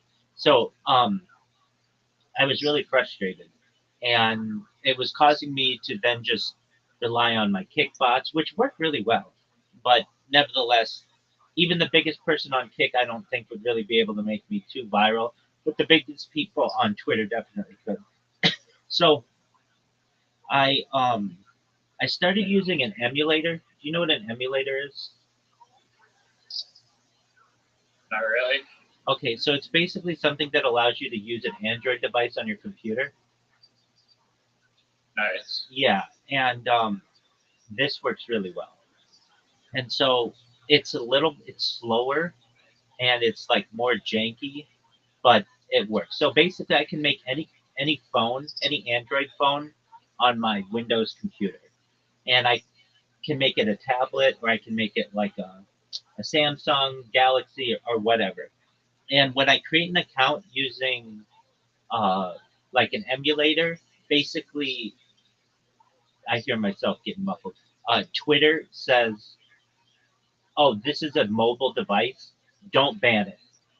Basically, it's really hard to bot with a mobile device. Very few people do it the way that I'm doing it, but they will do it with like a computer browser. So, um, what these accounts do, and it's been really, I think, effective, is I create the account manually because it's just, as you know, the Arcos challenge is like can get really complicated and stuff. But fortunately, I only have to do one or two Arcos challenges, and then it forces me to like check like to verify the email like 3 or 4 times. but that's okay. So long as I have to do that just one time or a few times right at the beginning and it's not randomized, that's absolutely fine. So then what these bots do is they, once everything's made, I can have them target certain keywords. So I have them targeting like the word crypto and spaces and Discord, but I could have them target any word. And then what they do is they pull up the people who have tweeted about that stuff recently, and then these bots go through and repost. And I'm finding they're able to repost like three, sometimes like 5,000 times over the course of a day, Jeez. which is a lot. That's a lot of reposting. And Do they get notifications though? yeah, that's the key. And I keep checking to make sure people are getting notifications when they do it. And then after about anywhere between like 3 and 5,000 reposts, they stop giving people notifications, which is totally fine because then I just create a new account and I check to make sure that these things are giving notifications uh, regularly by just retweeting my own shit, and it comes in that Rabbi Rothschild basically reposted your shit, and it happens immediately. Now, one thing that doesn't, all I care about is that when you're in the app, it shows the little notification thing. That's fine. If it doesn't always send an email, that's okay too. I'm fine with that. If it doesn't always make a noise on their phone, I'm fine with that as well. I just need it not to be silent, the notifications not to be silenced. So I've noticed that if I have these things go for over the course of a day, I can use multiple devices with one account, and I like to do that just because it's less work.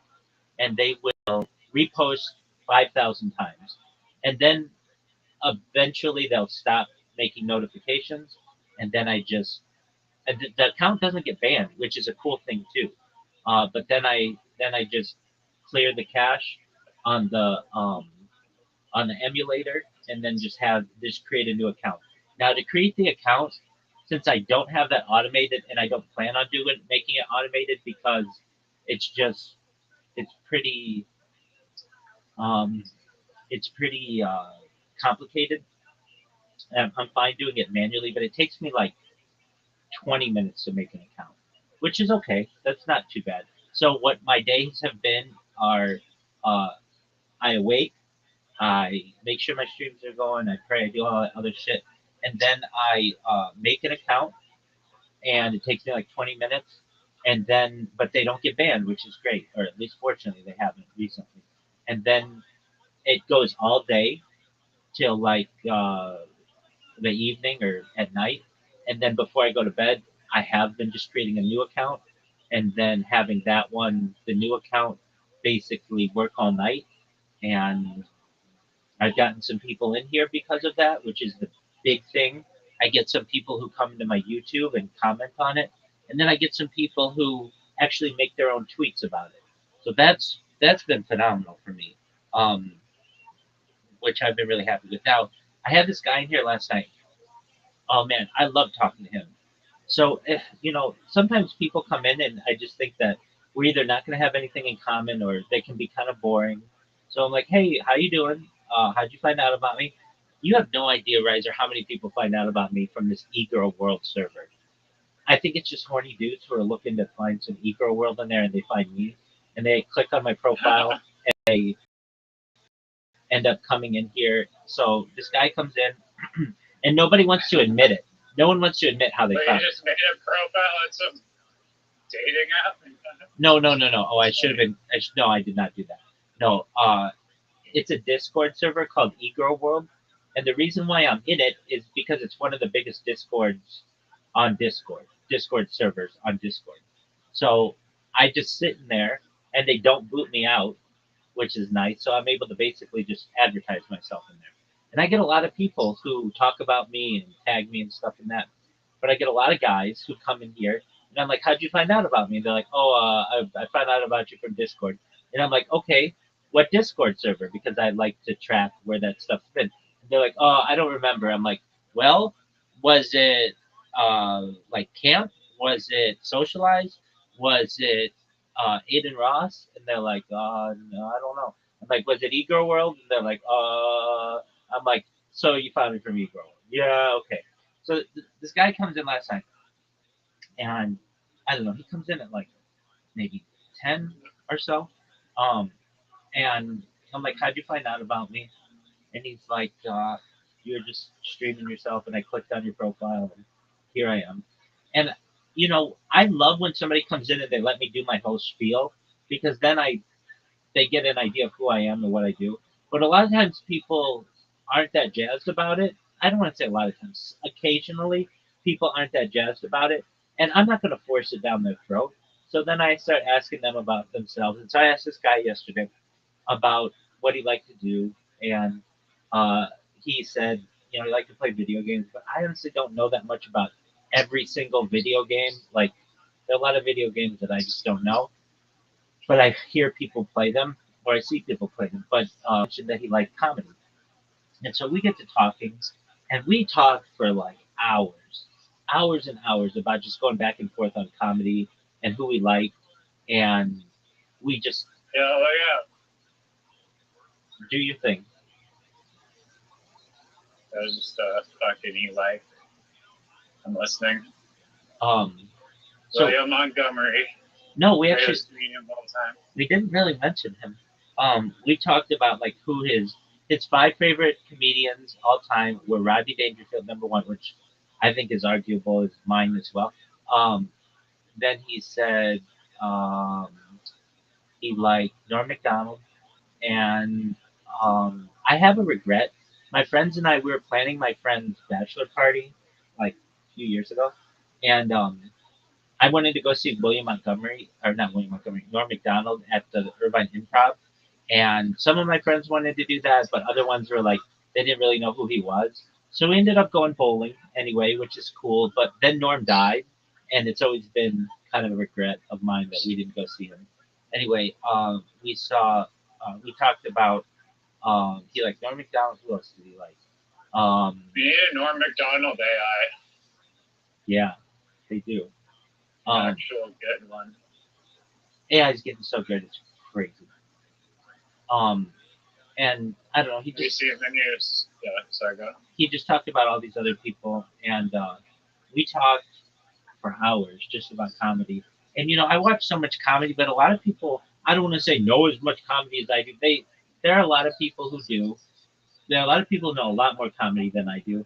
But like this guy knew Fighter and the Kid, like that podcast that I fucking love, that because everybody shits on it.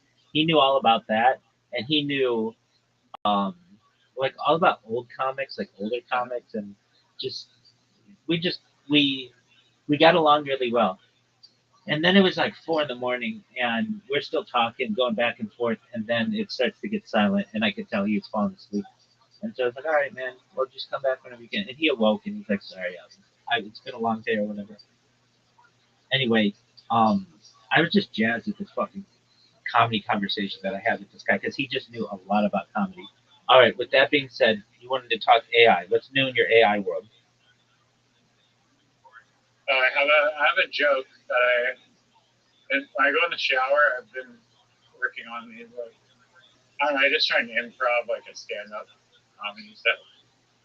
I unfortunately kind of forgot the setup, but I did have a joke that I thought was funny, and it was like, blah blah blah, like fucking Boston Dynamics, like they spend so much money on these robots and whatever crazy like robot takeover and whatnot, but it's like they have them where it's like they're doing like backflips and shit, and it's like, did anyone really like look at the perfect replica AI humanoid robot that was just like a flawless representation of human achievement, and then they're just like, you know what, that's great, but it would be sick if it could just do backflips, like, I don't know, fucked it up a little bit. It was funny in my head, but just the necessary amount of money it took to get the robot to do a backflip. That was a bit. Okay, I mean, there's something there. Yeah, I'll try and polish it up for the open mic night. If you Comedy. If you do open mic, please come here and tell me your bit beforehand, and see if we can punch it up. Okay. I mean, you transform my robot backflip bit into a Rabbi stand-up bit. Okay. I don't know if any of you are familiar with Boston Dynamics. This is that company that creates these robots of the future that can do backflips and can run and basically might perhaps take over the world in the future. Well, I wanted to know what was the modeling that they used for these types of robots, specifically in terms of their backflips. I don't know a single person out there who's doing backflips in order to avoid capture. Yet these robots are able to do so flawlessly. In my opinion, maybe we have over engineered these, and they should be a standard human esque kind of robot that gets tired after running for more than 15 feet, needs to take a nap. Those are the kind of robots that I want enforcing the future of the world. Nice. You know, I like that totally Rabbi version of it. I mean, I'm doing it off the cuff and didn't really. I know, off the cuff. Yeah, off the cuff. Exactly. So I had this conversation with this guy. Actually, Riser, this is if you want to kill, I think at an open mic, you should do this. Though you don't really have the time to do it unless you have like 5 minutes. But okay, I had a conversation with this guy last night, and he agreed that this was a really good idea. All right, so do you know what joke theft is? Yeah, we've talked about it. I thought we have. Okay, so what you do is you give credit where credit is due when it comes to a stand-up comic. So you may say, my name is You may say, my name is Riser. I appreciate the opportunity to be here. Hope you're all doing well. I'm going to give you my take on some of my favorite comedians like Rodney Dangerfield, Richard Pryor, and George Carlin. And then you do their old bits in your own voice. And you may put a modern take on it. But basically, this allows their bits to continue to live. And you already know that it's winning material, that it's really funny. No, but your delivery might totally fuck it up. It's like you might be saying the same words as Dave Chappelle, but Dave Chappelle's delivery of it will be totally different than you. That's true, and we talked about that. Basically, you can't do someone's material if it's really specific to them, but you could do some. If it's just like a knock joke, like Mitch Hedberg or whatever. Exactly, and you could do those. And you could do those, and you could say, here are some of my favorite Mitch Hedberg-esque jokes. And then you just do jokes like Mitch Hedberg. I think that can work really well for you, and really well for a stand-up comedian, to the point where we were saying that you could make that your career. If you weren't even a funny person, you were just an actor, and you went and watched old stand-up bits and then memorized them and gave that little caveat at the beginning and then just did them, you would be one of the most desired comics in all of comedy.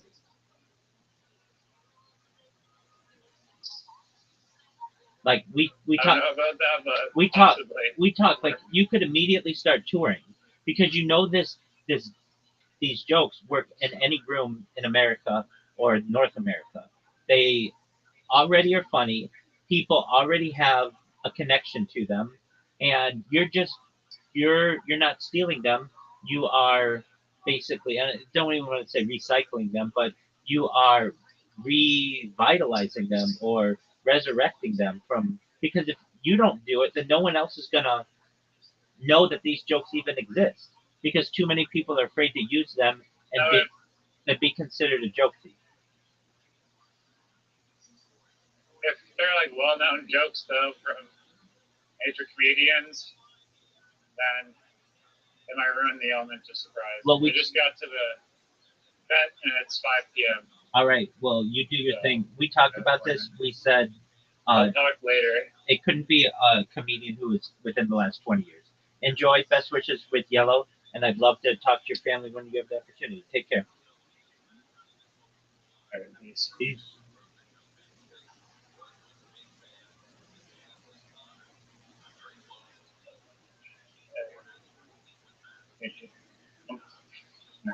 Sit. Up, over here, sit. 15.9.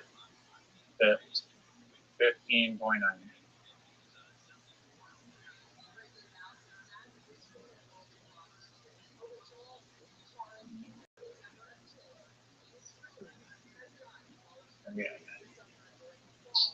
I have some little bit of stuff.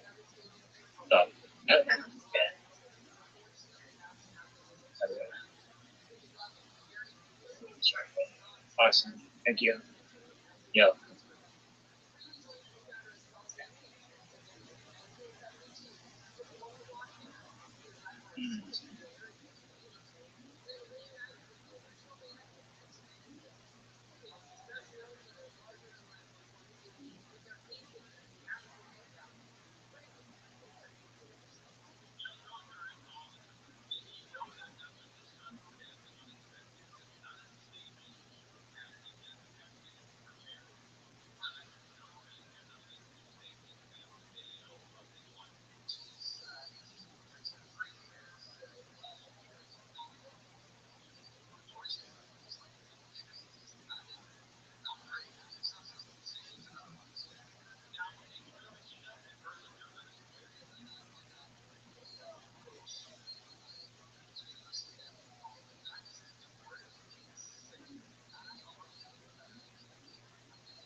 morning of the 14th. Regular discussion guide. How quickly that constantly feed the United States. Obviously, they are buying. But the country is said that for the first time, people offer that they are buying. What is they are buying? They are buying those, as far as we knew, always been done. The afternoon, the afternoon to the discussion on the morning of the 14th. And what do you want but you guys, being schnee, this is fascinating. What is being buying? Then about the thing I feel that is being fascinating. When you offer a kind of example between nightfall and nightfall, essentially you get nightfall on the beginning of the book is the obviously you can't offer up a night. Like I'm going to offer up a night. What it means is the difference breaker is essentially between the evenings, between the important night, the support people that support people do that night, and then the following evening the 15th. In other words, let's say you have lunch, you have the entire day to offer up penalty. So don't say this twice, the first twice. So the Gemara says, the understand, she was look like examining it every single time it's very recently. But they have that they are buying nothing. They are buying things. Are you actually putting a phone to the kids? They're going to be like, you still got to buy nothing on the video project. So that's how it's coming. Alright, so really sacrifice it. Also, so they're going to make it. They're coming from that kind of morning coming. And it's coming from the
So was one of the earliest series. I was listening, I remember, when What's that?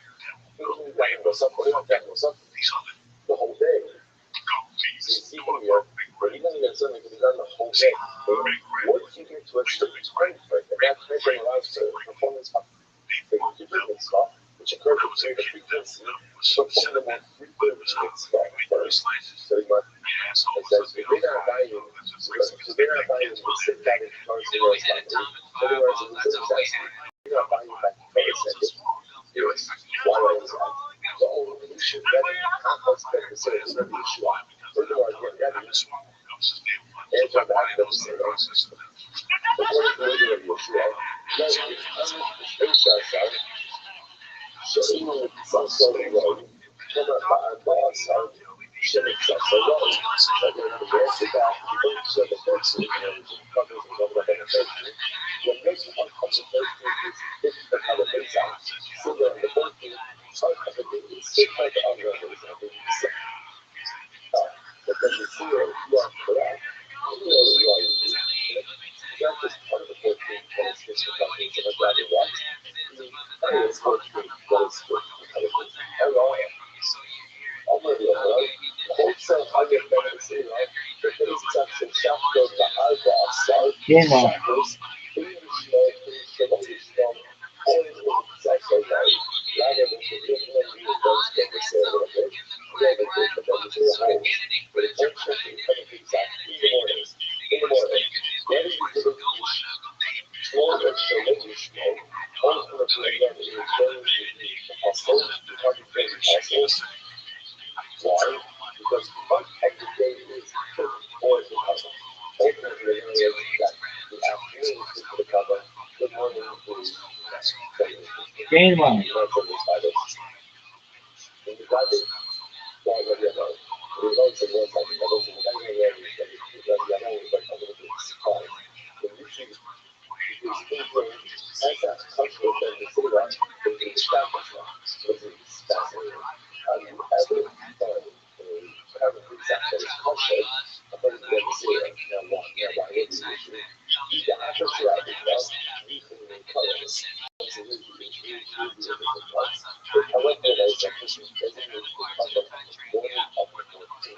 The problem is that when you invent it, that zero, you usually can't wrap it up in the morning. If that's the case, it doesn't need it in the morning. That is a appropriate designation because the product can't be shifted. If it can't be shifted, then it opens, you're going to set aside for your use. So we've seen this concept before. That once a product is effectively set aside for non-use, for non-sacrifice, for non-offering, ultimately it becomes set aside and needs to use forever. So we want to do the definition in the next level. And if you're going to use it on the third, exactly, you do that, in one space, then effectively it becomes conflict under the over top of the device. Game on. What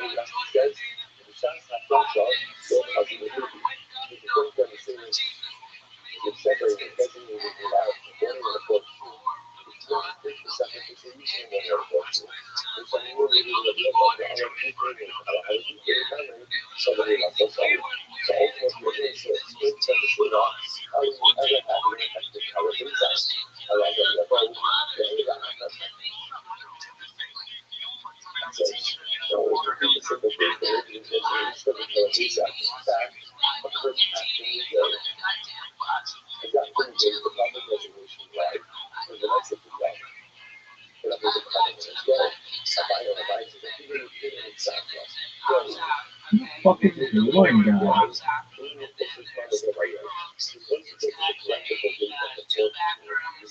Oh, fuck.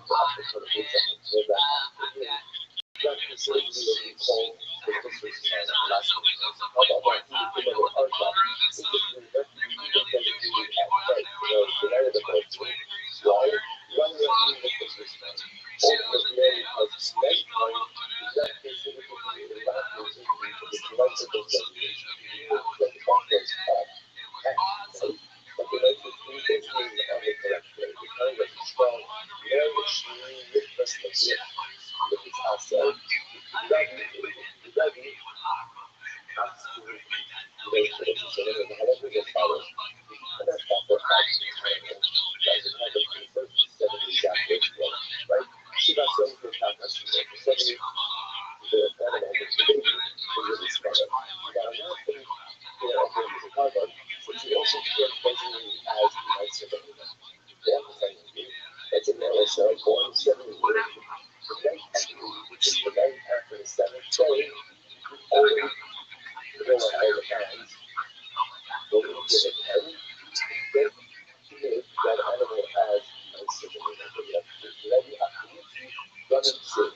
Contrast it to the other two. So, by not also in contrast to them, then we will use the 7 days under the shoulder. One leg has the choice of the night of the day, the night of the day, it's that's when we cover it. See, if we don't actually holiday runs out, I have a process that we can use thing and all kind of determine as a type of right or low cost. You sit there on the night of the week, because how do you reconcile this? Here's the gateway. You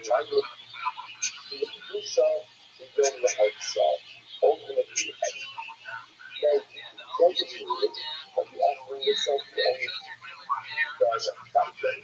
Okay, so there was a lot of just machine with Carvisa. Yes, Carvisa, but basically, the right of the force, so the last, yes, we offered up into the years, I already do have your house. We're not going to say that, I'm sorry, we're not trying to first, with a rich person in our system. And that's it, the look at all the fire, fire trying to so the guys who see for a lot of time, the ones in the animal is perceived to be offered, which is forever set aside for not Gainwell. pushed aside. Once it's pushed aside for sacrificial non-use, it is forever rendered invalid for sacrificial service.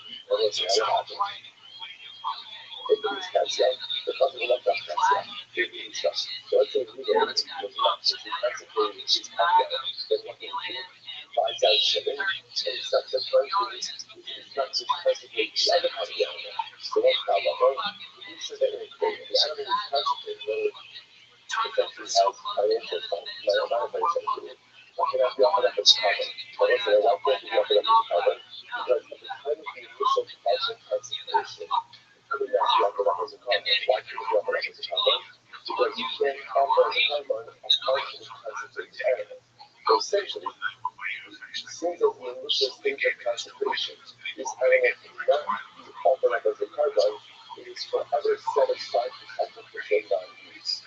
Usually subsequently follows out the ownership into fulfillment and consecrates the immediate fire part as well. The animal's financial sanctity will not be offered up as a carbon. So it's interesting enough, but the animal can be exchange it for another. All animals are consecrated, but also humans in us, and it's still not the same status. Because in this case, it's strong enough for us. We don't think that. Number one, strong enough, all I need to. That once an animal is set aside for sacrificial non-use, it never shapes that status. It is forever precluded from sacrificial non-use. Strong enough, you can make other people. You see from there that again, it won't get it set aside in this case. And this is from the beginning. That status can change. Strong enough, nothing under free, equally the double. Ultimately, again, equal enough, the animal can be set aside even if it has financial sensitivity. Like that, actually, I don't need equally the double. There's usually the piece that's double. I thought you should produce us that way. The level should be connected with it. Even by financial sensitivity, once an animal is set aside for 9 years, ultimately, again, that status remains. That is the same again. The living is not this path. Remember, again, everyone has this financial sensitivity. There's not that monetary sensitivity. It's like, monetary sensitivity is not a physical sensitivity. So you see that the fact that the equally setting aside for 9 years, sacrifice, even if you pay for something. Incredible. But actually, I just kind of sort of raised this phrase, never stack it up with olive for just a moment. The first lesson, you know, when you're starting out, following the kind of animals, you forever set aside the non-sacrificial treatment. Because aside, let's say, when it's supposed to hospital, there's only animals, there's only animals that could forever be precluded from becoming the cause, coming close to sacrifice, right? Once an animal is set aside for that, sacrificial values, it can never be removed. That is only a thing by animals. The following question. Now, I won't remind you that I'm struggle with myself. There is no such thing as a person, no such thing as a thing. He is always that. He is always set aside. You're fighting for things that ultimately carbonize my spiritual self. And there are times in life that I make poor decisions and it's one thing that I'm measuring. So I am peaceful and set aside from the satisfied. The God is only control and exercise. The hell will change. The hell will change. That no matter how bad and what I get myself into, I can always find a way to actually pull myself out. This is a good running up. How do you do? Animals can be set aside for permanent and non-sacrificial use. Animals can be precluded for other entries in the presence of other people. That is the animals that is never a good. I look up for myself, or I stuff for myself about people, no matter how bad it was for you. We always execute ourselves, review ourselves, and make ourselves into a common people. So I praise God. This is really good. That's what they do. I want to be able to describe it. So actually, you go through further, right? Obviously, further. Now, okay, I think right through further to show it. That's even to show it. Remember, how often I should be showing it. One of the things that's colors, you children to show that them, you can get it, separate out of how to discover. Then what happens? The him and gas. Give it out the codex. Bring out the codex afterwards. Okay. You'll not okay. Send us the codex. Bring out the codex. Cover that. And then you can show up. So let's say, I'm not holding this thing. You have to bring it out. I got that's not fun. And so you don't have the codex to live off my child. You got to show up. So let's say, now, the Shiloh. The Shiloh doesn't fight for his karma. But when you can come up with myself, and then offer up coming out the codex. Like in the basket. So we'll get that karma. The Shiloh is now. We're getting the 8th of India, separate out of common process, bring out the codex, as well as this is part of the procedure to bring out. We're going to walk on to the give up. Give up. So again, when I ask you about this status, you don't give up. So all you think about it is, karma. So that's not that one. But we're really places that can't go up to karma now. Because since the karma is set aside for sacrificial non-use, at the time of the beginning of the words, once the karma is set aside, it's always set aside. So therefore, again, the karma cannot be reviewed by again. Now listen, what does that mean? So effectively, what does that mean? What does it mean? You have to think another type. In other words, it really still has his obligation of being a podcast. But the notion cannot use that particular animal. Now, in another case, you find out that I'm going to remove this type, right? In the shot, in this case, we're going to inflate it, right? We're going to separate out a couple of contacts for the traffic. We're in sync. She lost mental capacity. What's mental capacity? Because of the staff and no more content, then ultimately again, we're going to end to regain his mental capacity. But let's say, by the way, changes will come along with cases that he's always such a social size. When does the person see any other culture, and we're into looking at all of the stress. A person always thinks, almost like this. In an episode of Country Ready to Sell, singing makes absolutely no sense. You turn down the book and you run the closing times. There's always been a little recognition of the doors away. Okay, but everything going on there, right? The crowds are always very weird. And I am doesn't give you the money. I was up in a little bit, right? Jonas is the gods were all the gods. The gods were always with. It was always white. Because wherever you go from sin, you always have toil at the side. Wherever you get, wherever you get, has a very limited shelf life. That's the place. Because it is eternal.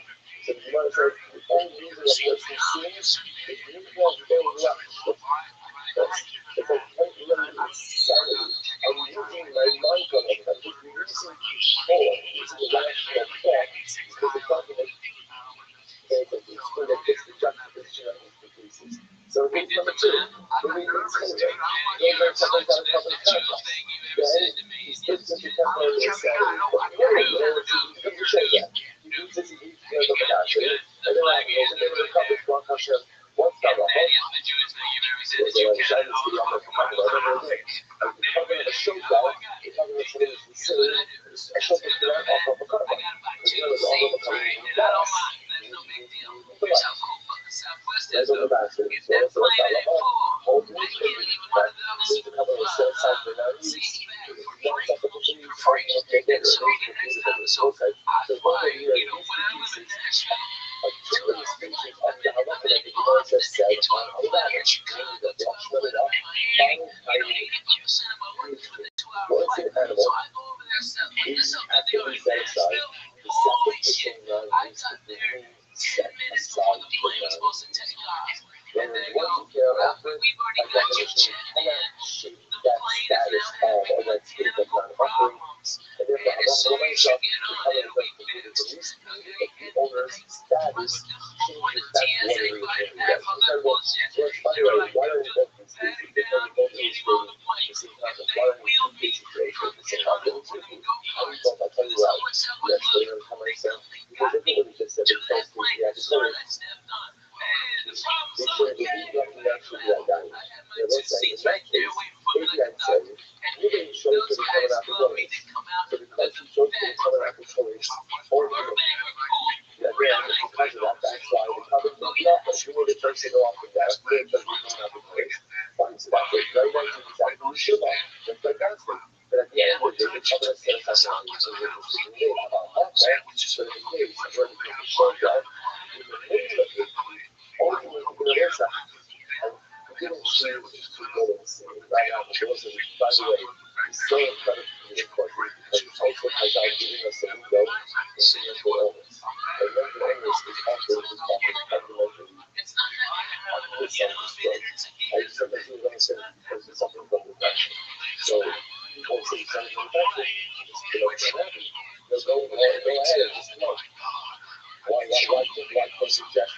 And they use leadership. They want it. If they're coming with her, she wants closer, why could you just get better? I can just do better. One of the things that should complicate that people don't understand about the English that it is very different. It is very different to see the physical symptoms. It is no different from any other illness that affects the individual. There's a female sin over there. You know what? Because the guy becomes a shame factor in terms of mental illness. Or that is ultimately, again, that's happening with that. Right? You can't choose that. That's the punishment. Ultimately, again, you know, there's a husband and a baby. Then the guy's becoming a shoulder. That's the situation that is becoming people. The young children, it's so different than someone who's falling asleep. And okay, like you said, when you're asleep, what's your status when you're asleep? What's your status? It's fascinating. There should be kind of like a show. Why is that? Because the person who sleeps doesn't have balance. Should have done sleep. It wasn't a lot like when you sleep. Ultimately, you don't want to just go to the back. Like why?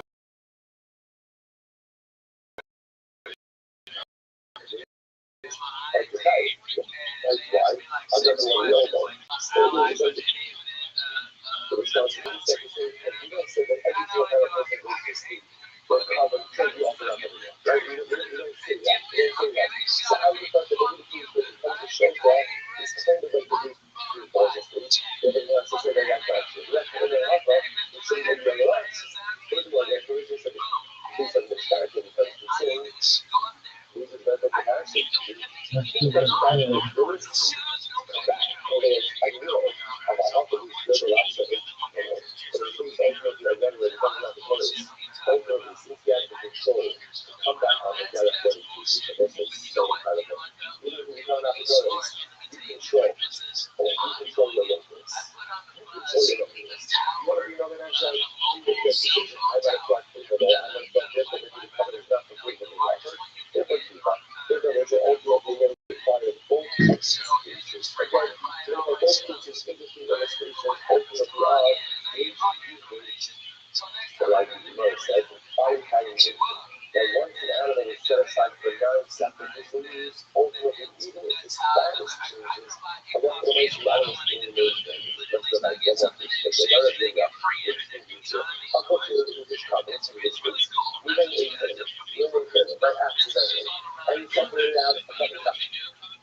Like if you think like Southwest is almost a 24-hour a day airline, and especially with its out international flights now.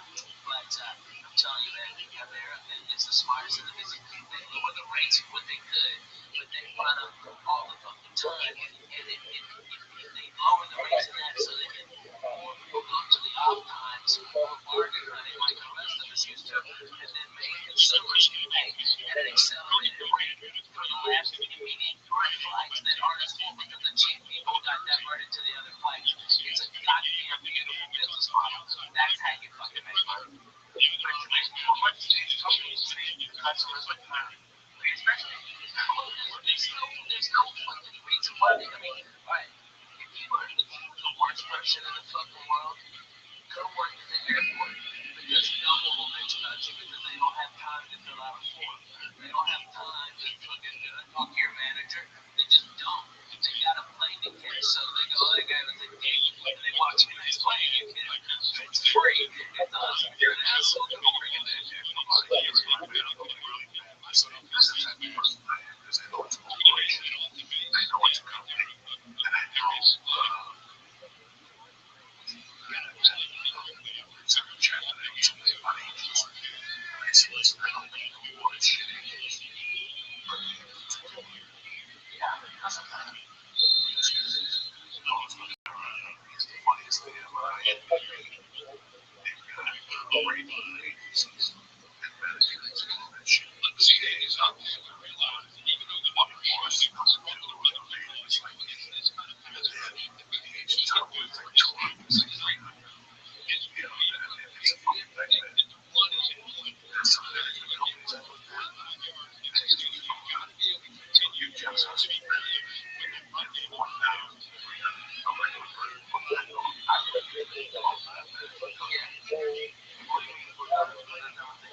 that's how that's the rating. That's the rating that was as far down the list.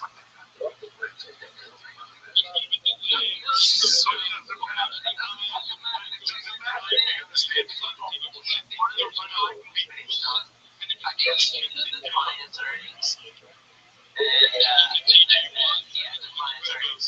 And so, like, I'm with William Morris, and they worldwide are number one, but I here in America, CAA is shit in LA. Alright? Like, William Morris is badass. He gives them that big stick. At that level, unless they're worthless, or fucking strung out on something. I mean, there's been a lot that have risen and fallen because of what they're storing and what they're drinking or their fucking expensive. But, man, you got one client, and you're that guy's manager, and that fucking guy is Kevin Hart. You're waiting with me, I mean, that you only have one client, and so far now, like, Kevin will work hard and make a ton of money, but what if he takes 2 years off, just to relax and build up a new habit, That's why when your rating drops to 5,000, I mean, how much do you just even do it?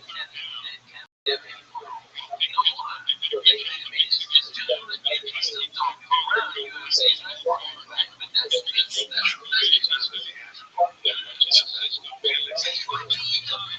such a fucking amazing action hero. I have this cool side. It's so amazing. Jingles. Okay, with a fucking score. Dance. Crazy shit. Okay, driving a high ride to the fucking edge of for hot bitches. What the fuck? I'm all for that. That fucking nice ass Corvette of his fucked up. Oh, way in that right to the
socks would all be great.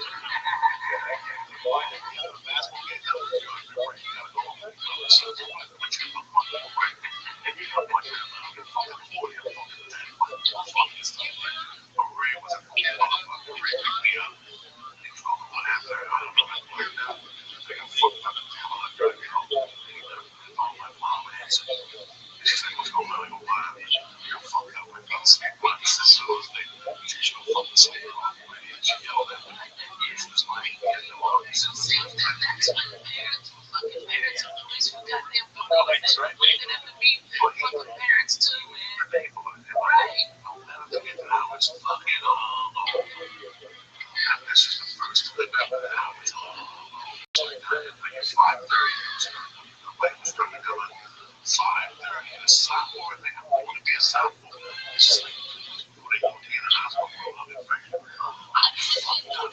I'm not doing drugs, no drugs. I was smoking pot, I was high. I was not drinking. I drank a little while. I drank a little. The mom had drank early. It was a Sunday. So I got home like at 5. I passed out. I'm dead at 11 in the morning. I gave like high school. That's what I was up to. I gave you music.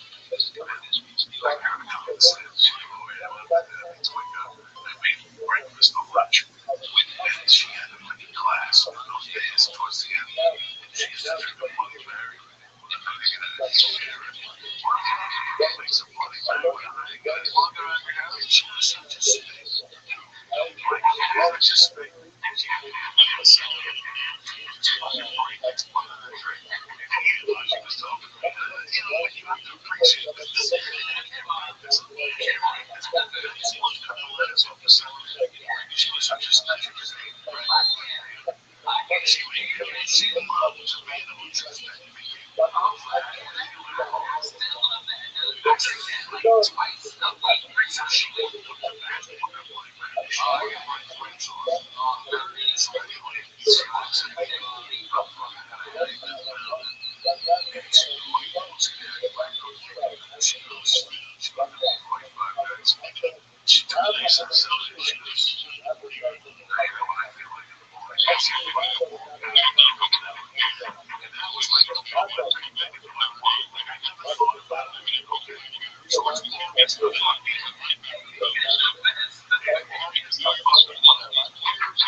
lost the NLCS playoffs against Lisa, I guess, 6.5 years.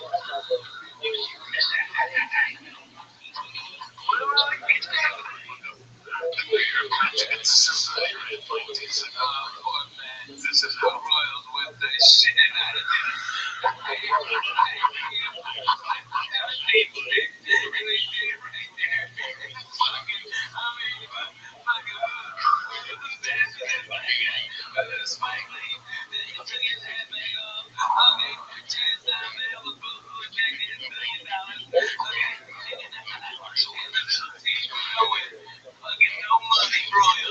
I'm so proud of him.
So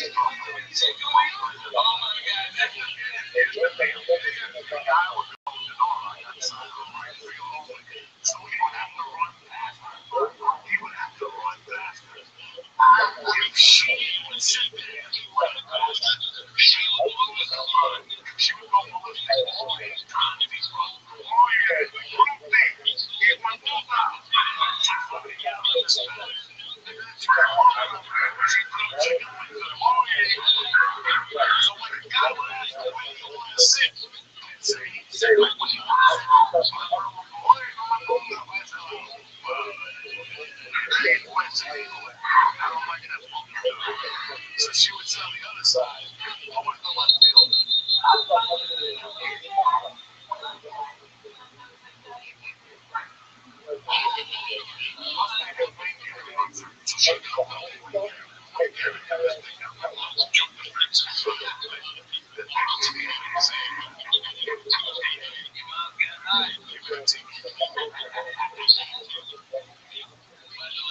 This Friday I'll be at the Condom Inn here in Los Angeles. Church family place coming. I'm not here for them to see that. I'm going to be like 2 hours like behind.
this morning and the next day. The innocent blows out the night sky. That's what a genius small ball is. That's what they did. They're playing for the baseball now. We're playing baseball. We play college ball.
trying to get the shortest distance was this way. If I swim vertically to the fucking wall, I couldn't make it.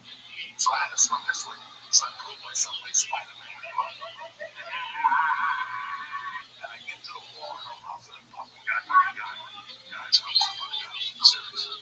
That's when I realized this has to happen. And I'm all nervous and I can't kick no more. And I'm not honest. And I'm all nervous. And I got my fucking chin on the day just holding me. And some kids are like, listen to this kid. I go, okay. I'm like, no, I'm not okay. How are you doing? All these little kids get together, so nice like this. And they're trying to pull me out. They can't pull me out. They're like, 1, 2, 3, pull. And they're pulling me out. And I'm turning purple.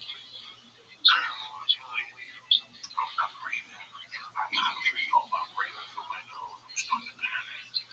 People are starting to circle and look around. And these little kids can't pull me out. They're like, fucking ring the buzzer. Ring this buzzer. There's no one on it. This chick gets on the thing. She turns this thing around. And they're actually going to make me. This thing couldn't get me out.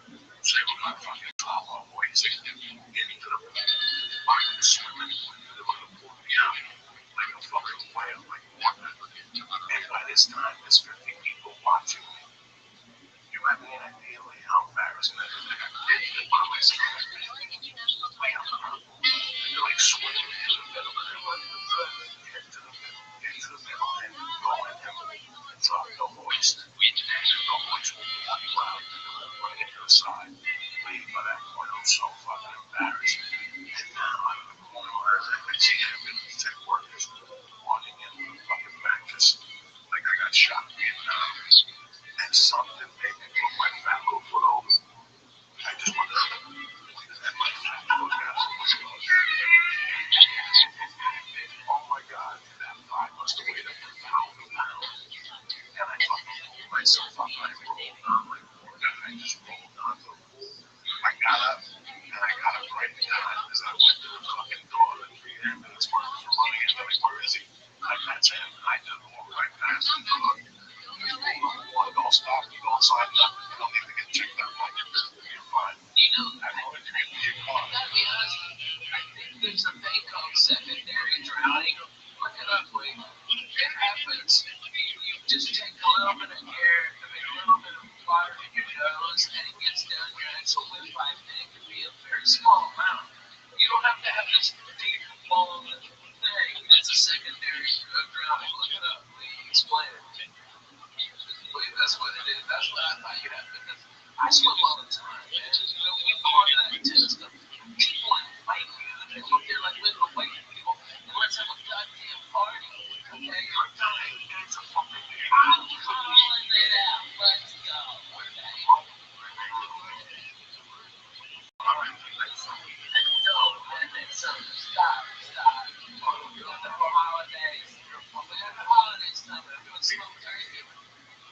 Trying. I got the team to be. Alright, trust me. I got problems. Okay? Yeah, I'm fucking Jay-Z over here, but I got 100. Alright? Word of that. But you know what? It's so great. It's so, like, freeing for both of us. And I still love her. I'm in love with her. I love my babies. And that's why, this wasn't an active night. You know what I mean? But it just simply wasn't. I got real shit to do. I got 2 beautiful babies that love their daddy. And I've been given so much bullshit, about me and the wife. Boy, truth was, she was just responding. Family chick, she was already free. And I had found on her, like, 10 days before. Okay? And so there was going to be this big transitional battle that my lawyer takes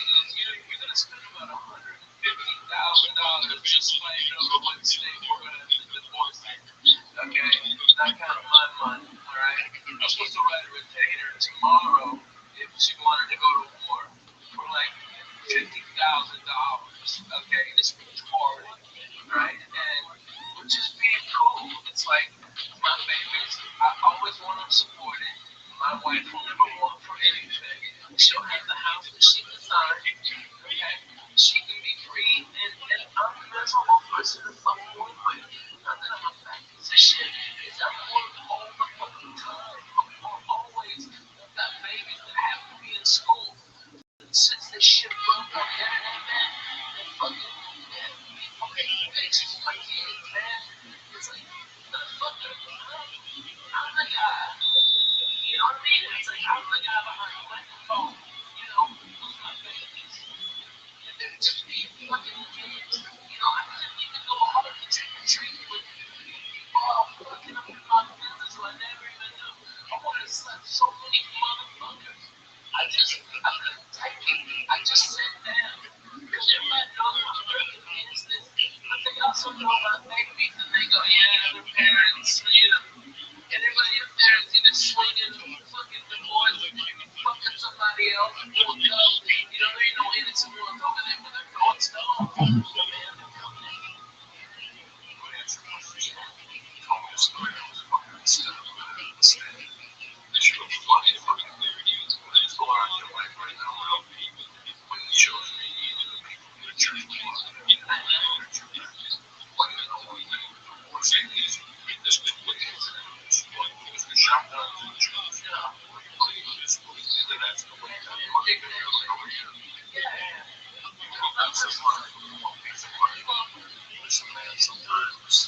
Sometimes people try to get up on this process. I didn't know I wanted it.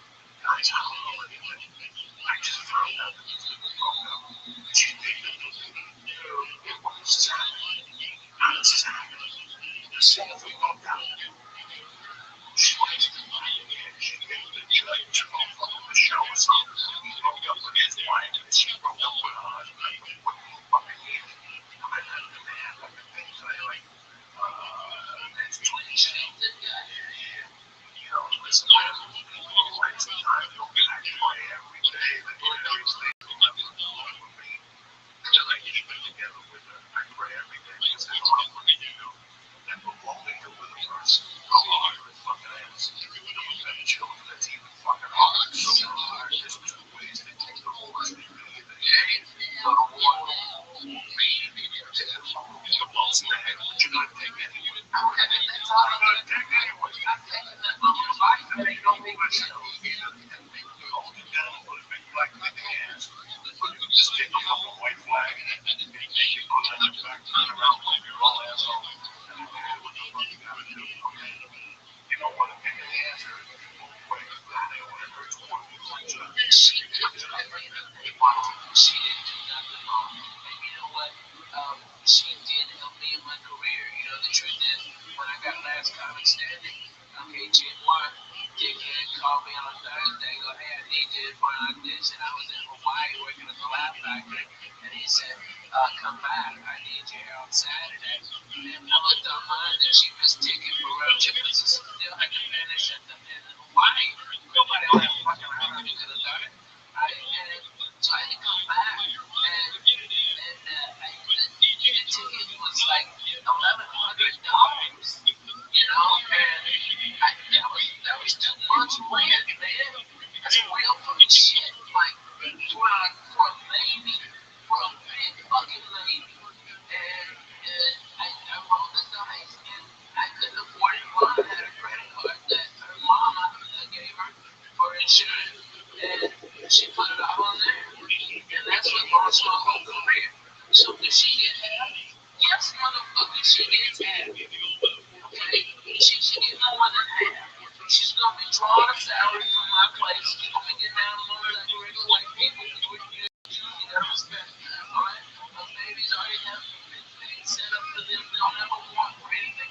They'll never have what I went through. You know? And it's like, that's what you want. But now they're coming. It's just so irritating. It's like, you know, they're just, oh, this motherfucker. You know? Sorry for this, I didn't want to we have first of all, a thank you. Yeah, sorry for this one. Both effective. That's what I want to do with singing.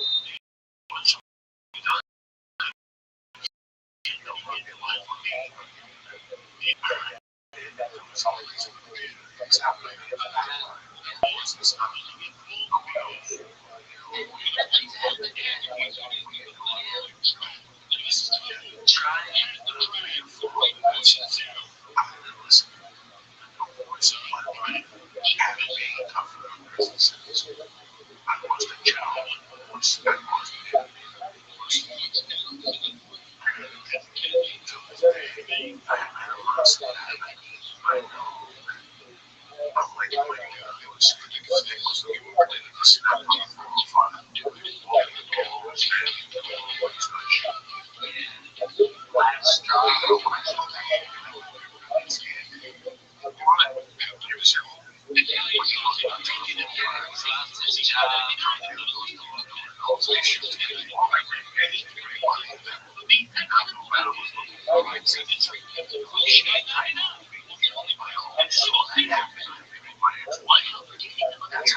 It's just accelerating.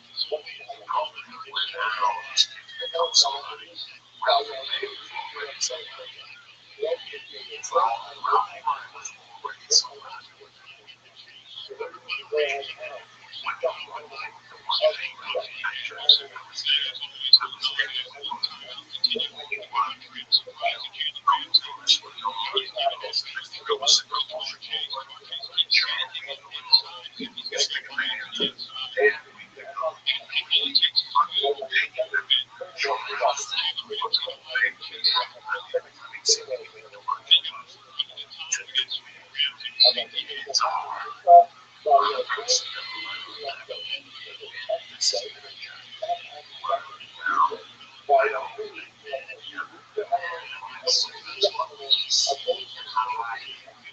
so much less stress and less anxiety. I don't have nightmares every night.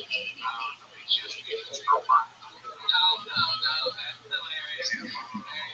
That was 12 days.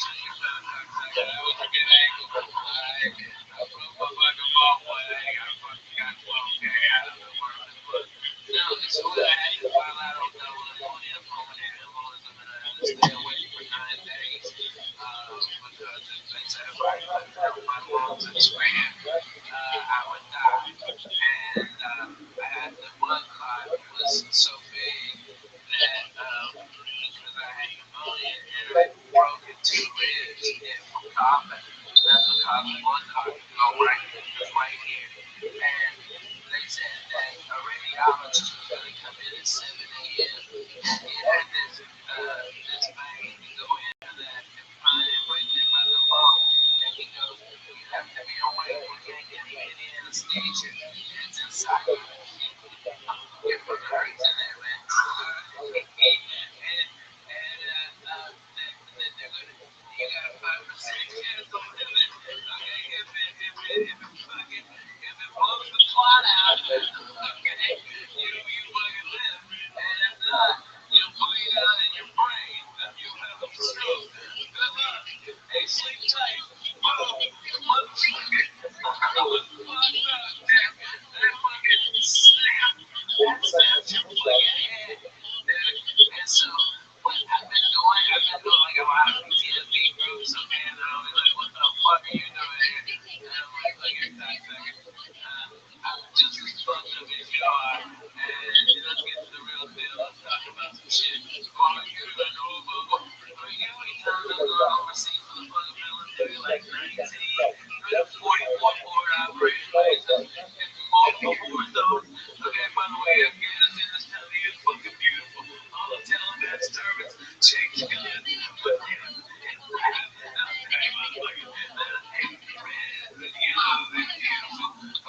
but I've been there, and then they start getting real, though. I mean, when those guys get real, it gets real. You know, I mean, it's like, I know it sounds stupid, right? But you're so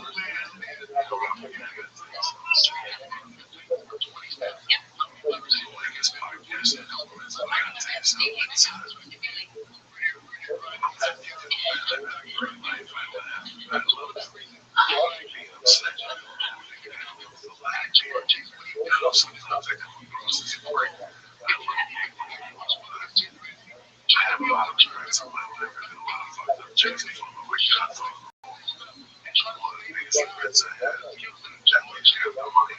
What I'm saying, but I just think that I'm going to go back to why I had a market I can't have to show. That was an all-time experience of the greatest comedy show. You know what I'm saying? Apart from now, this is the story of my game. I get to the HBO. I don't know. I'm around paying that guy to show. Just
Yo, political vegan.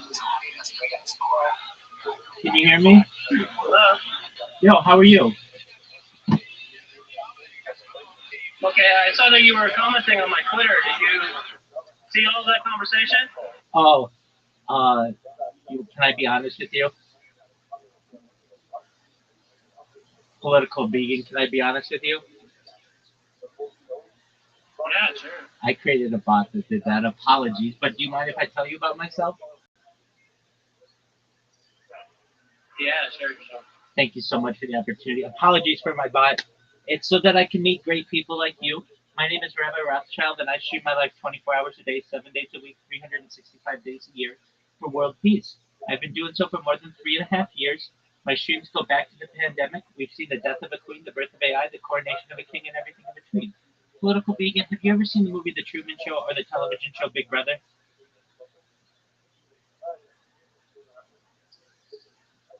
Yeah, I'm living it. So am I. Excellent. So you're a streamer yourself?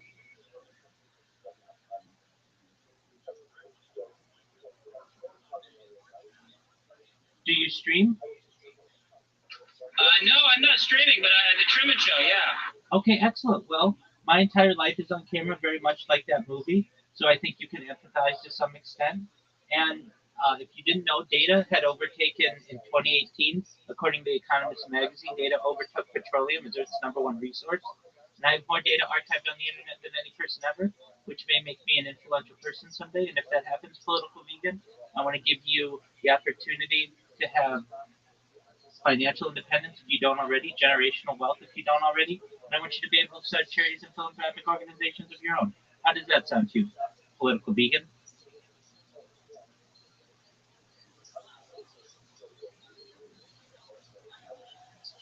Pretty muddy, I'm sorry. I'm sort of being suppressed at the moment, but I have source code if you want to collaborate.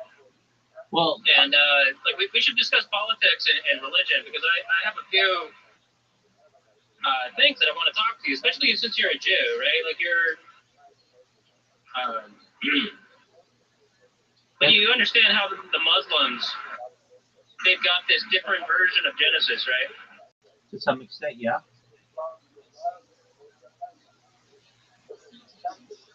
Well, it turns out that the Quran doesn't even mention the name of the tree that Adam ate from. Right. I'm saying that's kind of important. Okay, that's all right.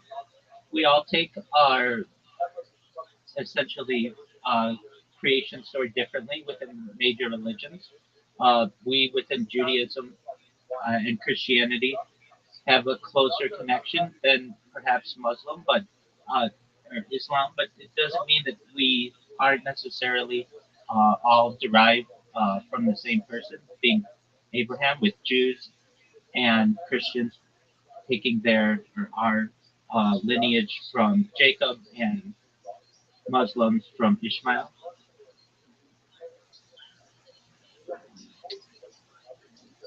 And so I take it you're a vegan. I think that's a very admirable type of life to live. What other political points are important to you,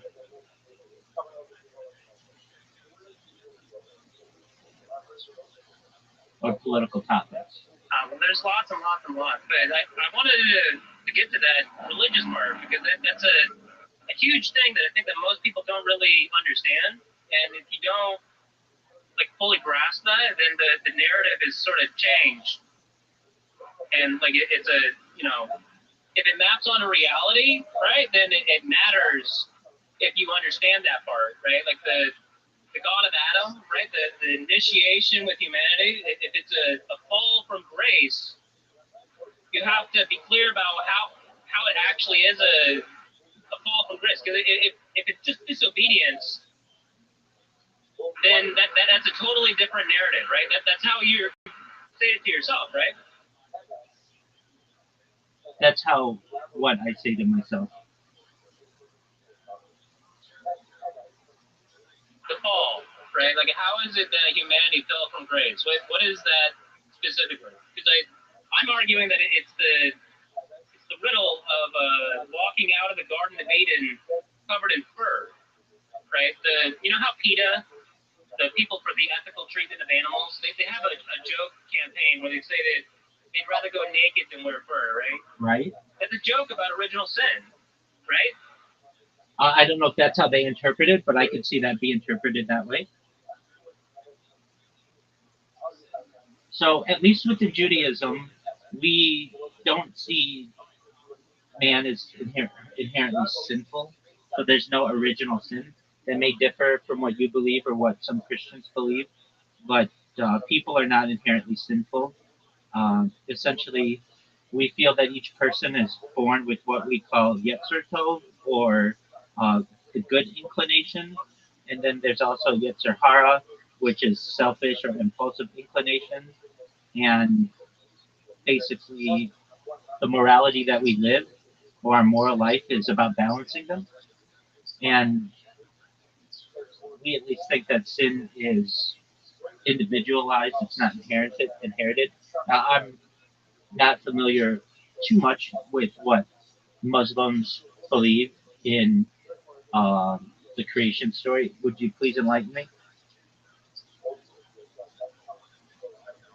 Right. The idea of inherited sin is not like it's a thing that you inherit in your biology. You inherit it in your culture. The culture has been harnessed, right, since Adam, right? We just are ruthlessly wicked to animals just because we can. And the idea of it being the original, where it initiates, is the walking out of paradise covered in fur, right? So if you're living in a fallen world, a fall from grace, right? You've inherited a wickedness.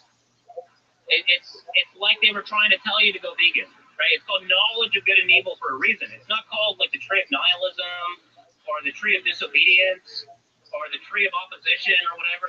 It's like you're supposed to wrestle with God, not just accept God, right? Well, that's what Israel means, wrestles with God. We, as Jews, don't necessarily think that the sin has been inherited. No, it's individualized. But for the idea of veganism of the future, I'm an advocate for it. I'd like more people to adopt it. What are your thoughts on like lab-grown meat? Are you an advocate of that, or are you against that as well?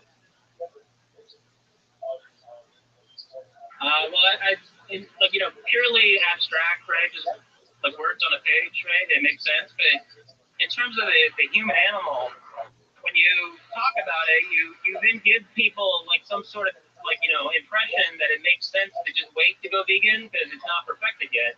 Whereas you could be vegan right now. That's part of and like the idea is that you could have been vegan back in Adam and Eve as well. Like the human animal is capable of being vegan. It's just this culture that you have received from your parents, right? The culture says it's okay, right? And if it's eternal, if it's truly like this intergalactic view where it's not localized, it doesn't matter what your local filter says, right? Morality is not based off of, what your parents tell you. It's based off of what reality actually is, right? I understand. We can't change the past though necessarily, and we're all born within our own cultures. I feel that we can look toward a future of veganism, perhaps for the whole world.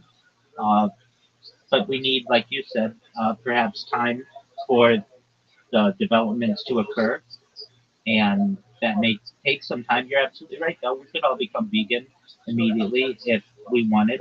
It's about a personal choice, but also to some extent what opportunities are available for you to eat. But yeah, I would say it's generally a personal choice.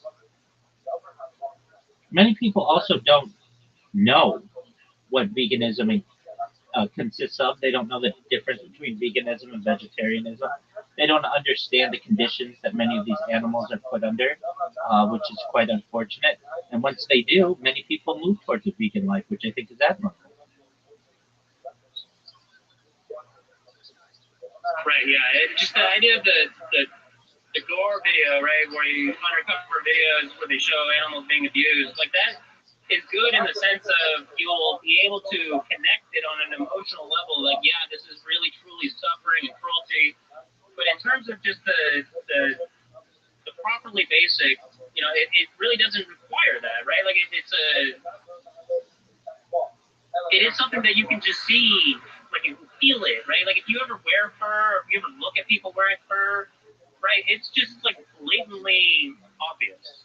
And the point is that there is like almost nobody who then doesn't point back and says, no, wait a minute, just because they're doing it doesn't make it okay, right?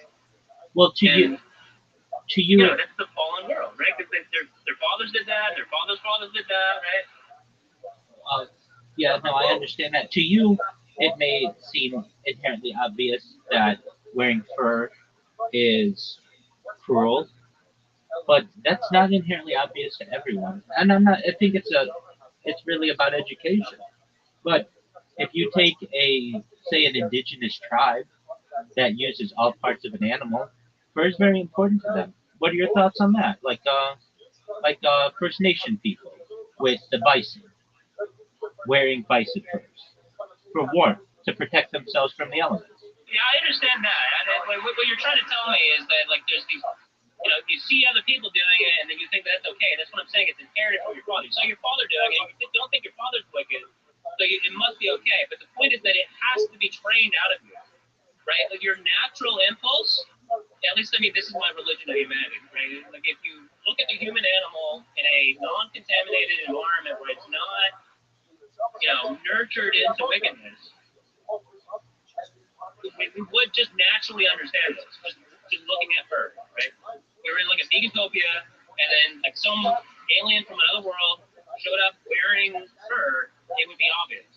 But I guess this is just assuming all these different variables, right? Like I mean, you're saying that people don't look at it that way, right? Like, do you understand what I'm saying? Where they have to be trained out of it, or are you gonna push back on that? I think that it depends what kind of start we take. So let's give the environment a scenario with the First Nations people. Someone who will die if they aren't able to insulate themselves. The use of fur seems like a reasonable use of the animal. Would you agree?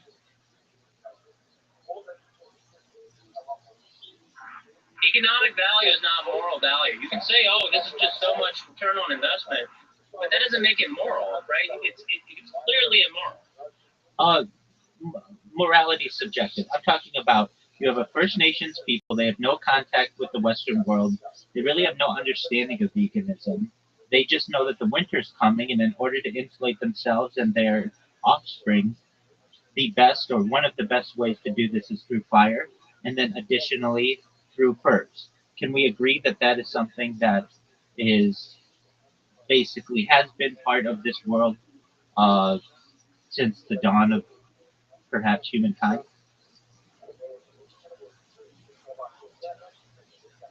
I'm not I'm not asking you to make a value judgment on it. Right. No, but I mean, the point is that it's like a badge of merit that the religion starts with this, right? This I'm is not- the I'm not- initial commitment. We're not even talking religion. Like We're not even talking. it's almost as if they're anticipating that the future will be this opposite. They're anticipating that eventually veganism will win, right? I do think that veganism will win, but let's not even get into the religious aspect of it, or just separate the religious aspect from it. We have a First Nation people that has to be able to protect themselves from the elements and wear fur. Is that not? Is that okay with you that they do that?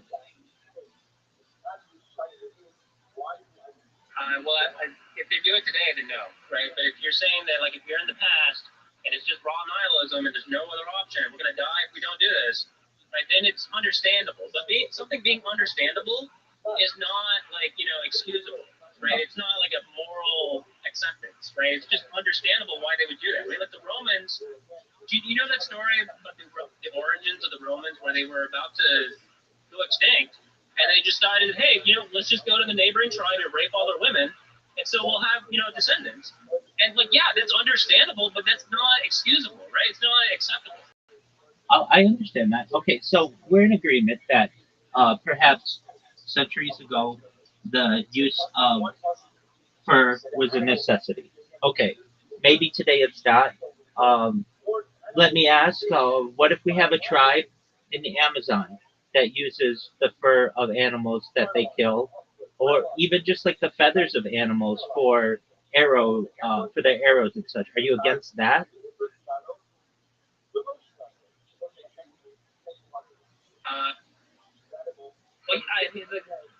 Part of the assumption that you're giving is that because it's this thing from like thousands of years ago, it therefore makes it somehow like a different conversation than a moral conversation. If it is literally the sacrificing of animals, as opposed to just like finding feathers on the ground and making some sort of artwork, right? That's different, right? Like it's still like nothing about a culture, nothing about it being old makes it so that it's okay, right? Oh, I thought we had agreed that it was that the fact that if they had no other alternative, then it was okay. But now today, if they have an alternative, it's not okay. Do I not understand that correctly? Romans, they didn't have an alternative. We're not. I'm not talking the Romans. I'm not talking the Romans because they're a quasi-developed civilization. I'm talking about as primitive as we can get in today's day. So in 2025, we have someone in the Amazon rainforest who uses the pelt of an animal that it's killed for protection, for warmth, for whatever it may be. Are we in agreement that what they're doing is not immoral? No. Right? For today, for 2025, where we've got all these UN agencies that'll give you all kinds of clothing deposits and whatever. Like if they wanted to cotton clothing, right? Political vegan. Can you please repeat that? It sounds like you're on a busy street or something. You're cutting out. Can you please repeat that? Because it's an important point you're making, and I want to hear it.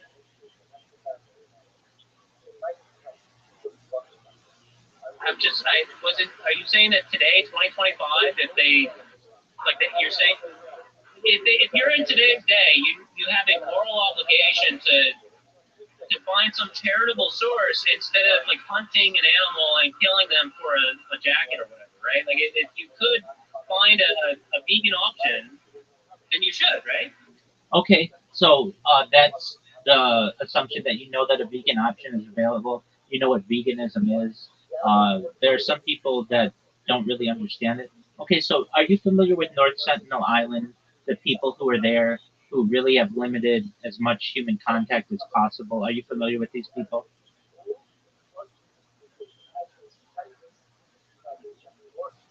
No, I also, it works the other way too, right? If there is this like truly isolated group of people, humanity, the rest of the world does have a responsibility to make sure that these people have basics, right? And so if you're saying that like they don't have any basics and they're just so desperate, like they're like actually like wild animals where they don't fight, because wild animals like that, right? Like if you're out in the wild and you're a bear, like you're hungry, right? There's no food. You got to do something.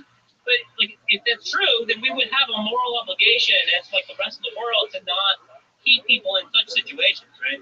Okay, so to familiarize yourself or just the general conversation, the people of North Sentinel Island have rejected any kind of developed influence. So if there have been cases of people who have flown aircraft over the island and they've thrown spears at it, there have been missionaries who have attempted to proselytize or missionize, and they've killed those people. So the UN has essentially quarantined, I think it's at least 2 miles off the coast, that basically no developed people are allowed to penetrate that border. So, if I understand you correctly, I just want to make sure I do. Uh, you think that we should send people there, even though that could contaminate them or could cause issues, but to teach them about veganism? Is that correct? Well, not just veganism. Yeah, I mean, like that sounds like child abuse. Right. The only way that you like are in that ideology where you are like as hostile, warlike with everybody and everybody who's not like you, is because the parents are like brainwashing their children. So like if that's really truly what you just said is true, we should give these people smartphones. We should give these people great food. We should give these people great clothing. Right. Like we need to have a way where they're not gonna just because that's hardcore. Are you for real? Oh, yeah, absolutely. Just to give you a breakdown on it, here we go. Just one moment. Please give me a summary of the people of North Sentinel Island.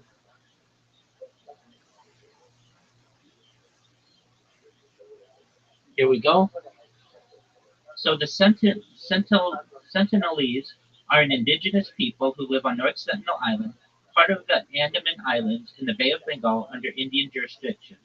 They are considered one of the last uncontacted peoples on Earth. They're estimated at 50 to 200 people, though the exact numbers are unknown. The Indian government and anthropologists avoid contact to protect them from disease and respect their isolation. Language and culture. Their language is entirely unknown and unrelated to any of the Andamanese languages. They are hunter-gatherers, so they, are basically killing animals, obviously, living off fish, coconuts, wild fruit, and small game. They use bows and arrows, spears, and simple tools made of wood, bone, and metal, sometimes scavenged from shipwrecks. Lifestyle. They live in small huts or leaf shelters in groups likely based on family bands. There's no evidence of agriculture or fire making for cooking. They use fire but don't appear to produce it themselves. Contact history. They have rejected contact with outsiders for centuries, often reacting aggressively to the approach. British and Indian expeditions. In the 19th and 20th centuries, attempted brief contact, a few short exchanges occurred, but ended quickly. After the 2004 tsunami, they were observed alive, shooting arrows at the rescue helicopter. In 2018, an American missionary named John Allen Chow was killed after illegally trying to contact them. Legal protection. Now, this goes to the point like, should they have legal protection? North Sentinel Island is under strict protection by Indian law.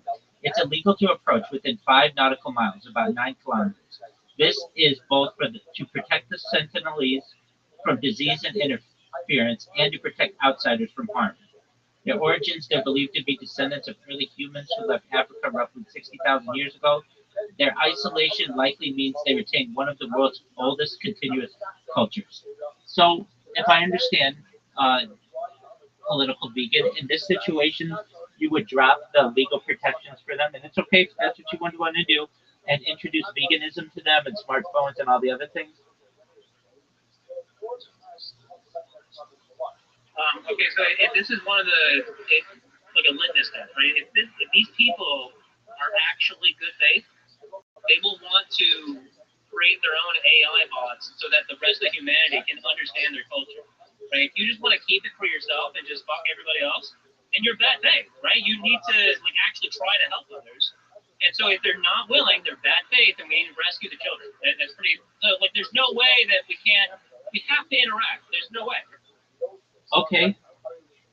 I understand what you're saying, and that keeping someone like that is child abuse. I get that. There are other people, perhaps anthropologists, who think that they're a primitive tribe that should remain um, uncontacted for as long as possible. I get that.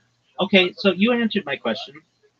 Basically, as I understand that you think, and this is cool. I mean, this is what the idea is that we should have like veganist education systems or education missionaries. I don't know how else to describe it, but people who would go to uncontacted people or even contacted people who just don't know about veganism and teach them what they're doing is wrong and hurting animals and giving them alternatives. Do I understand? Like that's something that you would endorse? Yes and no. It does sound great. It sounds like Mormonism, just with veganism or whatever, where you got missionaries out. But what I really want, like, and this is sort of a joke, but like, just think about it, right? Like, imagine there's like a pacifist Terminator where it's got the Gemini AI, and it's there to say, hey, I'm here to learn about your culture, right? And if you're like going to be bad faith, right, and just like never try to teach the Terminator your culture, then that will be your adjudication, right? Well, the rest of the humanity will know, and we'll try to save the children, right? But if they are actually good faith, if that will actually, because this is what I want. I want AI. I want a vegan AI for everybody. That is Okay. right, including the indigenous, right? I understand that you're saying that like this is sort of absurd, and I get that, right? But No, I don't. in terms of Wait. Let me stop you there. Let me stop you there. I don't think it's like absurd. that would actually be true. I'm listening to what you're saying, and it sounds like it could be reasonable. So if I understand, under your if we were give you the opportunity, political vegan, you would train robots with Google Gemini and ChatGPT and Claude and all that other stuff to go around and be ambassadors of veganism. And I understand that there are other elements of this too, and learning about their culture, and I get that. Let's not get to that part yet. Just staying on veganism. So these robots would go around and teach people about veganism, right?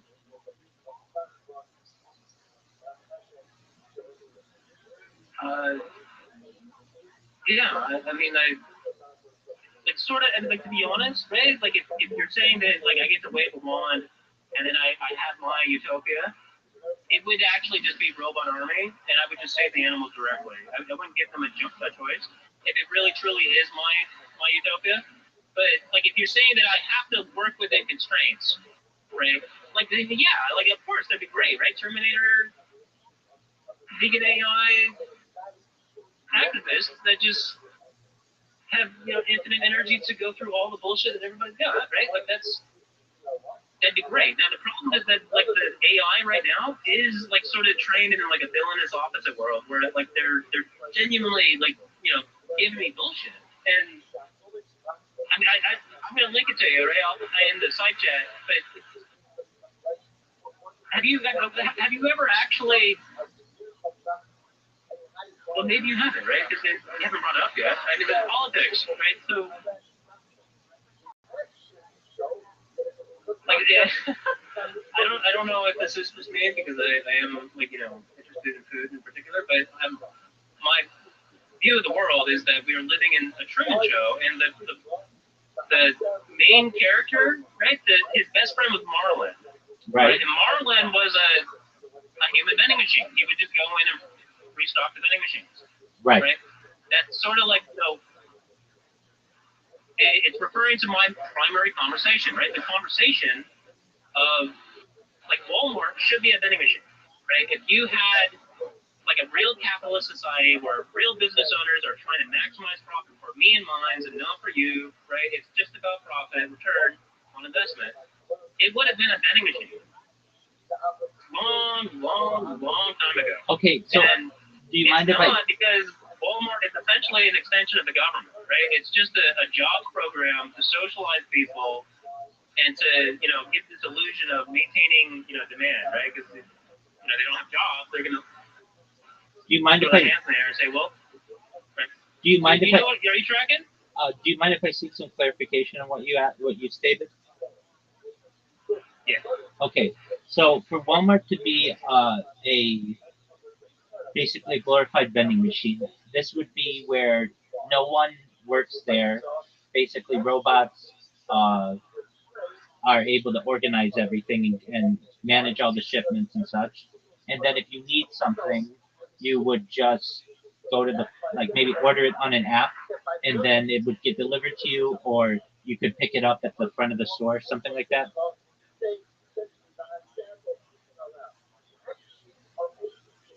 Sure. I mean, like the idea is that it gets easier and easier and easier as you go further in time. If you were to do this like 100 years ago, right, it would look a particular way. If you do it today, it's just drone delivery, right? Everything's just going to be drone delivery. But like the point is that like when they made the Truman Show movie, they didn't have AI and robots yet, right? So it could have been just like a normal vending machine. Mechanical engineering, just mechanical engineering, without even electric. That's more than enough, right? Like you can easily do it. It's just they chose not to, right? They chose to maintain an arbitrary contrivance so that people can be socialized in a command centrally planned society, right? Like this is a very easy thing to see, but the point is that AI will just do this endless bullshit for like every excuse and every just worst case scenario and every it's just there's no way to win. Okay, there's no way to win. What's the win? What's the end goal? Well, I mean, the basic win for my debate with AI, with Grok, right? I was on Twitter, right? And I love that Grok is integrated with Twitter so that it's like the only social media that is de facto, like we can use it as a group. It's not like a private thing anymore. I love that, right? But the point is that it's not admitting that I'm right. It just wants to like forever do this, like excuses for bullshit thing, right? And like I'm not talking about like automating the economy right now, right? Like we just like admit that this is true, right? Like I do want to automate the economy, right? But it's just like I understand that whenever we decide to do that, that's like a 10-year, 20-year plan, right? But it doesn't happen naturally, right? You have to actually plan it. Because they did a plan, and they planned for it to not happen that way. So you have to undo the plan. You have to plan on plan. Okay, all right. Political vegan, if you don't mind, we're gonna have to put a bookmark in this discussion. I'd love to continue it at another time whenever you have more time. I have a friend here, Miss Aquarius, and she and I have hello. We have a nightly tradition of we interact, play some games with each other. So with that, political vegan, I'd love to have this conversation with you more further. It's been really my pleasure to be able to make your acquaintance. And if there's anything I can ever do for you, let me know, okay? Yeah, no worries. We'll talk again. Sounds great. Take care.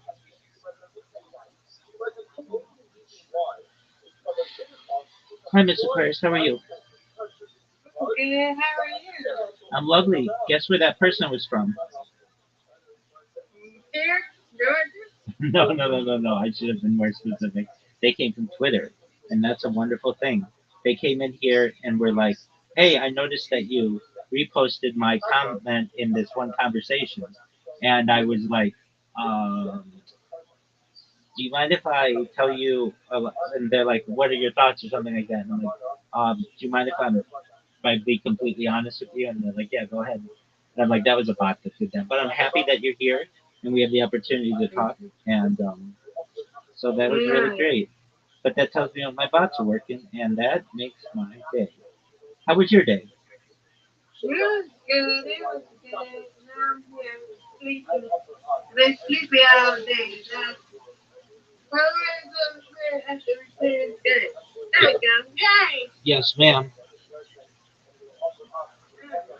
How was your day? Lovely.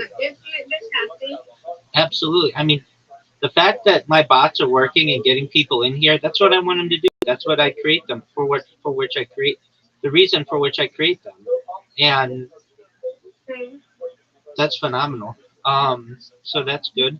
I had some other friends in here earlier, and I think they want to introduce me to their family, so that's gonna be cool. And I get it. Oh man. Nice experiments first. Um, I've been working on not just my normal robots, but other robots. Doing my best to ensure that my knee stays healing, and it has, fortunately. Now, how is it? It has been really good this week, and I think it's fully, I don't want to say fully, but I'm kind of at that point like you were, where 97, 98% maybe doing well, and that's wonderful. And I'm watching Thursday night football, which is always interesting, and talked with, oh, get it, Brandon a little earlier today, so that's been nice. But really, I hate to say it, but the biggest, happiest thing to happen to me is somebody saw my bot on Twitter and came in here. That just makes my day. Good, good. That that to me is better than money. It's better than fame. It's exactly what I want to have, because I know that it's just gonna get the right person one day. They're gonna see what I do. They're gonna think it's cool. Right. Thank you, man. And we're gonna go viral, and we're gonna make a lot of positive changes for the world. Wow, look at you, Miss Aquarius, just matching me. Mhm. Get it? Ooh, Get it, get it, all right, get it. get it. Yes, All right, Miss Aquarius. It all comes down to this. Get it, girl.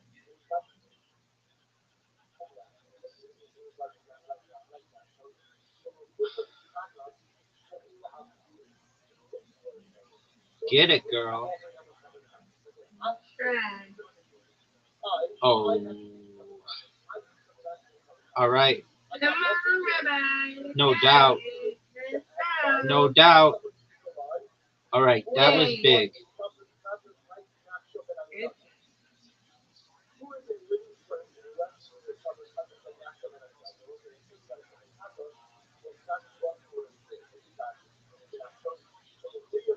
There we go. There we go. That was a fortunate comeback, Miss Aquarius. I'm at absolutely. I'm at a no. You don't, Rich. You're undefeated. I'm at a major.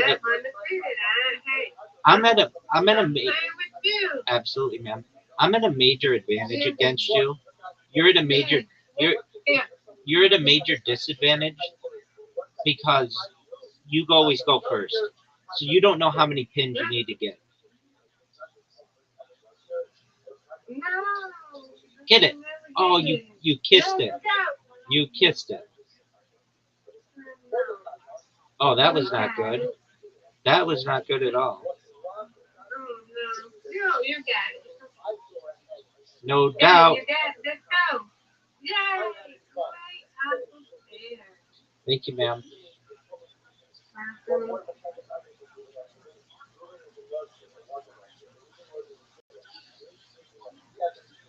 It moves the human.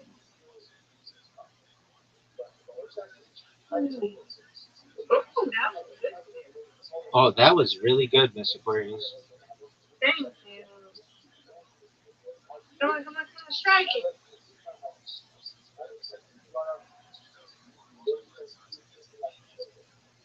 Give it to me. Yeah.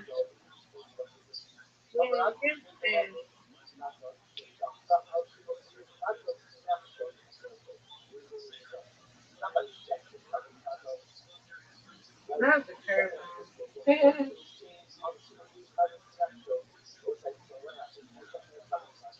No. No. Okay, come on, Rabbi. You got it. Right.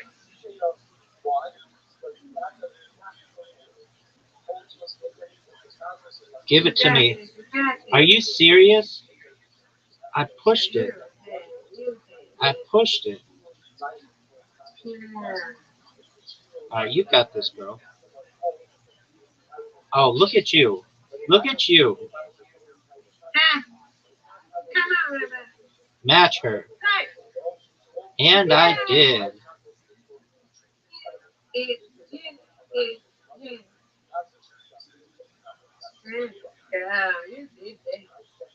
Get it, girl.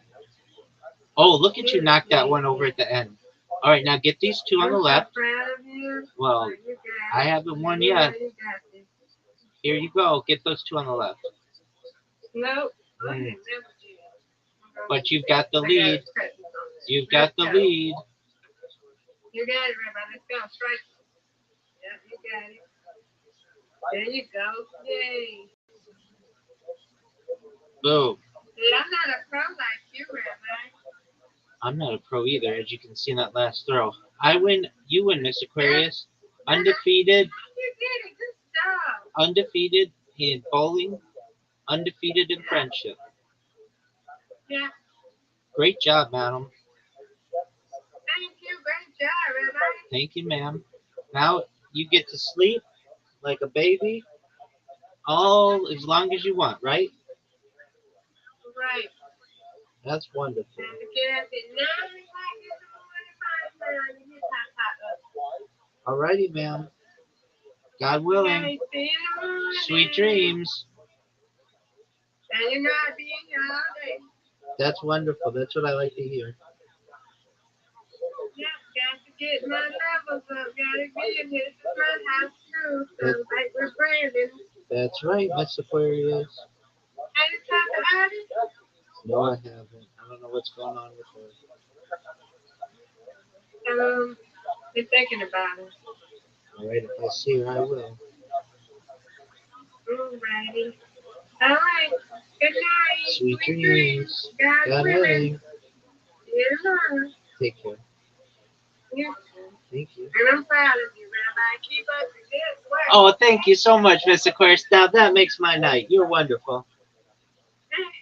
Yeah, I'm proud of you. You did it. And keep on growing, okay? That's right. We Miss need Aquarius. more people in here. Well, we're doing what we can. We just got over 2,200.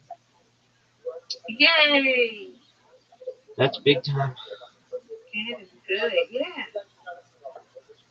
But this my house too, just like Brandon. That's right. Alrighty. Mi casa, mi casa, su casa.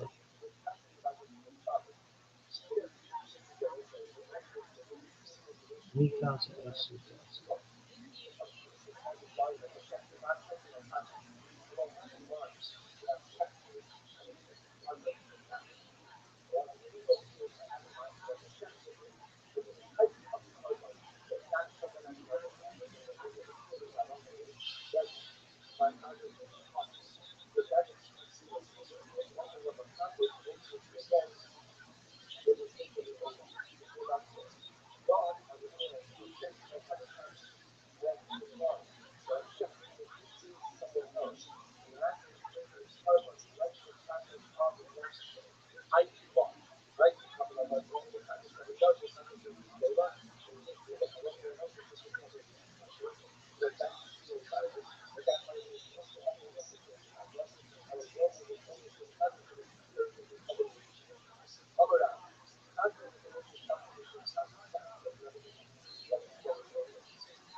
It's a time of the season. Bing, bing, bing. When love goes down.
Dude, how you living, Sam? Rabbi, What up, big dog? I got stopped by because I was a complete idiot. I got stopped by anti-abortion pro-life movement, and they started filming me. Okay, what happened? They started filming me, and I was just like, I consent to using my footage because I look like a fucking idiot. Okay, what happened? Where were you? What happened? I was walking down Rundle Mall down the street, and they approached me. Look, I don't think those people are truly pro-life. I just think those people just can't get a regular job, so they go around harassing people in the street, pushing their agenda, and they don't really believe in the agenda they're pushing. So Okay, so you were walking at the mall, and some pro-life people started filming you. you know why I say that? You know why I say that? What? Because I asked them, I can tell you my opinions off camera, so I did tell them my opinions off camera, and then they're like, I got a job to do. It's like, if you really cared about the movement, you would listen to people off camera. Okay, so I started asking stupid questions. okay, so let's get this straight. They approached you on camera, and they said, "Hey, we want to talk to you about the pro-life movement, right?" Is that correct? Injections terminating babies at 23 years, 23 weeks old. Okay. Which I don't agree. I don't really agree with that. That's too far into the pregnancy. That can come with health risk. Okay. That can come with health risk, but there's also times where the woman could die and you need to do an abortion to save the woman. Right. Okay, so they came up to you with a bunch of cameras, and did you say anything stupid? What? Did you say anything stupid? I just said that I don't really have an opinion. All right. Well, that's. I said what a woman chooses to do with her body is her choice. Okay, and then what did they say? And I just kept asking me questions, and then I just paused and I said, I don't consent to using my footage. Okay, is that a law? And what's the law in Australia? What's the deal? What happens when that happens? They shouldn't be allowed to use my footage because I didn't consent. Okay, because like in the United States, they can. They can? Oh yeah, definitely. If it's in a public space. Was this on public property? Yep. Okay, so like, do you feel bad? They're not going to use my footage. They're interviewing about 100 people today. Okay. But you know what I should have said, Rabbi? What should you have said, Zoo? I should have said, since a man can't make one, he has no right to tell a woman where to create one. So Bakshakura. Okay. That's what I should have said, and then I should have said that I'm going to keep my opinions on abortion to myself. I could be pro-abortion or I could be anti-abortion. It's none of anyone's business. Okay. But I do think those people are only there because they can't get regular jobs and they're just annoying people on the street because they don't know how to do anything else. Okay. That's what you feel? Yes. Okay. And is it, I mean, you didn't curse at him or anything, did you? No. All right, well, then you should be fine. I just want to I just wanted to test them and see how knowledgeable they were on subjects as well off camera.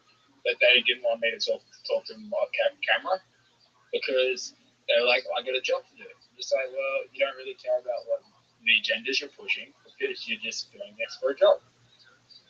Okay. And that's how I feel. Hey, Rabbi. What up, baby? You're not being paid to be anti-war, are you? No. No. Would you ever take a payment to be anti-war? No, I'd like to have my beliefs not tied to any kind of financial incentive.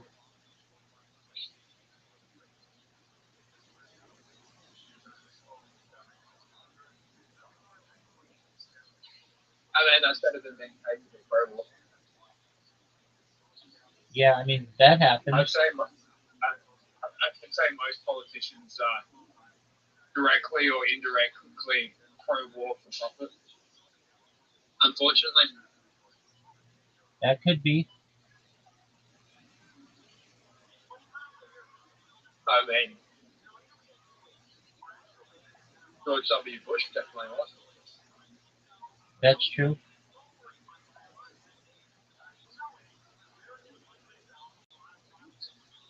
All right. Obama maybe indirectly was. All right, Zoo. What did your doctor say? My doctor said. What did your doctor say? My doctor.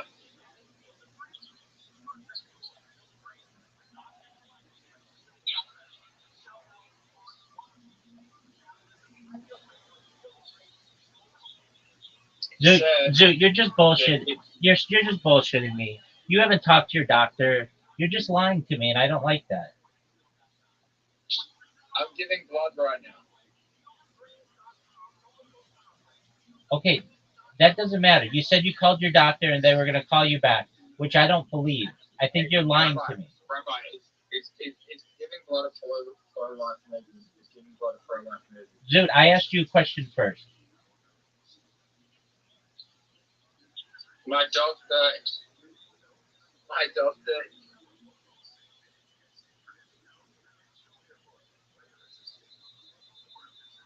Dude, you're just. My doctor gave me a referral to a Tourette's specialist about 2 weeks ago, and neither of them answered. Dude, you're lying, man. You could. You want me to call them for you? I mean, come on, be a big boy and call them. Don't tell me they don't answer. You said that a month ago. I'm not going through this, dude. I told you. You have to the end of this week to make an appointment. Dude, you have the dude, you have until the end of this week to make an appointment. I don't need to. Dude, then we're not going to be able to be friends because I can't have you abusing the other people in here. Miss Aquarius, I can't have you telling her to shut up. I can't have you telling me that you're going to kill me. I don't like those things. Okay, so they. Dude, you're lying, and I just don't bullshit me, man. I'm partially diagnosed with that. Dude, you're lying, dude. It said like. Dude. I don't know. Dude, you're lying, and I don't want to. I'm not putting up with your bullshit. What difference is diagnosis gonna make? Like, is it just gonna like confirm that I have it? Well, then you can get therapy for it. Okay? I already can get therapy for it. Then go get therapy for it.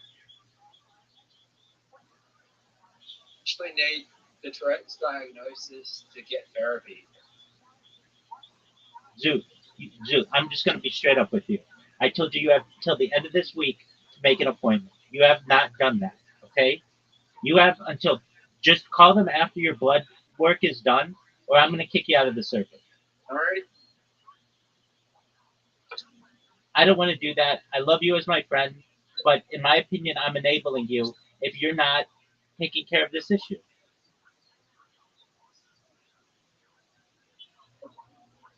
I love having you here. I love your friendship. I love talking with you. But I can't have you threatening other. I can't have you threatening me, and I can't have you uh, uh, basically being rude to other people on the server. They don't want that. They don't like that.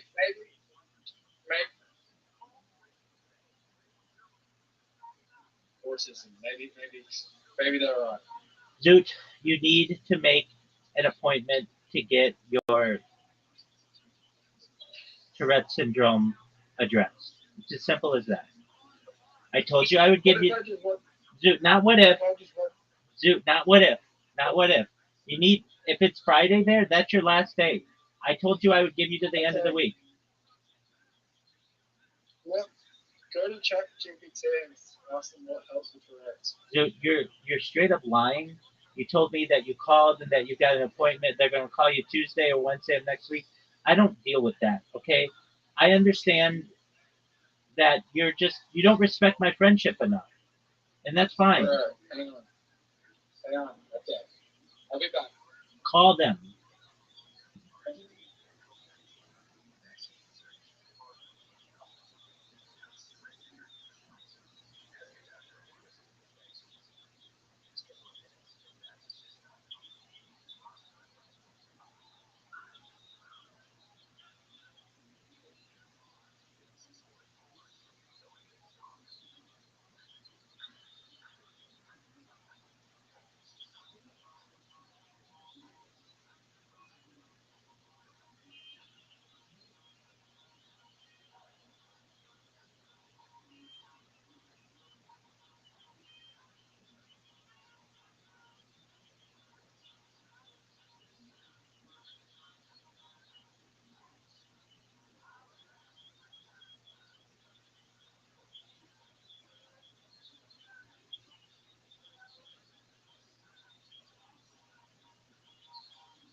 Yes, unruly.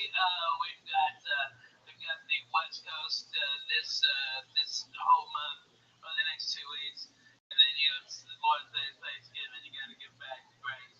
I'm heading Eugene. Let me. What I got?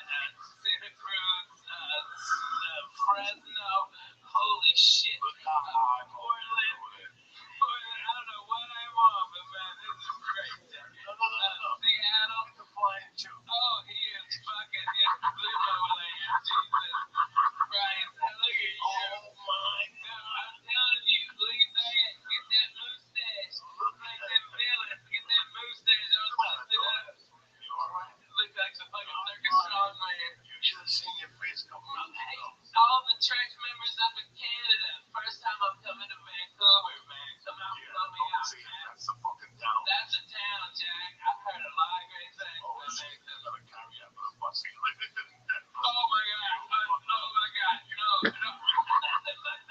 I had to go to Utah. Those cocksuckers. The cops searched me. Those motherfuckers asked me if I did cocaine. I'm like, the fact that I'm this bad and can talk to you proves I cannot do cocaine. I never done it. Okay? And then the guy asked me if I want some Quaaludes. You want my own Quaaludes? And I'm like, what the fuck year is this? 77? Yeah, I'm like, yeah. Can I buy Quaaludes from you? Well, give me 20 fucking grams of Triceratops for it, you dumb fuck. There's nothing there. You know what the official quote was? The one I gave him? Because I was fucked up. You know what I was fucked up on? Cold medicine. I had a sinus infection because I just come from a goddamn Disney cruise with my kids. Okay, we flew to we were in the Bahamas and I was on that fucking pool, that boat of germs. Okay, and then I flew to Denver, so I went from 82 to 12. Okay, fuck me. Alright, and I had all this shit in my head, and it was horrible. So I started off with like all the Dayquil stuff, okay, like fucking, just like Dayquil, Theraflu day, okay, like every Mucinex day, every day shit they had, and I dried up a little bit. I wasn't have boogies coming out. Alright, this is the real deal, okay? Alright, so, but I started shaking, dude. I don't like shaking. I started shaking because I'm all fucked up on all that cold medicine. So, okay, go, I'm not gonna bullshit you. I got the NyQuil out, I'm trying to smooth this ride out, I'm trying to fucking mellow this drink. And then I just take a big old swallow a fucking NyQuil, right? It wasn't weed. I played NyQuil roulette and lost, okay? And you know what my wife does? She goes, why didn't you use the measuring cup? And I'm like, what the fuck are you talking about? Measuring cup. That's that cap on the top of the fucking NyQuil. It's a measuring cup. I've never fucking used that in my goddamn life. I had no idea. I just drink it up. I go like 2 shots. Fuck it.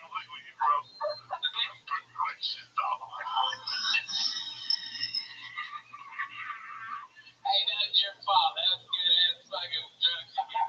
Alright? Okay. That was you and Graham, motherfucker. You own that. Okay, you're a dick. And I wasn't the only one. You fucked up some shit on getting out of there. Okay, so you fucking did. And by the way, we always to that jack in the back behind his house because we were smelling on him. Fucking jalapeno poppers. Bullshit, fuck you. I gotta pull over. I couldn't stop laughing. So what happened? Okay, alright.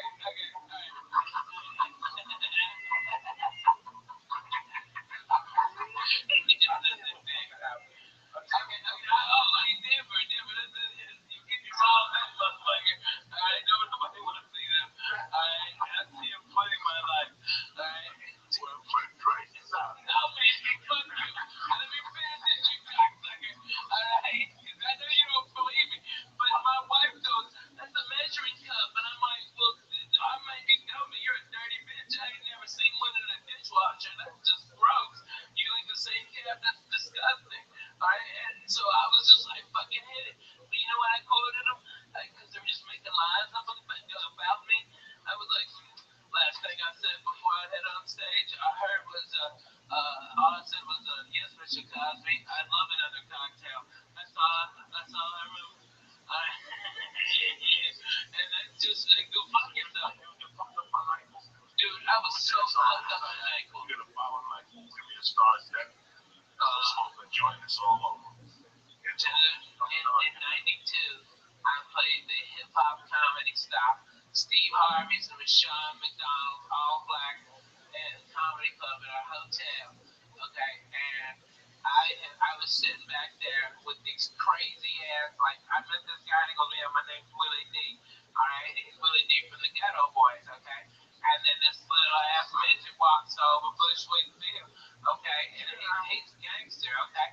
I mean, Bushwick Bill was no bullshit. He had knives on him and shit. That little motherfucker cut your balls off. That was our level to him. Okay? No. Weed, codeine, syrup. Codeine,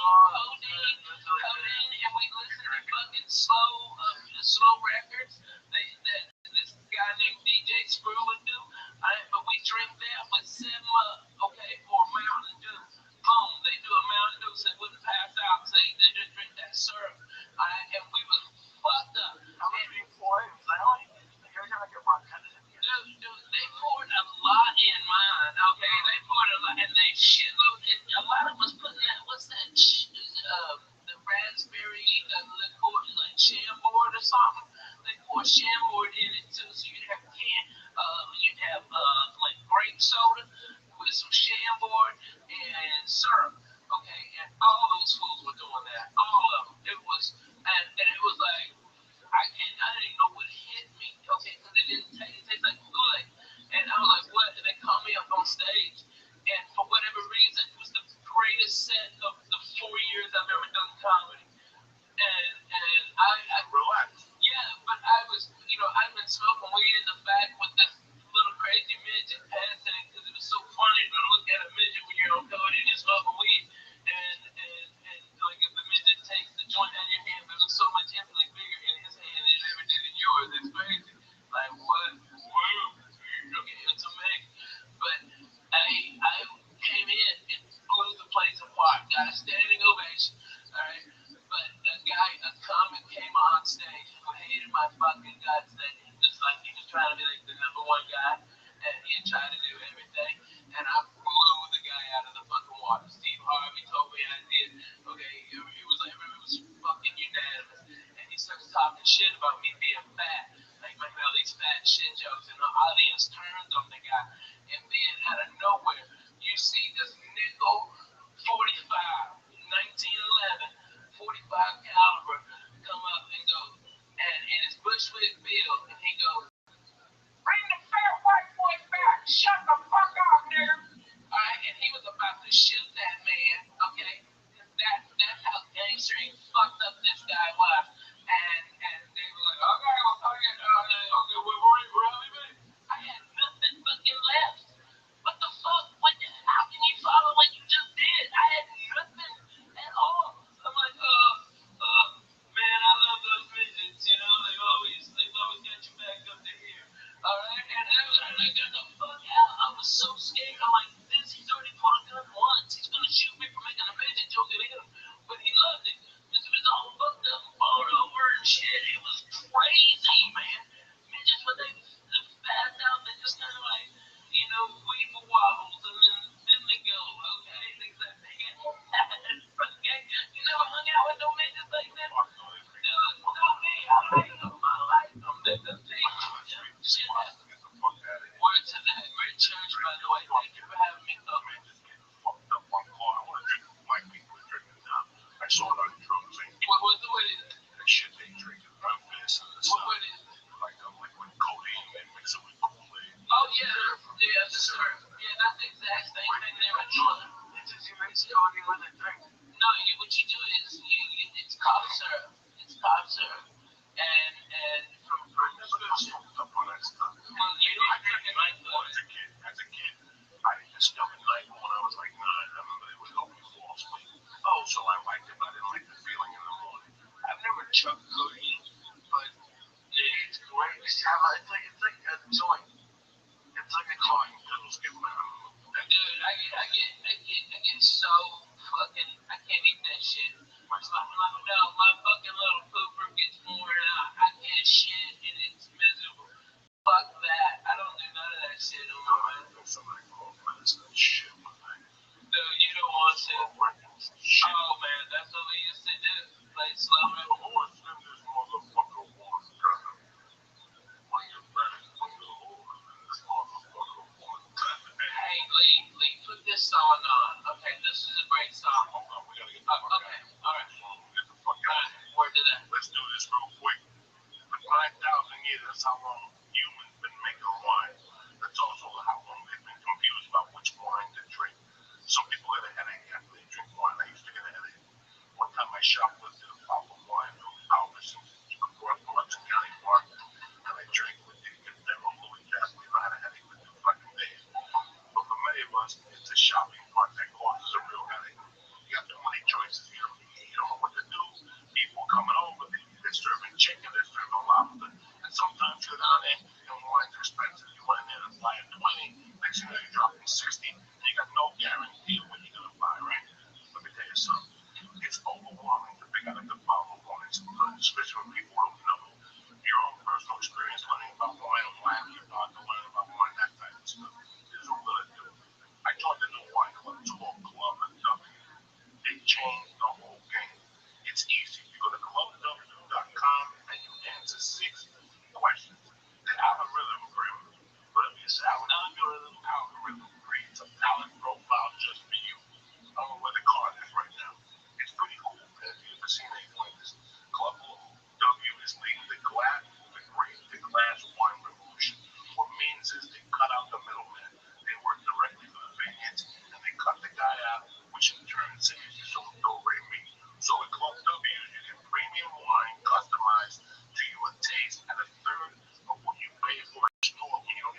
cities when anywhere else. But the most interesting thing is going to their webpage. When you go to clubw.com, you go on their page and they have all these videos and informative videos. They tell you what lines you need to test. And next thing you know, you're involved. Which, when you don't know about that, listen, man, I grew up in a bar. I don't know nothing about one. So when I went to Club W, I was blown away by how much interaction you have. They'll put it down to the exact thing. I mean, the nut, the great word came from the thing. Anyway, what they do is they save you money. It comes down to maybe $13 a bottle of wine or something like that. And there's even a no risk 100% guarantee that you'll love what they send you. So do me a favor right now. What they're doing is, all the listeners, still offering 50% off your first order when you go to clubw.com/Joey. So do you understand me? 50% off your first order when you go to clubw.com/Joey. And this is not like fucking Columbia House where they send you records every month even if you don't want them. You order what you want. Right. So if you think you need 3 bottles, you order 3 bottles.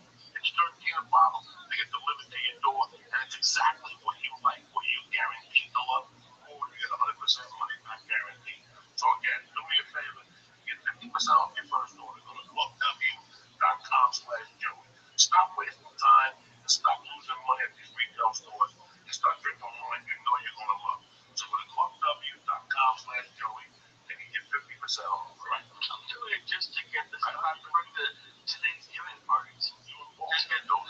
No, but I'm just saying, like, let's say you have to bring stuff to a party. Yeah, man. Just get 3 bottles of wine, and then you're gonna have to go. This town takes the whole week off. There's parties every night. We're off until the start of the new year now.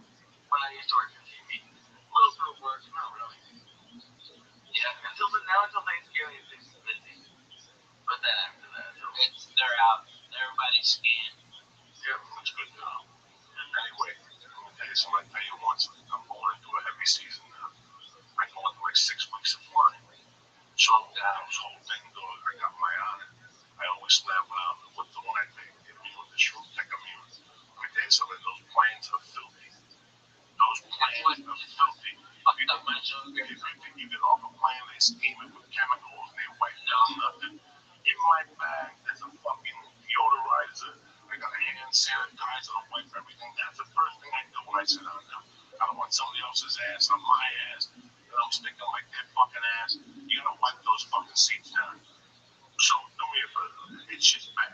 When you fly, there's a lot of human contact this time of the year. Do yourself a favor. Go to Rothschild'S.com. Get the Shroom Tech Immune.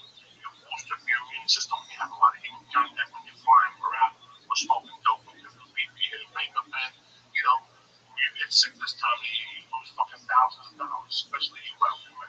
I can't afford to fucking get sick. I can't. So I don't take a chance. I up my vitamin C when I fly, and I also take Shroom Tech Immune. But that's not the only thing fucking on it's got. They got Shroom Tech Sport. This gives you more endurance when you roll, lift weights, walk, whatever the fuck you want to do. Even when you fly, it opens you up. They have strong bone. They have the head protein powder, and they got alpha brain. They have 100% money back guarantee. And they'll drop it. It's off the fucking chart. So do yourself a favor. Go to Alex.com right now and press it. Sure. Get 10% off your first order. And if you get it sent right to your fucking door, you don't have to leave the house. You have to go to Whole Foods. You have to do it. When you press it, church. Beautiful. Number 2, Denise6.com. What did your dad say? you know, he says that we say it's 5 for 50. It's half off. It's usually 20. You know, it's usually like 25. They're 20 a piece. Right now, 86, tremendous, 1,200 guaranteed bucks. Right here, I'm smoking the reefer. Right here, my little fucking cigar here, I'm living like a doctor. I'm like Pacino and Godfather too. You just don't even fucking know. You broke my heart, man. 86.com right now. They got the tobacco, they got the cigar. All right, then they have the tobacco by the cigarette line. It's 24.16.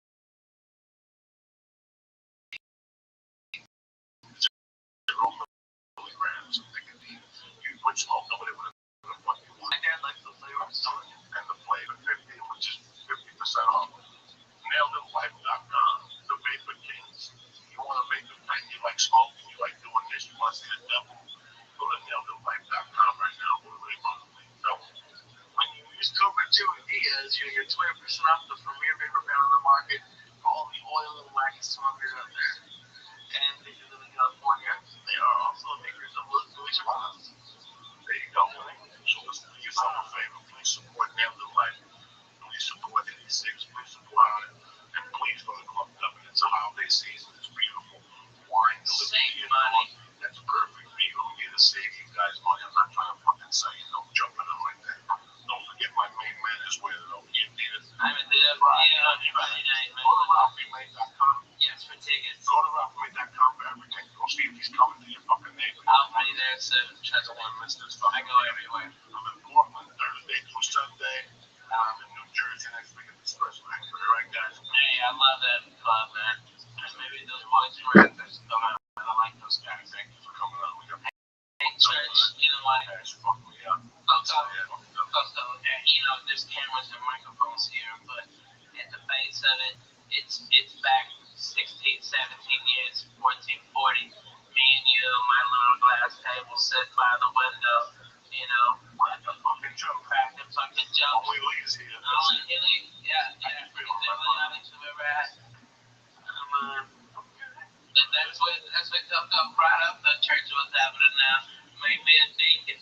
Okay? You've been there. You've been right there with us, Lee. 15 years ago. Fuck heaven, sir. Close it up, Lee. Thank you, Rabbi. Come on. Coco, I love you. Friday night. Anything. I love you, Constance. I love you. Thank you, sir. Thank y'all for having me on. I really appreciate it. You stuck around. And I know I get long-winded. I'm annoyed when I laugh, so I apologize if I don't. But I love it when it makes me cry laughing, so I'm sorry. Bye. Some people love the other one. This show is brought to you by Club W. Go to clubw.com/Joey to get 50% off from your first order. That's right, go to clubw.com. Check clubw.com to get 50% off your first order. I'll see you later.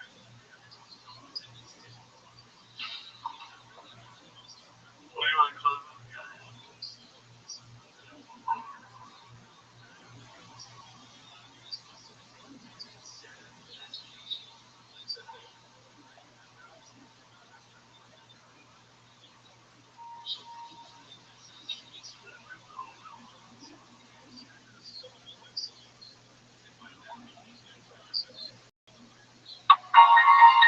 Lit excellence voor de liefhebbers.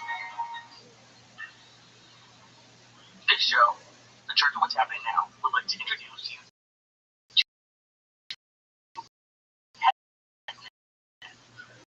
Stop worrying about the wrong amount of food every day. At the right time, every time automatically. Go PetNet. Get your PetNet smart meter, plus free shipping on petnet.com/Joey. That's petnet.com/Joey. Petnet.com/Joey. The show is also brought to you by Onyx.com. Go to Onyx.com and use code CHURCH to save 10% on all of their optimization products like Alpha Brain, Strong Bone, New Mood, and True Text.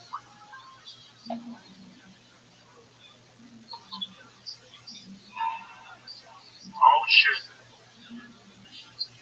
The Church of What's Happening Now, bitches. Get that mule.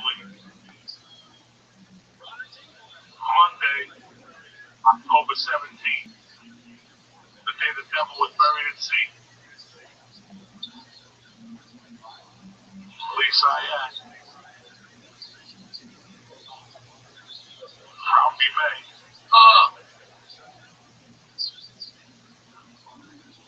Uncle Joey.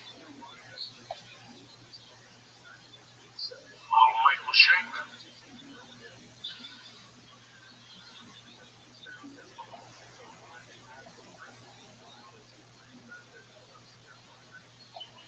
Oh shit. Break out those fucking bazookas. Uncle Joey's in your living room tonight.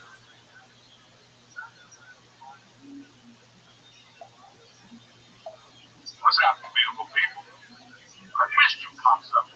Ralphie May here. Hey everybody, how are you? I had here, thing all fucked up through it till Monday night, October 17th. I hope your weekend was fucking tremendous. We had a great weekend. I want to thank Chicago for letting me take my special in a beautiful fucking city, which I've always loved.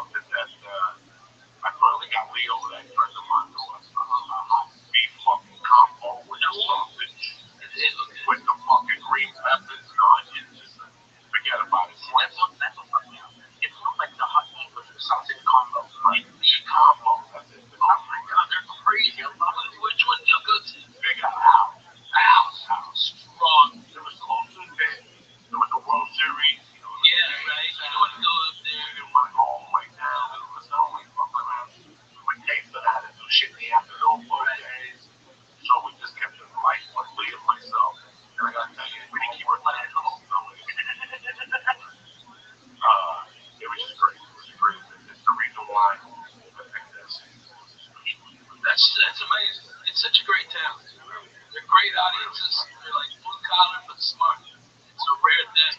They're not shocked by shit. Chicago.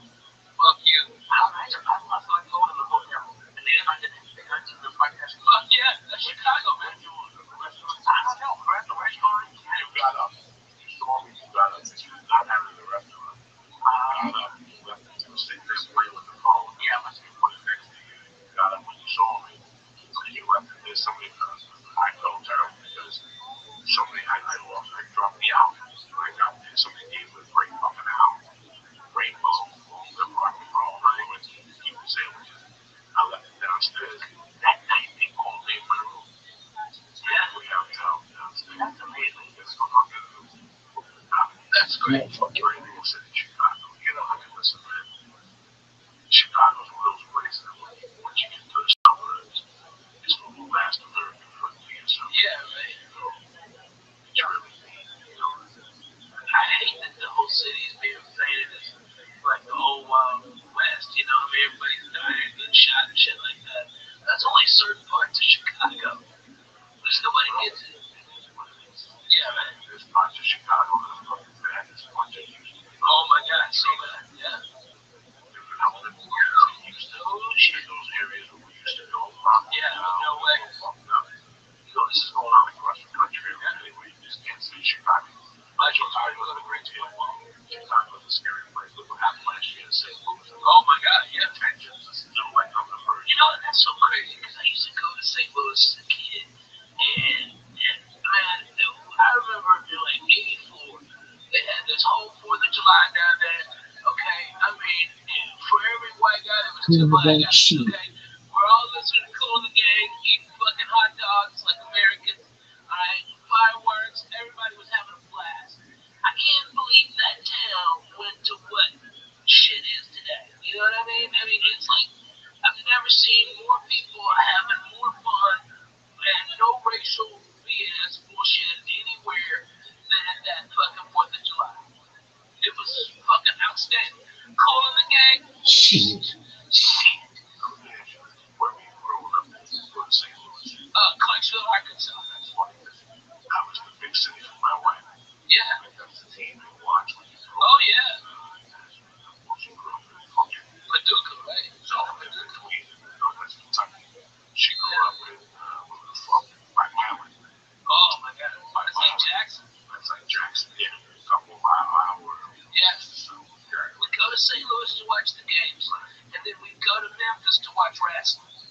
We go to Hot Springs to go to the horse races. My grandfather would get a place. So back up, what type of wrestling was that? Oh shit! Was it the guy you saw on TV? Oh no! When we saw him on local TV, I mean that's where I first met Smith and Dick Murdoch, fucking the Funk Brothers. Okay, man, Jerry Lawler. I saw Jerry Lawler in the Coffin fucking wrestle. And then like 2 weeks later, I saw Coffin get beat by a woman. One of these big bitches from Tennessee. I mean, she's a big, probably Mississippi, North Mississippi.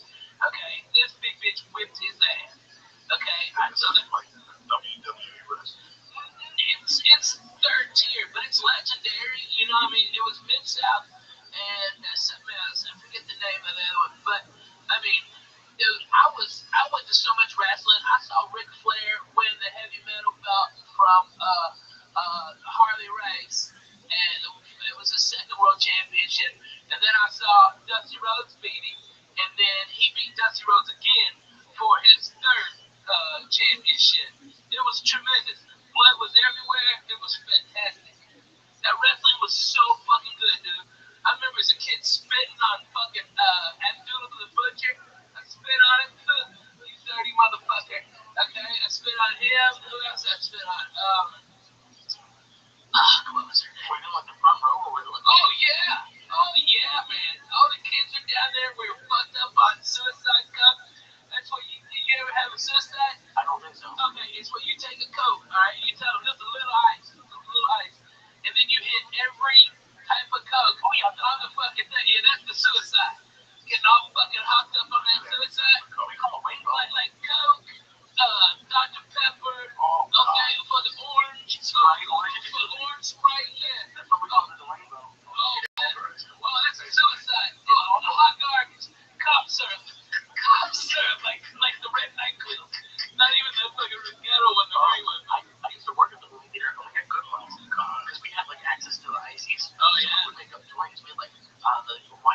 a Sprite or something. We had a green skull, which was the white ice with orange soda. Oh, so good. Man, that fucking sounds so good right now. I'm fucking icy. That bong is deadly, by the way. I just want you to know. I was cruising on nothing, and then fucking one hit of that, and I'm it kicks. You know what? We've had the same bong 3 times. It got so high. We take it in the bathroom, throw it, we leave it there, leave it there.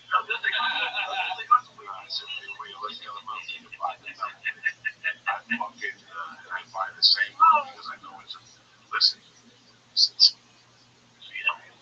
I got my first bong, let's prepare. 1985. Yeah. I got my first bong, and I went to the mid-level. Yeah, right. It was a purple.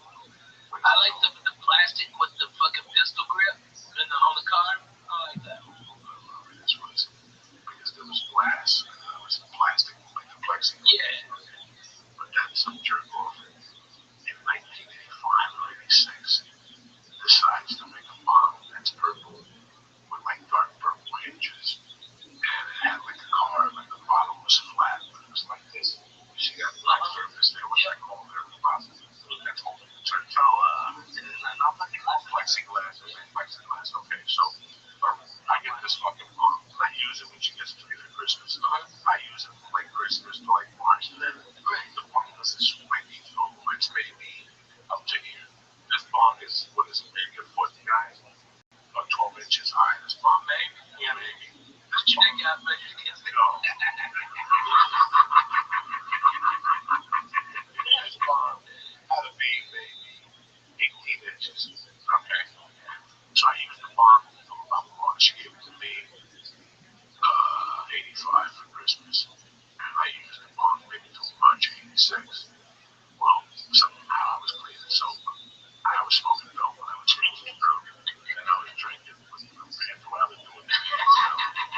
I was fucking cleaning soap. I mean, Lee, I'm talking about Lee.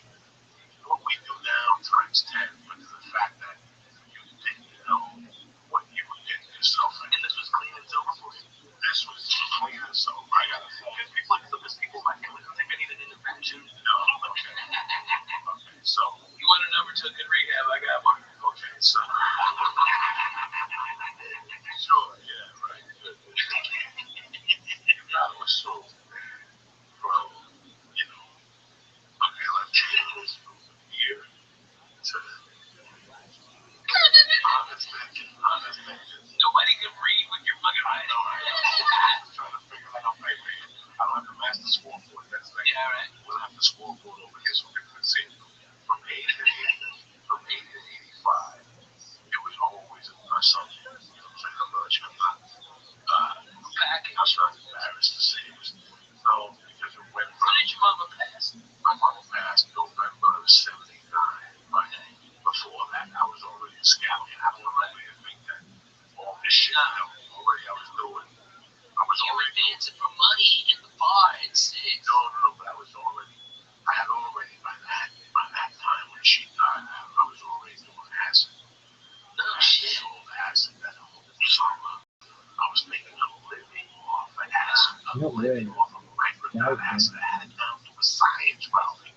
I had it down to something for science. I had a friend of mine in on it.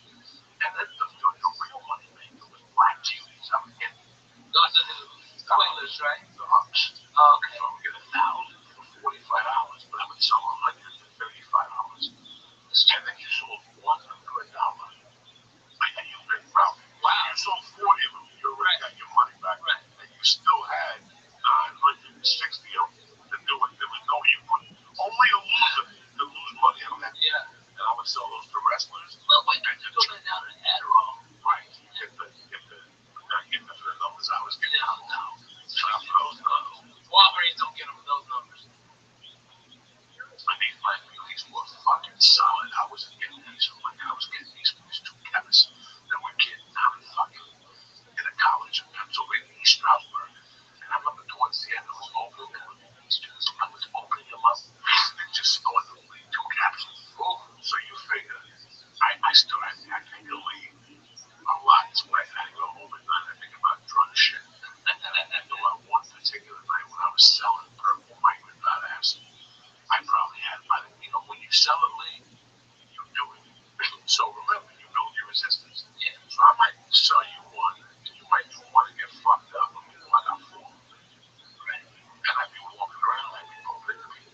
forget this important to it. He goes, get one of those hits and crush it up and put it in the pipe and smoke it. And I almost thought my head was going to blow. I looked at him.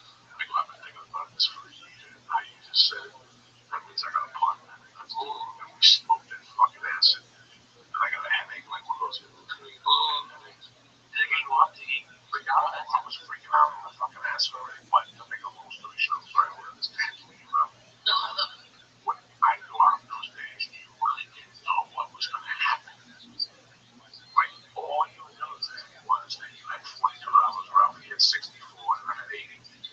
So we were going to buy him a few drinks and maybe a package would show up. And maybe a Quaalude would show up. Maybe a what was that like? Show up. Well, you know, and it was like, well, that's what I wondered about the fucking Quaalude. Like, I went from living this fucking, going to the ball on a Monday night. Okay, by tonight, what's on Monday? Yeah. Wait, meet me at Sharp Wolfens at 8 o'clock. Okay, they give out food. So let's have 3 beers. Don't be able to work for 8 o'clock. And Joey, I can't miss. Because the last time I went away on Thursday, I missed my homework. Bitch, can't be the fucking morning. We can't do blow tonight. My girlfriend gets mad when I do blow. Dog, you tell me this before we leave the house. Like 8 times. And you'll agree with them before we do blow? No, what I'll say is I'm going to do blow. Yeah. And also, we're going to have to leave me. We eat like this good meatball. Yeah. Behind your minutes tastes good in the tap. You know what I'm saying? And also, somebody will walk in. Dog, I got these fucking Quaaludes. Oh my god. The guy fucked up on the chemicals. He made 100 of them, but he had to prepare it that way. So all the chemicals went to the fucking bottom of the Quaalude. So the ones on this side is the one he sold us, so they're like 3 string. And next thing you know, he's like, Jesus fucking Christ, okay, I'll split one with you. Because I gotta get some sleep. I'm leaving here in 1 hour. You see my clock? Like, I remember people saying it. And like, yeah, you see that clock? In 1 hour from now, I'm gonna be the fuck out of here. And I would just sit there and go, this is when we come to Nero in the casino with Ricky Riggles. That little one, the plane broke.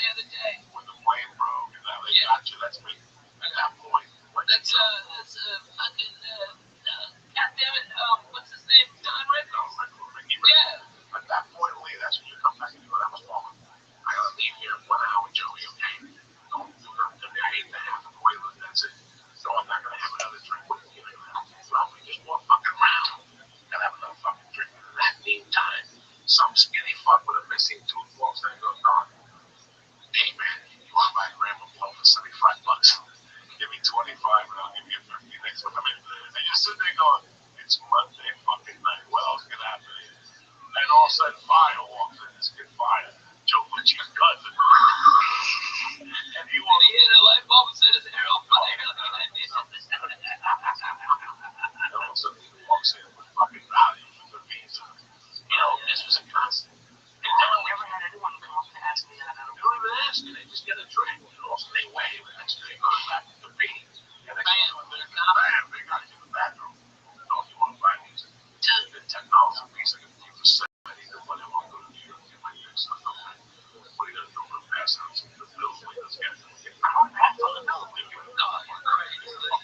Come on. Never pass. We need fucking 20. Let's get the 6 bills, right? This shit. And that's it. That's how quick it happens.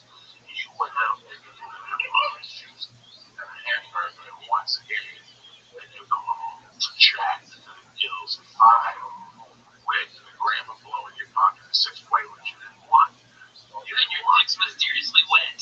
I don't have $20. I gave you the Quaaludes to hold. You know what I'm saying? Yeah. I don't want to play with you because I don't want to be in it. Oh man. George would be holding it, didn't even know it. He didn't check the inside body. Oh, that was wrong. You know, that's actually no. Like some people carry it sometimes. Listen, I'm going to go home. We don't have a whole pump. Don't get me wrong. There was no putting away. There was people that said, oh, yeah, my last me a year. I got 2 lines and put it away. That's great. Once I stopped, and I stopped. It's like M&M's. It's like cigarettes. It's like anything else. Okay. I think that honestly, okay, for the people at home, okay, Coco is the head preacher man over at the church. What's happening now? I've been a member of the church. I might have been the first member. It was just the first member of the church. It was up.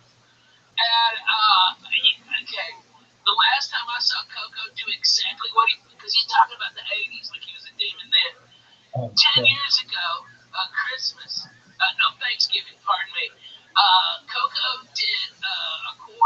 ounce of mushrooms.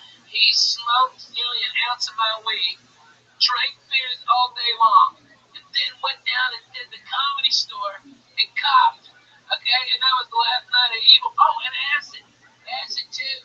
He had 4 hits of acid. What? Yeah, he ate a quarter ounce of mushrooms. I swear to God. Okay? A quarter ounce of it. Alright, and then 4 hits of acid. Smoked at least an ounce of my weed. Drank all my fucking orange juice. Okay, I had to call the Canyon store twice to come up and bring more orange juice. Oh, dude. Are they still there? Yeah. Okay, I get them to set up fucking chicken salad on toast. Stop. Chicken salad, avocado and tomato. Damn, lady, that was fucking straight juke with it. That place there was ants in your sandwich, and you sent them back, and she still gave you a bill for half the sandwich. Oh, yeah. Because she said that there was only ants on the one side. On one side. Oh, my God, where the fuck is that spot? The place next to the Laugh Factory. Oh, my God, yeah. Fuck, yeah. Yeah, Greenblatt. Greenblatt. Fucking piece of chicken for half the sandwich with that ant on it. Listen, I saw around last year. Oh, my God. It's horrible. And I go, Rabbi, why do you have ants? And he looked at the sandwich, it was like a button. He lifted the sandwich, it was like 3 ants. Yeah. Also, he put the sandwich down.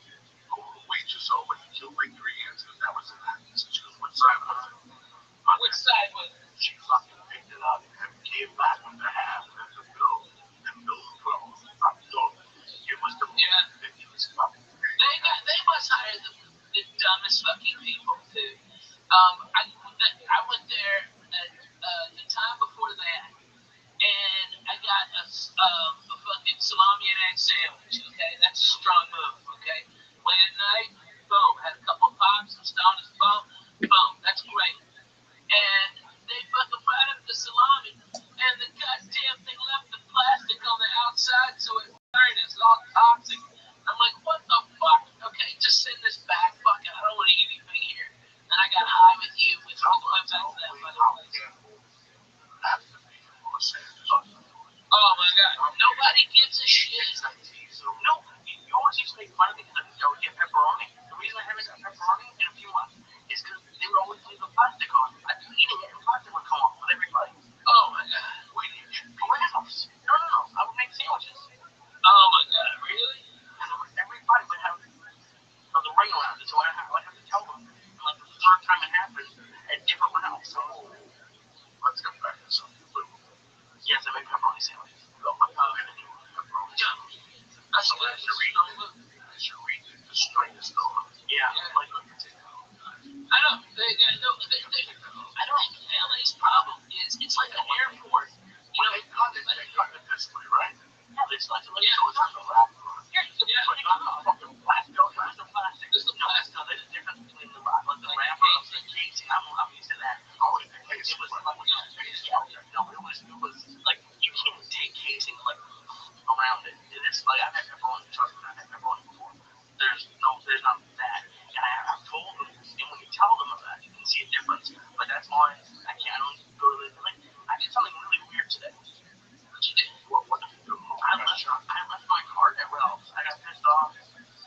They didn't have what I wanted. Like the deli counter was full, like way full. I was looking down my cart. Oh, what? No, Magnolia. It's a fucking Magnolia across from the barbecue place.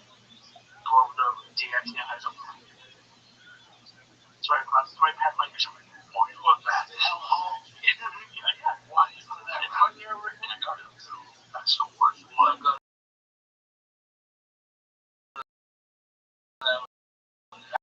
That's why you get like fucking cold water and the other outfit. They don't have a slice, but they give you. No, they have a slice, but they give you shit. Yeah, most of the time they do that. No, they don't have to just open it. You can't go there. You gotta go to Violent. That's where I go. That's where I go. I go with Violent. Like, yeah. Yeah. But no, Violent and you should have crossed the street from the barbecue. Yeah. No, not Violent. No. Not that. No. That dump is a dump. Okay. That's where they're jacking the box. There's something. Yeah, there's a cross street. Yeah, that's why you go there. I know so.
It's the whole thing. She chose to run that classes for like that. He goes to for lesson. It's the only place you go that's drug abuse. The Olympics. Like this fucking. It is a fucking. How many spoons? You shot a CD and say, It's so good. DVD and say, or whatever, special. It's fucking funny, man. He makes a great, doing a great podcast with, So I gotta get in on it. with my brother Silent Bob. We have to get in here and do his podcast. Oh, fuck yeah. But he was working every day. He was always going to do his podcast. It's been so busy the last 2 fucking months. So, listen, we're still all here, Ralph. I know. I just had Willie with me, Rogan's doing his thing. Fucking, Man, Joe's doing it big, man. Nico's working. Fuck yeah, yeah. Duncan's working. Ari's working. We're still here. I guarantee that nobody had listened to me. No way. Josh Wolf was in Syracuse this week. He's working. I like Q's. Q's in the house, oh my god. Q's in the house, oh my god. We said there was the original Sunsetters. Yeah, man. Rugby. Yeah. Chatbird, Oh, man. that whole neighborhood was rocking. Dude, I just hung out with Doug. He came and stayed with me. And Andy Andrews and fucking Junior Stopka. Alright, they all came and hung out at my house. Fucking hilarious. Those motherfuckers. Oh my god. If anybody out there is in entertainment, put a camera on those motherfuckers. They're all degenerates. They're all fucking weird, and they're extremely goddamn fun. And they brought over these singers, Bird Cloud, which are fucking hilarious. Google "Washing My Big Old Pussy." Okay, yeah, that's a real song. And they passed one of them passed out on my couch, and my dog Biscuits went up on Facebook. Like, hey, something wrong with your lipstick? Let me touch it up. He had his little pinky down. He's awesome. There's no balance. You were there when I was talking about it. There is no balance for me, okay? It baffles me. When you go on the road, you watch TV, when you're on the road, Yeah. you come back from your 2 sides, you sit there, you go in the no box, and you put the fucking ESPN on, you go in the channels. It's the usual. Movie on TNT. You got some good USA, you got FX has this new strand on or something. And then basically you have the 3 networks, you have the main network, HBO, Showtime, whatever. Then you have a bunch of ESPN. You have 4 ESPN channels forever. And more Fox Sports forever. And you're going through these things. And at that time, from 12, 11:30 to fucking 2, it's these talk shows, these sports shows are put on. And you look at this, you watch them, and then you watch them, you listen to the topic, you look at the 2 people doing it, then you step beside yourself and you go, I'm not even talking about myself or Ralphie May or Jay Moore, who knows about sports, who's got a sports show. Why don't they have more way to do this? Brody Stevens is you were there, with my brother. Yeah, he was killing it on. Now, all this internet shit we're doing in my world is basically the developmental deals they would give you 20 years ago. They don't have to pay for them. All they have to do is sit tight and go, this guy moving around me way over here. Somebody, let's see what you think. He's doing fucking Periscope. He's the kid of the internet. Like, honestly,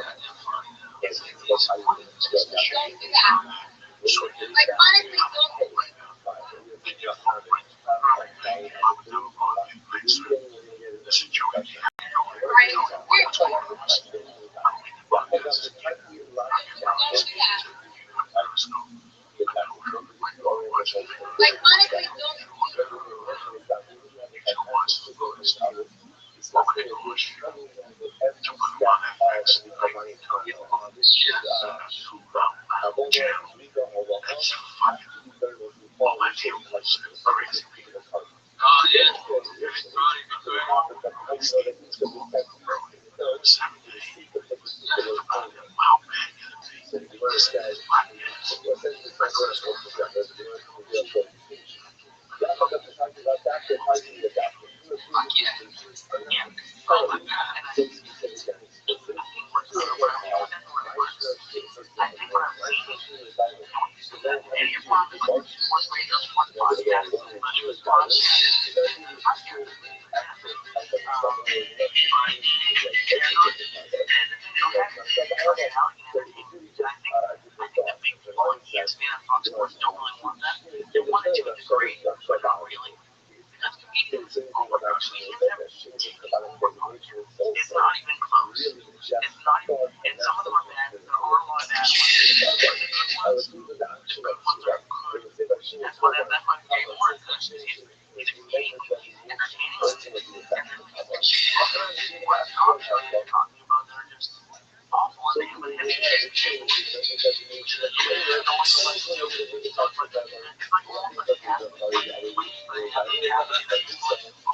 Heaven knows I was just young, just know I don't want to be. I was everything to take the hundred skills my time and joy, and I guess it was back home. I guess it wasn't enough for me.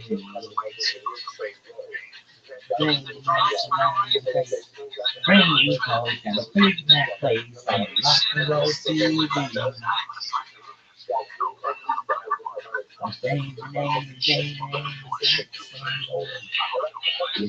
We're so happy. We were so sick.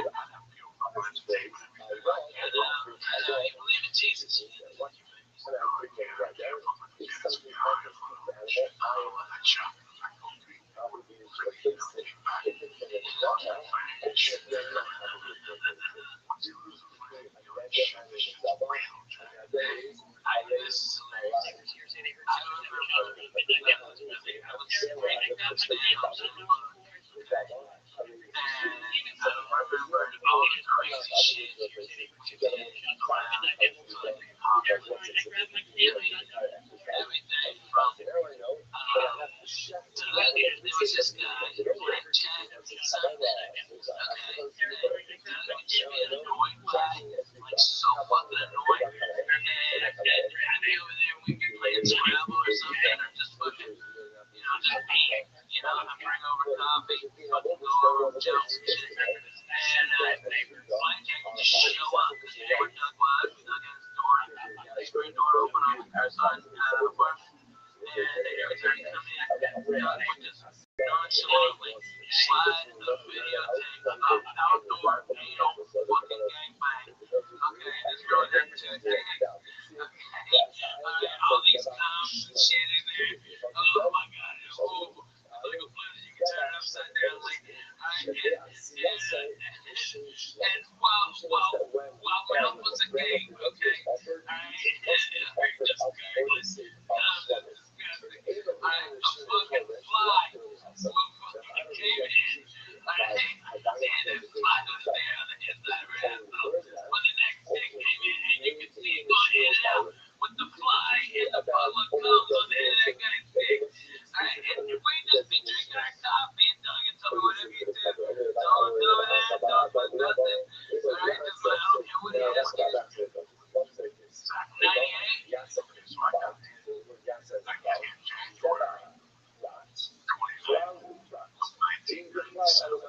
Coca. Okay, I'm hearing you. But bro, okay, you gotta understand, right? We're all deciding. Everybody's really been on the road. Fucking Doug Stanhope. Fucking defense process.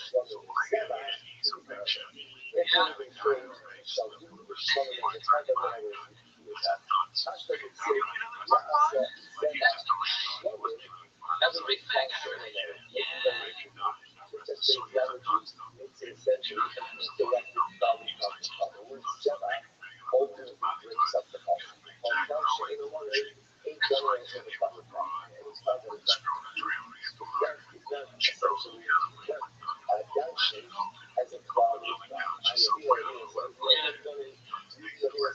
Oh yeah, from fucking damn it, what was that shit?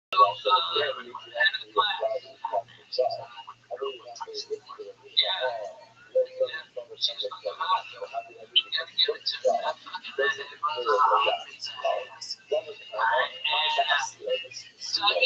Dougie was a big bit of that. He was like all in.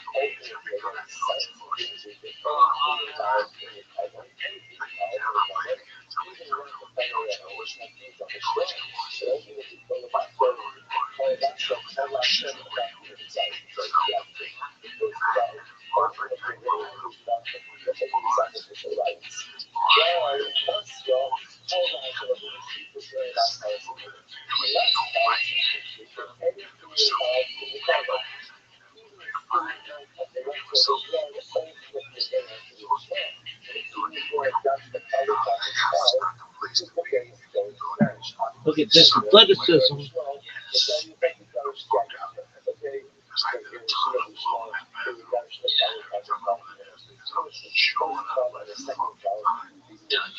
Dougie was the fucking best. He really didn't have a pot to piss. And he would always like, hey man, I can talk to you. Alright, you're fucking coming. Let's go over to Coach Horses. Alright. And we just walk over to the Coach Horses. And it was a Bud Light and a Miller Lite for Douglas. And just have a beer. And it was, I remember one night we were at the Coach Horses. And this guy beside us was talking all this shit about faggots, we gotta kill all the faggots. Goddamn fucking faggots. Right? And Doug goes, fuck yeah, and Doug's amping him up, fucking getting him with this. And then Doug fucking grabs my hand and makes out with me. Okay, at the fucking bar. Alright? And this guy's, oh my god, what the fuck? Alright? Doug goes, another beer. And a shot. The shot. It was like, we were maniacs.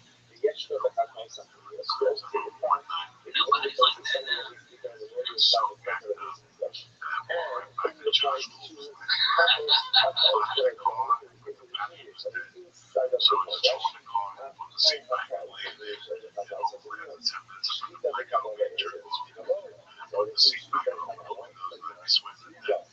It was a suicide note. I died at, oh my God, there was sometimes I was going to start, sometimes towards the end, it's going to go. But it was just, I gotta tell you, it's so fucking funny. Because we were on the road with Douglas, okay? And I remember we were sleeping in his Oldsmobile Douglas, okay?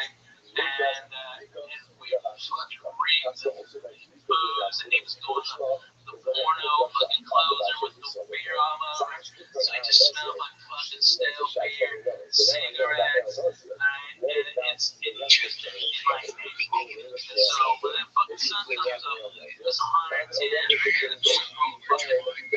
fucking stupid, sweating like pigs, and Doug goes, Rabbi, can I drink fucking tears and legs and anything that does? It's really what it is. Get out of here, you fucking creep. So, he was bananas.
Anyway, it doesn't really matter.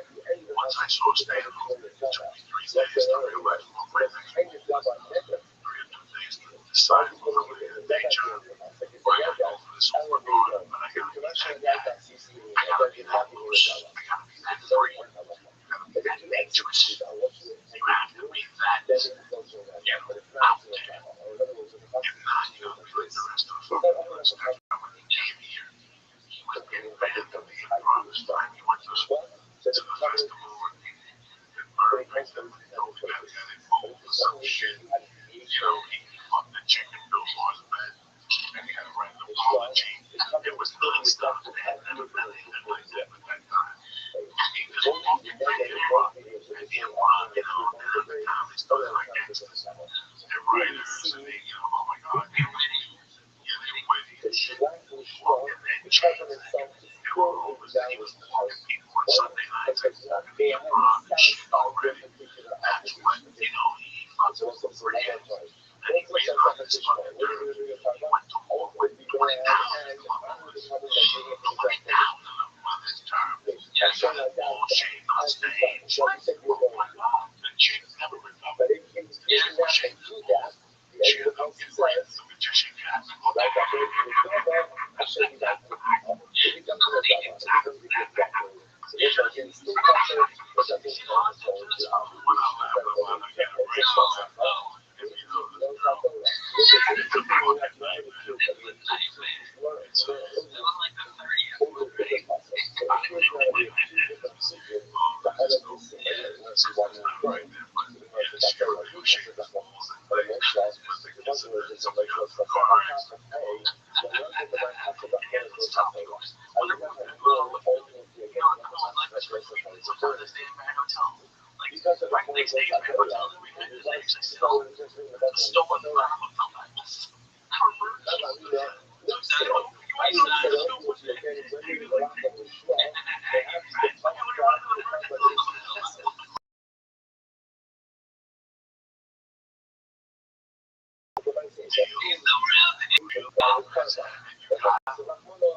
Especially with the air exposed bullshit. I see people go out with a nice car and the rim jeans. They got the angel weather with the whole nice romance. The fucking badges. 2 weeks ago was an assistant manager at Rabbi.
total scam, right? Yeah, total scam. That's the only way to get comedians to put gas in his car.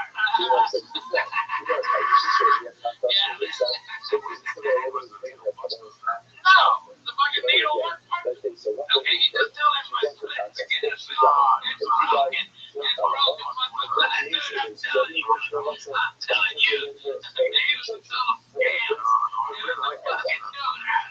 Well, that's on you. You should fucking. It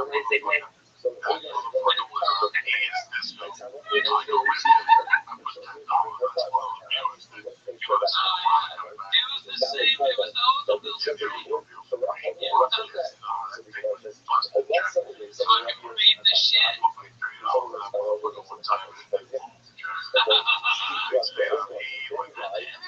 That car was at like fucking nobody got rid of it. It's like 400,000 miles.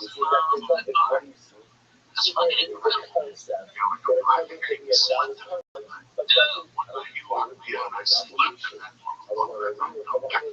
was good. I slept in many times. Doing CW candle gigs. Shirley Bonham, she does some good gigs.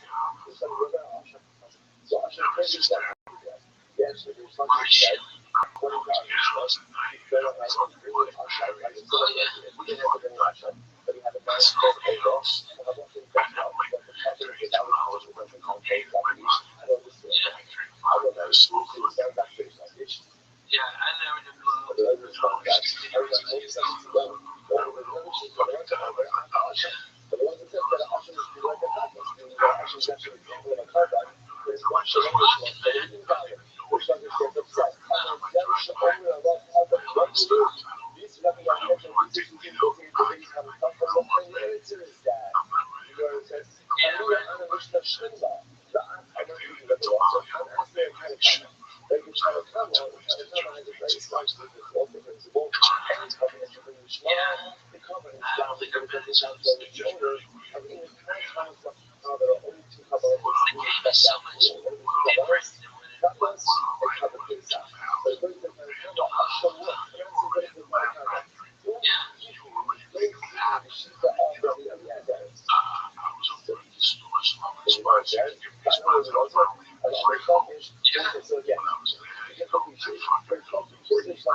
Welcome.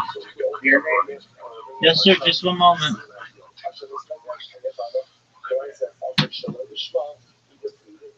Hello, hello. How are you? Yo, what's up? I'm here.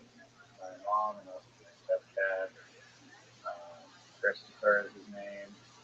And yeah, it's on his phone presently, but I want you to do your famous pitch that I've heard 1,000 times. Absolutely. I know I love Joy. Most certainly. Well, first and foremost, Christopher and Mrs. Reiser, you have a wonderful son. He's an excellent friend, very smart, very funny, and I appreciate him a lot in my life. So, with that, thank you for the opportunity. Pleasure to meet you all. My name is Rabbi Rothschild. I stream my life 24 hours a day, 7 days a week, 365 days a year for world peace. I've been streaming since the pandemic, more than 3.5 years for world peace. I have more data archived on the internet than any person ever. If you weren't aware, my life is very much like The Truman Show or Big Brother, if you're familiar with what those are. If you weren't aware, in 2018, The Economist magazine stated that data, specifically human data, had overtaken petroleum as its number one resource. And I have more data archived on the internet than any person in global history, which may make me an influential person someday. And if that happens, it'd be my privilege to make you, your friends, your family, all independently wealthy if you're not already. I want to make sure that you have the ability to create generational wealth, and most importantly, I'd love the opportunity for you to be able to start charities and philanthropic organizations of your own. I talk about things that aren't normally discussed in society, like ending world hunger through the use of technology such as agricultural drones, floating greenhouses, saltwater greenhouses, vertical farming, hydroponics, cloud seeding. I want to help end world thirst. I'm sponsored by a cryptocurrency that's worth about $100 million. And one of the things that we do is we build wells in developing nations like Nigeria for the benefit of the less fortunate. Additionally, I'm an advocate for the Lifestraw program. And most importantly, I'm an advocate for desalination technology, where we pump rich seawater onto land and make it drinkable. I talk about a lot of things that aren't normally discussed about the future, things like anti-gravity, antimatter, faster than light travel, faster than light communication, things like nuclear energy, including nuclear fission, nuclear fusion. I love to talk about artificial narrow intelligence, artificial general intelligence, artificial super intelligence. I love to talk about things like invisibility cloaks, Santa Claus machines, replicators, space elevators. I love to talk about space tourism, terraforming of other planets, interstellar travel. I love to talk about things like de-extinction. If you weren't aware, the first successful de-extinction took place in the year 2003 with the Pyrenean ibex, which was a goat located in northern Spain, southern France. Fast forward to the year 2021, a company out of Dallas, Texas is founded, known as Colossal Bioscientific. They've made it their goal that was in the next 3 years, or by the year 2028, to reintroduce the woolly mammoth into the Arctic Circle utilizing Asian elephant surrogates, which I just think is a mind blowing goal.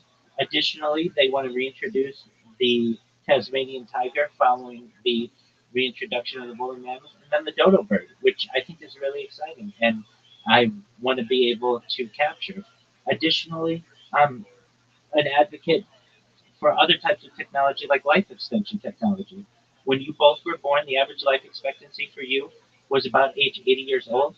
I want to increase that if you want with your consent. This is all with your consent.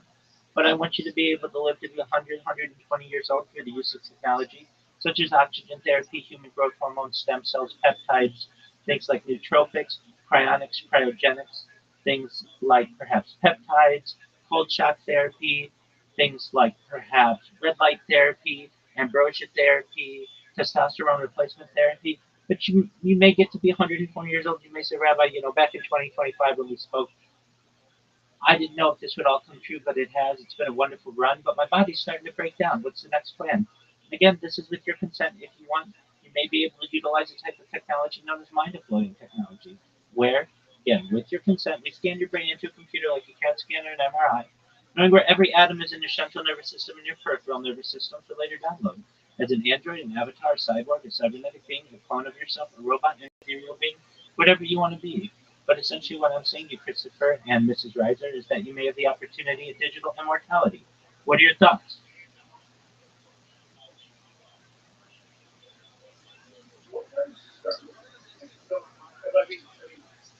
That's a lot. Huh. I have 96 million technology and definitely fascinated by many. But I think the thing that's probably most fascinated by everything you just said is so you've been living your life 24/7 online and just been recording it. What what's the origin story behind that? What compelled you to make that choice? Great question, Christopher. I am by trade a certified project management professional. I've launched apps very successfully on the App Store and Google Play, which has allowed me some financial independence. Additionally, I've had six-figure contracts with Fortune 100 companies, and it was during the pandemic, and I was working for one of these Fortune 100 companies, working remotely, and after work, I didn't have too much to do before some classes that I was taking in the evening, and I wanted to uh, stay active, and I went and joined Tiger Woods' golf course in Anaheim, California, and I would hit golf balls after work, enjoying life, and I noticed that I never had the opportunity to record my golf swing on camera, and so I started with my iPhone just recording my golf swing, and I noticed, I would slice the ball or hook the ball or top the ball, and I would make little jokes to myself on camera, and I thought, this might be something interesting that my family might value in the future, just, me making fun of myself, and maybe I should just upload the golf swings after work, and I started to do that, and then recognized that after work every night, it was taking me quite a long time to just do the uploads. And I thought to myself, you know what? If I'm going to do this, it's probably in my best interest to just stream it. That way, it's available instantaneously. I don't have to worry about rendering issues.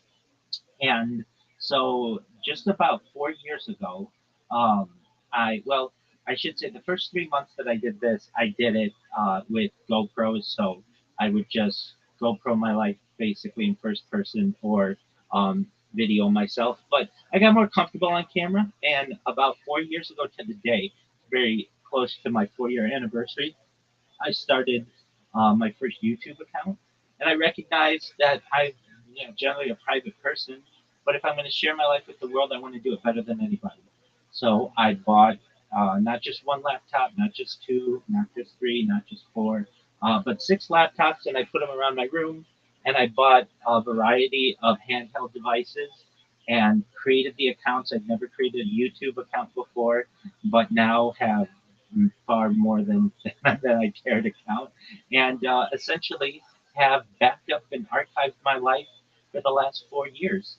And I was inspired, I would say, as a child to some extent, um, when my when I would be with my parents and we'd have some kind of event, we would a lot of times get out the old VHS camcorder. I'm sure you guys are familiar with those.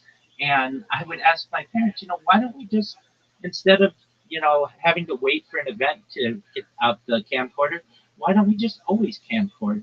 And my parents explained, well, nobody does that. And also, we would probably run out of space by storing all of the cassettes. But it was something that I had in the back of my mind. And then additionally, reading through history, I recognized how important it was for people to journal. Basically, people who would be journalists or diaries, people who are diarists, and how important that information is for us to understand what life was like in previous times.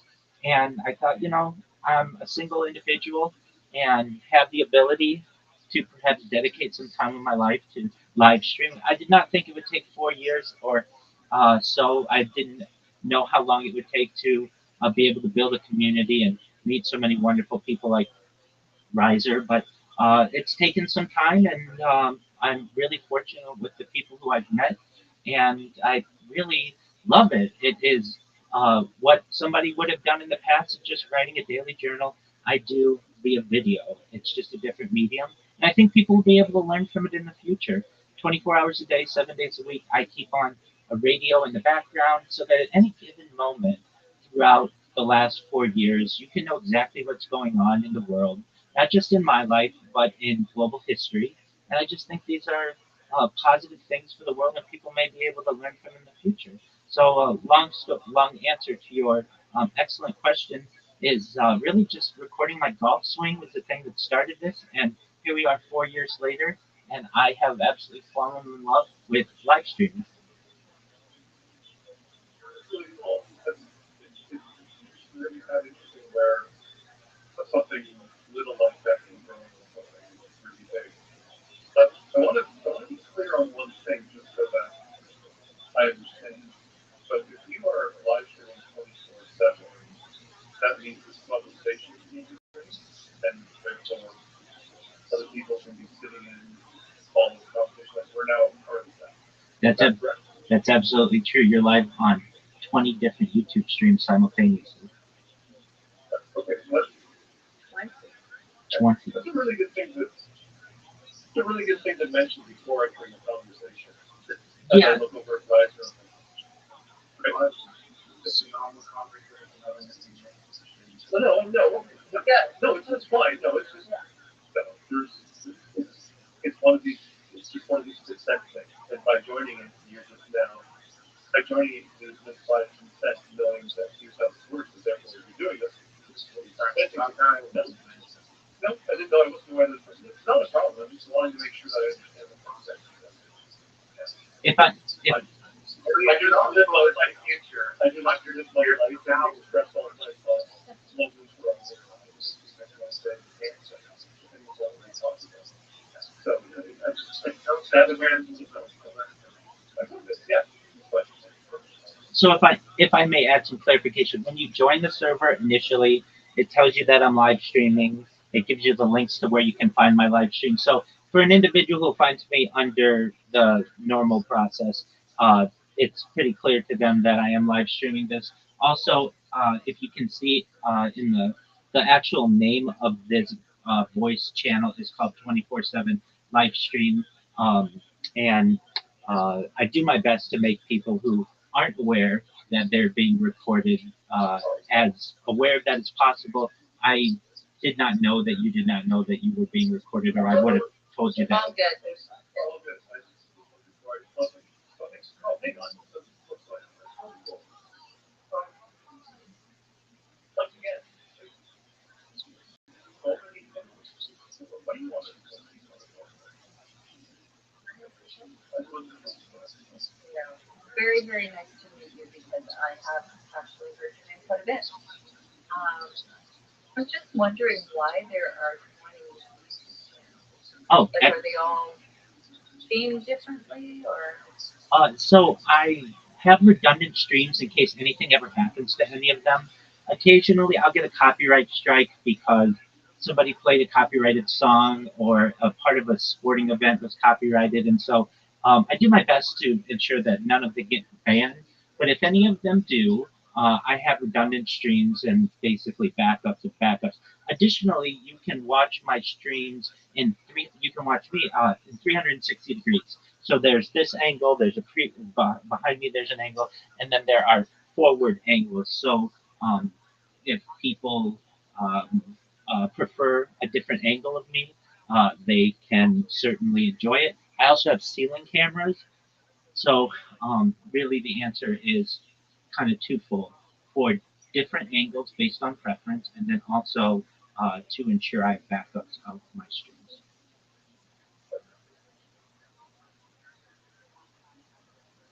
Does that answer your question? Yeah, no, I was just trying to figure out. I'm seeing two rabbis. I was just like, hey, Sam, help me out here. Which one are you? But I get it. You're both. That's correct.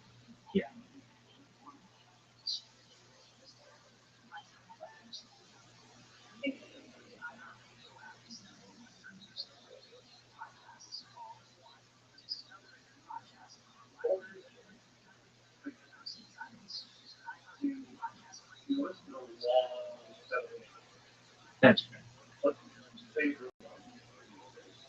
Actually, probably extraterrestrial life is my favorite. Even though I didn't, even though I didn't mention that one, um, that is definitely one that fascinates me. I have both been an extraterrestrial skeptic at times of my life and a believer at other times of my life. And I love hearing people, no matter whether it's true or not, if aliens exist, I love hearing the stories about it. I love people's encounters with aliens, allegedly abductees. I love hearing perhaps the stories of reverse engineering alien craft that allow us to have some advanced technology. I love the idea of getting off world eventually. I think it's an inevitability of human society, perhaps not in a generation or two, but the longer that we are able to evolve, eventually I think we'll be able to get off world. And then what does that mean for humanity?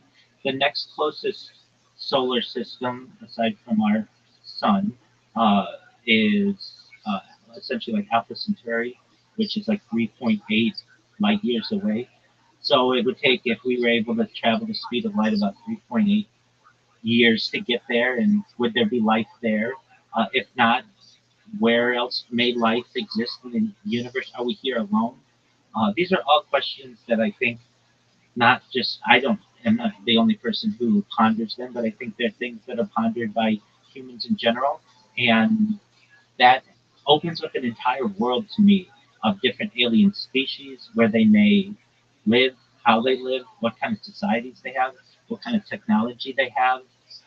There are certain theories that perhaps Earth has been seeded here by some of these alien civilizations. Whether that's true or not, I don't know. All I know is that these are really, I feel, great questions that we don't necessarily, to which we do not have the answer, and I like to ponder them. Where, so you said like sometimes like, certain parts of it is skeptic and other parts of it is believer. So where are you on the spectrum now? Yeah, I'm most certainly a believer now, but I have publicly debated my friends and other people and on the subject when I was younger. Frankly, did not feel that there was adequate evidence. And of course, I felt that if something existed outside of our realm, that it would be told to me by a government or by the United Nations or something along those lines. But as I've gotten older and I've seen the evidence myself and heard whistleblower testimony, um, I have uh, become a believer. And the thing that really caused me change my belief was something called the Disclosure Project, which occurred on May 9th, 2001. Now, I didn't see it May 9th, 2001, but I saw it a few years later. It was basically a documentary by a man named Dr. Stephen Greer, who is quite well known within the UFO community. And he brought a number, a dozen, more than a dozen whistleblowers to the National Press Club in Washington, D.C., and had them give their testimony. And so each person gave their testimony of what they had experienced. And these were people who worked for the FAA, the people who had firsthand knowledge and firsthand data of of um, of evidence of at least extraterrestrial origins, meaning crafts that were traveling much faster than any type of at least um, disclosed craft. And not just that, it would be people who worked at NASA, whose job it was to airbrush these craft out of certain photos. It was people who well, worked under like Dr. Werner von Braun during the Apollo program, and how they would discuss how much of the advanced technology that we currently use, including the transistor and night vision goggles, even things like Scotch Guard, were all perhaps at one point uh, garnered from or gleaned, I should say, from the Roswell crash, which took place in July of 1947 in Roswell, New Mexico. And this got me to thinking, okay, well, maybe there's something else out there. And I really started to dig into it. and dig into really more evidence that started to pile up. And these were days before AI, and while computer graphics did exist, I didn't even need computer graphics. Really, many of the whistleblowers were their testimony was at least interesting to me. There were also mass sightings, like something known as the Phoenix Lights, which took place in the late 1990s, 1998, if I'm not mistaken, where a very giant craft basically flew over the city of Phoenix. It was captured on video from different sources, and this caused me to have and not only was it caught on video, but the people who were eyewitnesses were medical doctors. They weren't just uneducated bumpkins who may I think make perhaps some unfortunate discernment of what happened. These were well-educated people, highly regarded in society, and also had a lot to lose, a lot to risk by discussing these things. And then we have in 2018, on the front page of the New York Times, there was disclosure, or what many people take to be disclosure, with what's called the Tic Tac incident. Essentially, there was a FLIR video. FLIR is a type of camera that the United States government uses, and there was basically a Tic Tac shaped, Tic Tac the candy, a Tic Tac shaped craft that was caught flying off the coast of San Diego, which isn't far, which definitely caused some interest in my life, and it was found traveling faster than any conventional aircraft, and not just that, but making right-hand turns that would kill any human pilot. And these types of crafts were not just this was not just an event that was something that I read in a blog or maybe in someone's book. This was on the front page of the New York Times, and this was, I feel, a very important event. There have also been events that have caused me some concern uh, that these crafts like, or they're very interested in our nuclear programs, and they've actually been able to shut down nuclear silos. And these have been, there have been quite a few different incidents, especially in places like North Dakota and Colorado, where uh, the general systems that are considered to be impenetrable uh, have been shut down because a craft has flown overhead. And those are just in the United States. Then, when I started to learn about the different incidents that happen globally, particularly in Mexico and South America, um, some of the things that can happen that I wasn't aware, but so you could be staring into the sky with your naked eye and not see anything. But if you use infrared cameras, you will see occasionally crafts flying around, and all of this type of evidence has caused me to change my mind on the subject. And then I would say most of all the my favorite story of ufology, which is the study of UFOs, is a man named Bob Lazar. Bob Lazar, I don't know if you know who this is, but it's a nuclear physicist at a place called Los Alamos Labs in New Mexico, and he was uh, a tinkerer, basically somebody who liked to work on things, and he had built a jet-powered car, and he had an article written about himself in the front page of the Los Alamos uh, newspaper. And if you're familiar with Los Alamos, this is essentially where the Manhattan Project was. Trinity site is not too far from there. This is where Oppenheimer was, and one of Oppenheimer's colleagues is a man named Edward Teller. And Edward Teller happened to be there the day that this newspaper article on Bob Lazar was written, and he happened to be reading the newspaper outside before he was to give a lecture. And Bob Lazar approached him and said, hey, I see you're reading a newspaper article about me, um, about my jet car. And they got to talking, and basically, when at another point, Bob Lazar sent his resume to Edward Teller, who's very well known in nuclear, considered one of the fathers of atomic weaponry, and sent him his resume, and he got a job at a place called Area 51, if you're familiar with Area 51. Now, this is in the late 1980s, and no one knew what Area 51 was, aside from those people who worked there. It stayed a very top secret base from the mid 1950s until the late 1980s, and it was essentially a Lockheed facility.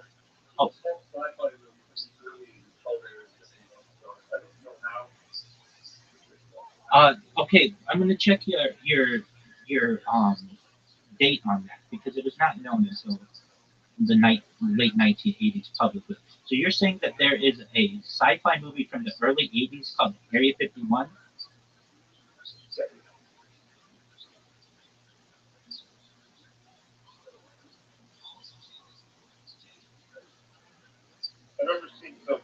I remember seeing it, and it's saying 2009. I remember this from my childhood, not from when I was up to it. Okay, so I'm seeing them around the 2000s as well. Um, let me just. Oh, the movie I'm thinking is Hangar 18. Okay, that's different. And that, if I understand, is that not at Wright-Patterson Air Force Base? Could be wrong. You may be very correct in that. I'd always that's this is the place. That's okay. So they're both top secret bases, and Yeah. so No, you're right.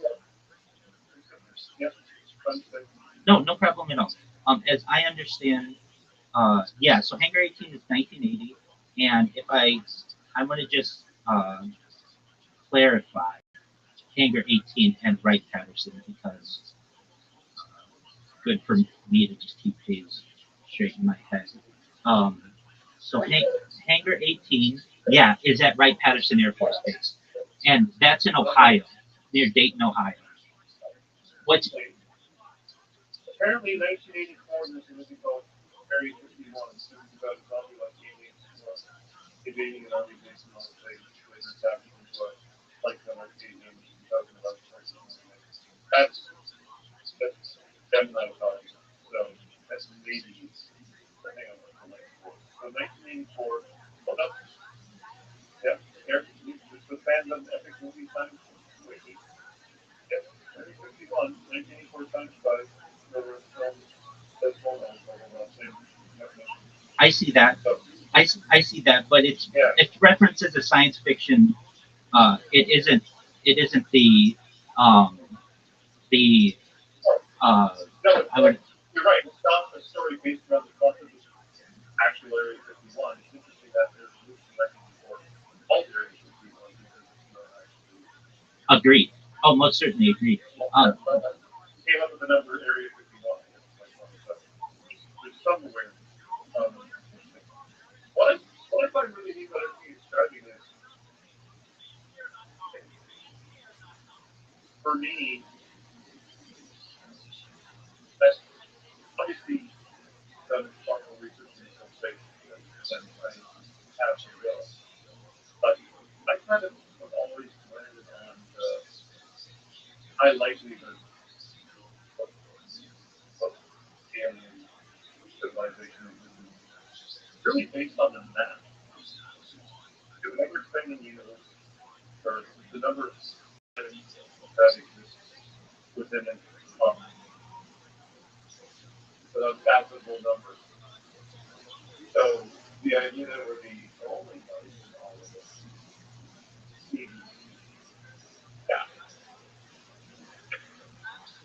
I'm in agreement with you. This is really the Drake equation. I don't know if you're familiar with it, but it's and you know when I was young, this was also a question um, that permeated in my mind. So the Drake equation is essentially a formula developed in 1961 by astronomer Dr. Frank Drake to estimate the number of active communicative extraterrestrial civilizations in the Milky Way. And the idea is that basically, how are we alone? and without getting into all of the um, specific mathematics behind it, it concluded essentially that we can't be alone with the size of or the chances that we are alone are extremely small with just the mere size uh, of the universe. And so I'm in agreement with you on that. So the idea was something that like estimation about 1.5 to 3 stars per year in there are about 1.5 to 3 stars per year in the Milky Way. Nearly all stars have planets. Point 1 to point 4 might have Earth-like planets, et cetera, et cetera. And so he concluded, and his colleagues concluded, there are about 1,000 to even 100 million just in the Milky Way alone, depending. And when I heard that, that was something that caught me off guard because there were many religious questions that I had. How could we be alone? There were many, um, I would say, societal questions that caused me to. So yes, I think. Are you familiar with the Drake equation? No, I wasn't familiar with that. So much, yes, absolutely. Um, to, if I may, just on the topic of Area 51. So, as I see from Encyclopedia Britannica, 1989 is the first date that the actual base is mentioned in the public as being a real base. And this was based on um, a news segment by a man named George Knapp and Bob Lazar, the man about whom I was speaking.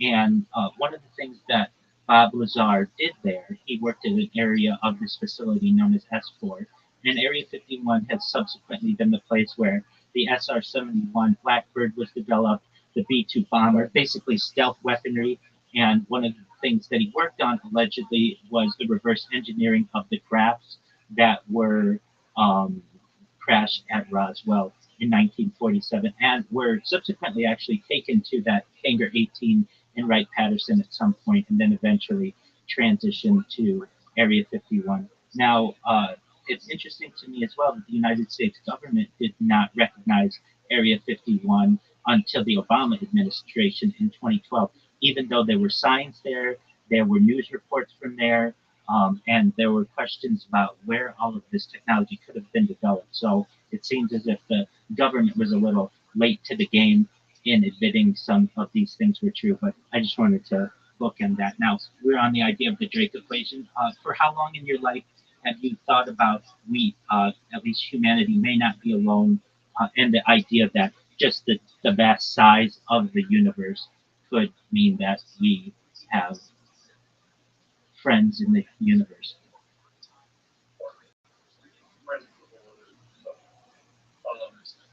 But how long? I don't know. But I'm looking at it's really spent a whole lot of time. It hasn't preoccupied much of my time, but it's certainly something that, like any kids, I think people have fun with it, and you kind of just work your way through it. So at some younger age, I worked through all the makes sense from that perspective. So, yeah, the optimism and the humor, that's kind of where I got it. And it's comfortable with that.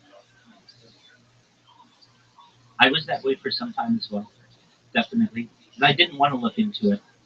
I didn't know what to believe. No, I don't. Well, I don't. Yeah, for me, it's kind of like, okay, well, yeah, likely the case, and looking into it or not looking into it, like, full respect for, your perspective and the research you've done on it. I personally do not feel a need to answer a bunch of questions of why something is not. Find the facts that you think I'm mildly distracted because I am using our good old friend ChatGPT because it's so much easier than, I mean, some of these things are ridiculous and you can debate validity and quality of information and all that kind of stuff. I'm in agreement with you. I'm still fascinated by the hang on, so if it's not public knowledge until 1989, then why is there a movie? Many, like, what's the other reference or thing that would have led to us to that? Many people make the argument that it's disinformation. Basically, if you put out a false story, people will reject the truth.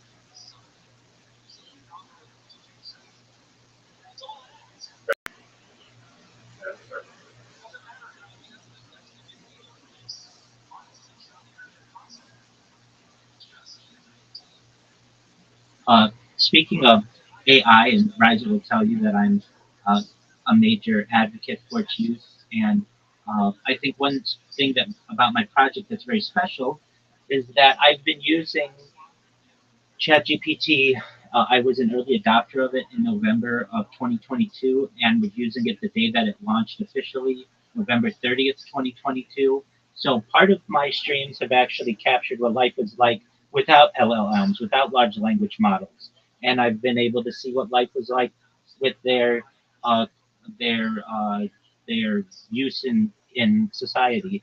And then with the subsequent ChatGPT 1, ChatGPT 2, 3, 3.5, 4, and now 5, and the different iterations of that, and teaching people about AI when, or even just ChatGPT, particularly on social media, but specifically in like places like Twitter Spaces, which are like audio rooms where people discuss different subjects, and people couldn't believe some of the results that they would get immediately, and it was essentially a new type of technology that no one had experienced before, likened to the first people who used search engines or the first people who used personal computers. Very in similar ways, it's a new, wonderful addition to uh, the common usage of people. And I think it's really interesting that my streams have been able to capture basically pre AI usage and now post AI usage and its common development. Well, respectfully, you commented earlier that one of the reasons why you're doing what you're doing, you referred to diaries from you're talking like from the past, so like Alexander Pope's famous diaries and others who captured, their everyday book. You think they're capturing these ideas and the things that matter, little clippings from whatever, that's flower and all of that. And I really like that notion, but the thing, the, the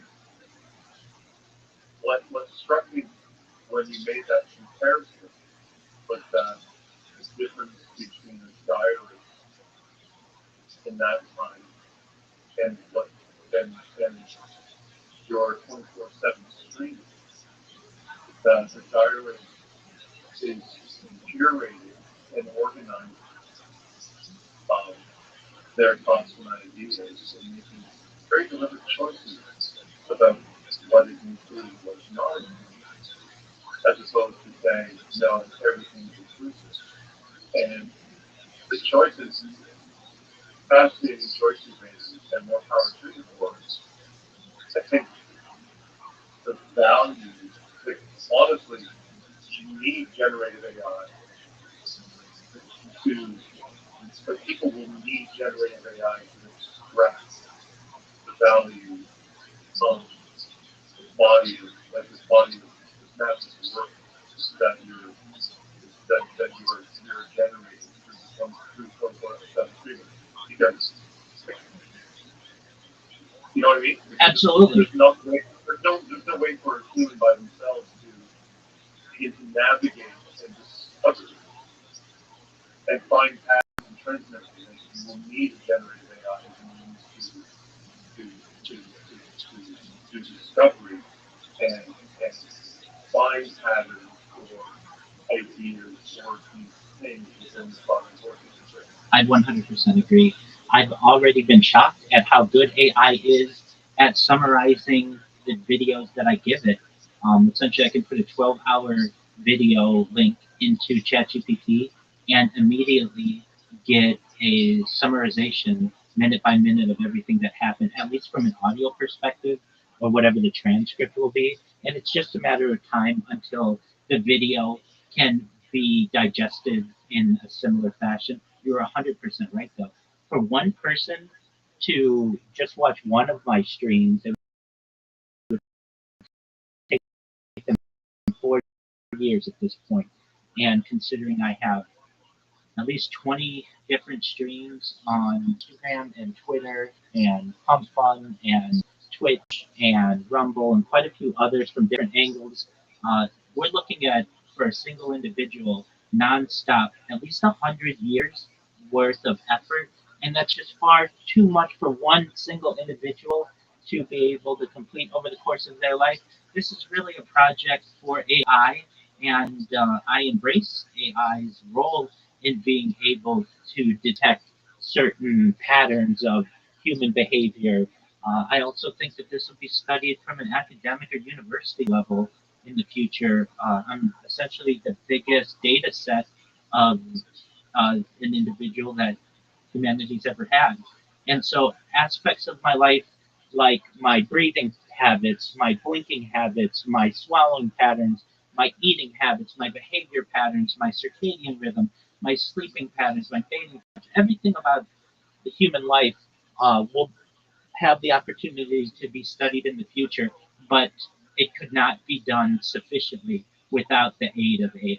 So I think in the future, it will be uh, a group effort essentially between human discovery and AI pattern recognition.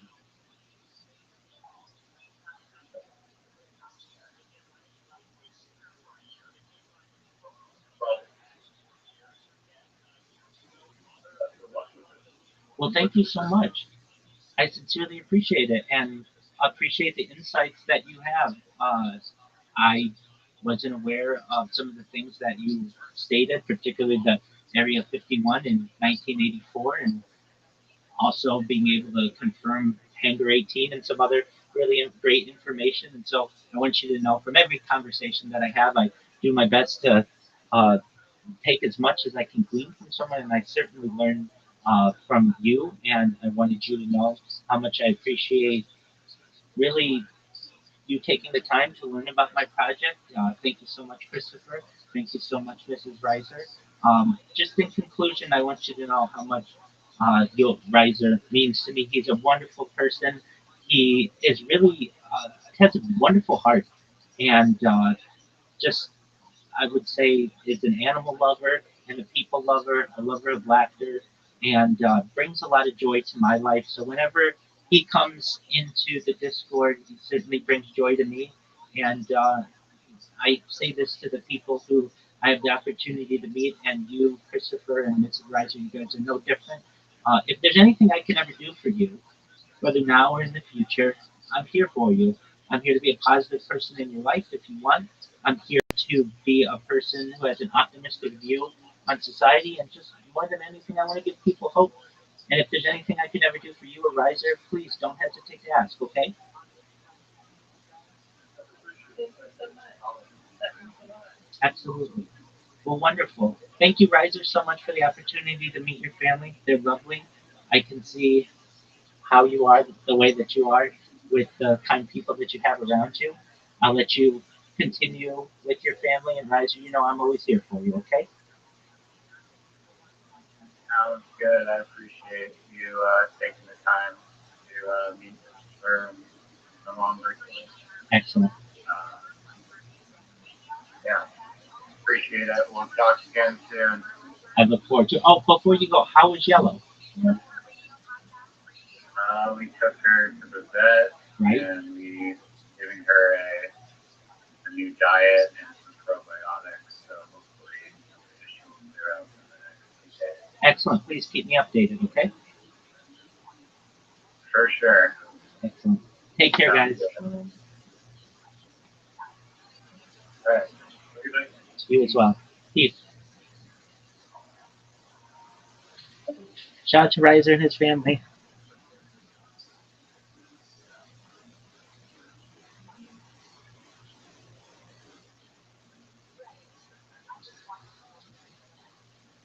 Definition of the order of the Shema, the covenant works, but ultimately, again, is not affected totally the owner.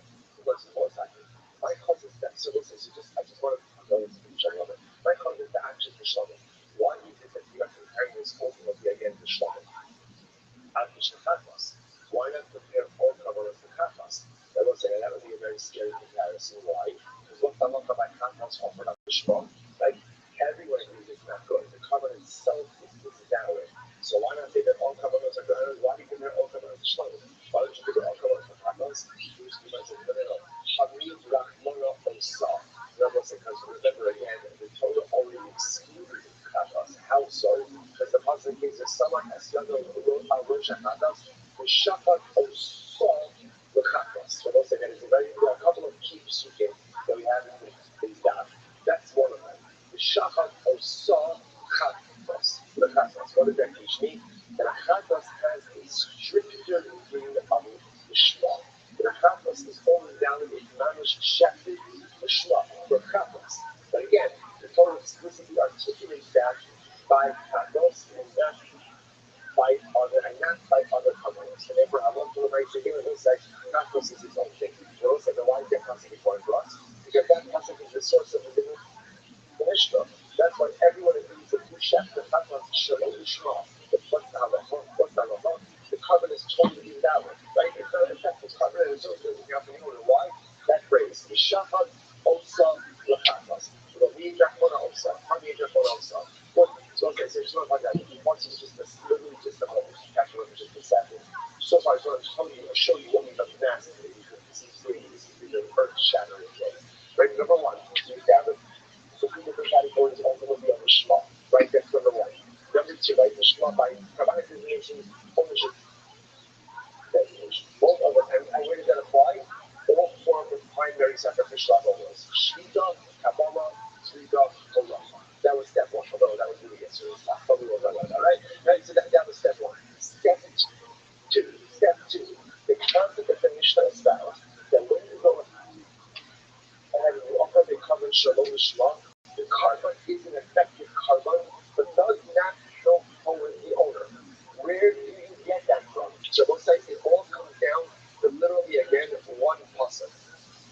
Motza Svasef Tishmar is in Dvarim classes. Dvarim from Gimel Ben Dalet, right? Motza Svasef Tishmar Vasisa Kasher Nadanta Hashem Elokecha. Ultimately, again, the pasuk says, like literally, Moses, whatever you articulate, make sure to honor it, as you vow to Hashem your God.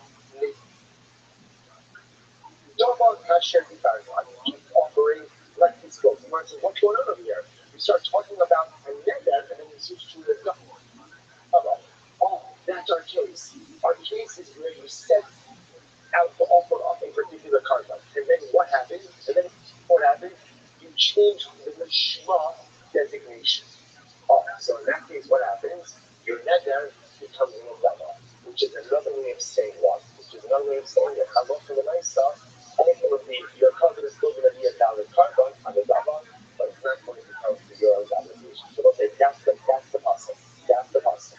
Last piece we got today, ultimately, if the Chakras is offered up Shalom Shema, it totally does not work. Where do we get that from? Chakras Lasha. Right? The Shafat also. The Shafat also the Chakras. You start going offered up as a Chakras, which means they're going to say a Chakras has even a more intense degree of Shema that is offered up.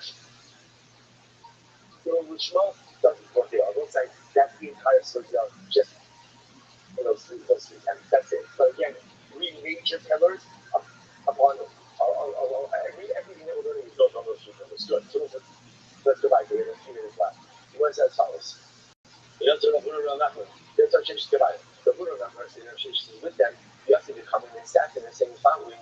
Kashi is very shortish, Asham, the Asim and Nisa. Nah, but it's up. So those are not getting shortish when it's not stomach when it's finished. They won't see that by the Asham. Definitely what you would talk about, right? Because the Asham can't be brought posthumously, nor can it be brought as an ender in the Dava. So it's like, why is it in the category of other Kavanos that if what the Shema still works as a carbon, but ultimately, again, still has to be carbon, but it doesn't count the hero, little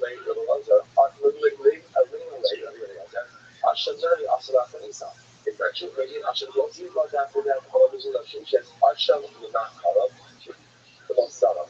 So we'll say, let's say Asham can be brought after that. Really, Asham can't be brought after that. What does that mean? We'll say, if you have an Asham, let's say you have an Asham, and you're supposed to bring an Asham, and you didn't die.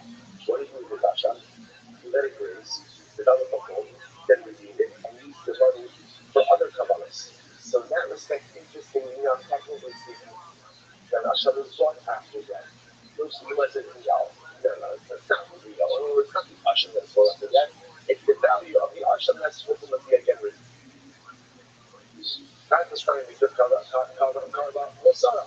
So the truth is, if that's the case, it's even as a chatos, right? If you don't have the chatos, this dies, and ultimately goes ahead and what happens? Let the chatos graze, develop a home, and then go ahead and now walk on the way, so sell it off. So you see, a chatos is also born after death. The Sarah means the residual value is gone, but that doesn't inform the chatos itself.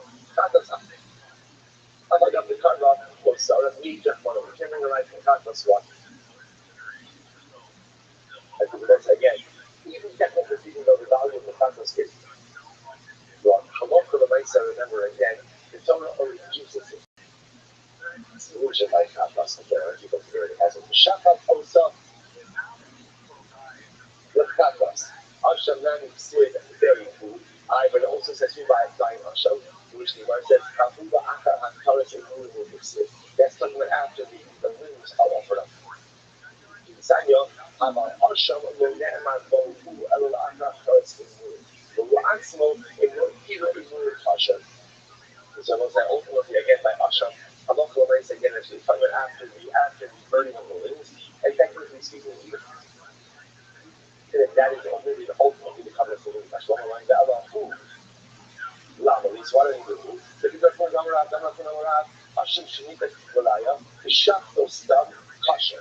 If you have an Hashem that was set aside for great, but no one died. And then what happened? Ultimately, I'm going to Shech. Without any particular designation, ultimately it's touched. So the Gemara says, "Nitak in, no nitak lo." Only if it was actively set aside for great wish. My time, oh my God, who perhaps just so because the Muslim says who, and then it remains in its designation until it is ultimately designated for grazing. At which point, because even if you shafted it, stamp, ultimately coming again, okay. Stop everyone. A little bit fast, I know. I will say that's right now. But that's a halacha once again. So I just remember the three principles that ultimately, again, I gave you just like a few moments ago. That's the entire that those are the takeaways, and those are the principles that we've been using by for one side. Tremendous. Want to run? This wasn't even a sprint, this was a marathon. Shkaya, everyone. All right, everyone, have a great day. Good Shabbos. So, such as supposed to be also the other time. You are not a majority. You're a majority, which is tremendous.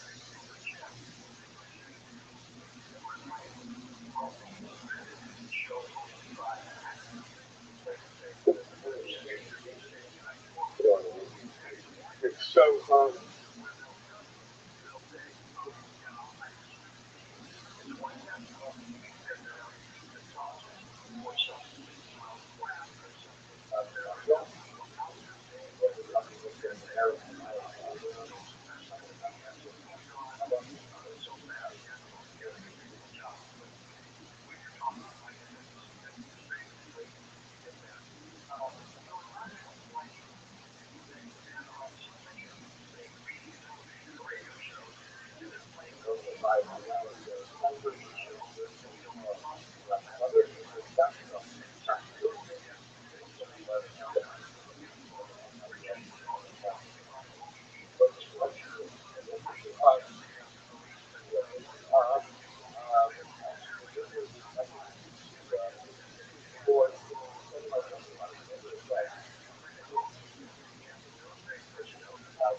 Thank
This show is brought to you by Waveland.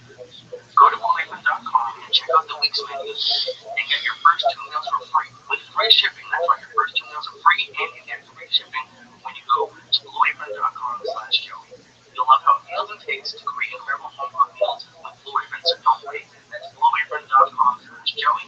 BlueApron.com/Joey. The show is also brought to you by Club W. Right now, Club W is offering our listeners $20 off of your first order when you go to ClubW.com/Joey and buy all of their great wines. And it gets even better. I know you keep paying for shipping, so Club W will actually pay for your shipping on orders of 4 bottles or more. So go to ClubW.com/Joey right now to get $20 off of your first order with free shipping if you buy 4 bottles or more. And go to Onnit.com and use code Church to save 10% on all of their optimization products like Alpha Brain, New Moon, Short Immune, and True Tech Support. Oh shit. He's about to see the devil. It's Wednesday, June 8th. It's a beautiful motherfucking day to be alive. Lisa Ayad, Brody Stevens, Uncle Joe, that gets in the studio. You can't believe on what? Church, what's happening now, bitches?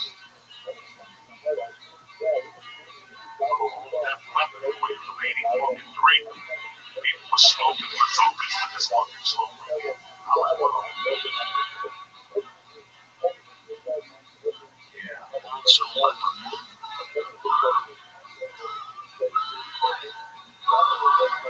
just remember waking up and the drunk in the car accident lost his arm. I still remember waking up there TV. I went to school and he lost his arm, yeah, lost his arm. I think it was January 1st, 1985. in a car wreck in Europe or somewhere. But he came back. Sure, he came back. He's still alive. One-arm drummer. You could help. What's happening, Brother Stevens? Enjoy it. Great to be here, Joey. I'm excited. I'm thankful. It's in the neighborhood. It's nice. Summer's coming out. I'm exercising. I'm happy. I'm very happy. I'm happy that you're fucking happy with this family. I saw you a few weeks ago. I could see the happiness in the woman on that fucking force. Well, it was with Hazel. With Jason. Lisa, yeah, what's going on with you? I'm feeling great. Having a good day. Kettlebell this morning. I did 200 swings this morning. I couldn't believe it. It was crazy. We did 20 swings. No, we did 10 swings for 20 minutes. And that was on the minute like 24 kilograms, which isn't super heavy, but about 50, a little bit more. That's not bad. Wow, that's a lot. It's form matters, correct? Oh, it's not about weight. Well, that's what they say. They always say, like the guy said, like, I don't know, I can compare it with myself. So not every class, but I try to go up in weight. But he's the guy I got over who's really big on. He wants it to be perfect form because you're doing 3,000. The shitty form doesn't matter. So you try to get a number of swings, and it's a numbers game. Well, not the class, so he tells us, like, we don't always do swings. So like for today we did 5 presses on each side and 5 squats, and we did that 4 times. And then from there we went to swing, so every class is different. So it's sometimes it's swing for 30 seconds and to see what you get. Usually it's every minute there's like 10 or 15 swings. Yeah, these kettlebell workouts you do, it gets your heart rate up. This high intensity training. I've been grinding them today also, but I just don't want to get carried away. You start feeling good and you overdo it. That's been my problem, but that's why I keep my weights down like just to 25. So Kettlebells are a few years now. well, they were just fun. They were fun to do. It was good for once I get there. You know, you get a great cardio workout and flexibility. So it was all for it lighted you up. You know, kettlebells. Once you do them, you like them. You've always been a component of workout flavor. No, I played baseball. So I was in college. I played baseball. We worked out, but I was also playing baseball. Then I went to Seattle, and I really wasn't doing much exercise. I don't know that you will change. When you exercise? Oh yeah, of course. Those endorphins, sweat, confidence, getting a good stretch in. You know, so I mean, it definitely affects me. But you know, sometimes I'm taking too much caffeine. That's my problem too. You know, it's like 2 or 3 cups a day. But I'll take a 5-hour energy. I need a kick sometimes to get me going, to get a workout. But it's, I'm not saying I have an addictive personality, but that could be my problem. But I feel like working out. I like kettlebells because I feel like it's just something outside the sun. I knew back in the day, I went to my old apartment, I'd go out in the alley.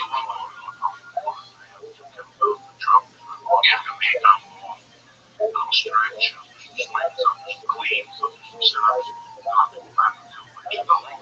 Yeah, exactly. You fucking get sore the next day, Jack. You're like, damn, I didn't even do nothing. It's an underrated work, by the way. There's a little bit of an edge to it. I like it. I'll go there. I'll take a lap there. And the kettlebells, yeah, you just drag them, throw them around. My thing is I'm playing baseball also. I like throwing the baseball. So I sometimes can't overdo it with playing baseball. My arm, my elbow, that's why form is so important on the kettlebells. But because I've been building up slowly and my pitching, my mechanics are better, I've been able to avoid injury. I'm wiser now. I'm wiser, and I'm able to avoid injury. And I'm actually doing rehab exercises to strengthen the tendons around my elbow. I've been sleeping great. I do urinate 5 nights a time. 5 nights a time. 5 times a night. Here's the question.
got sick and tired of that challenge for myself.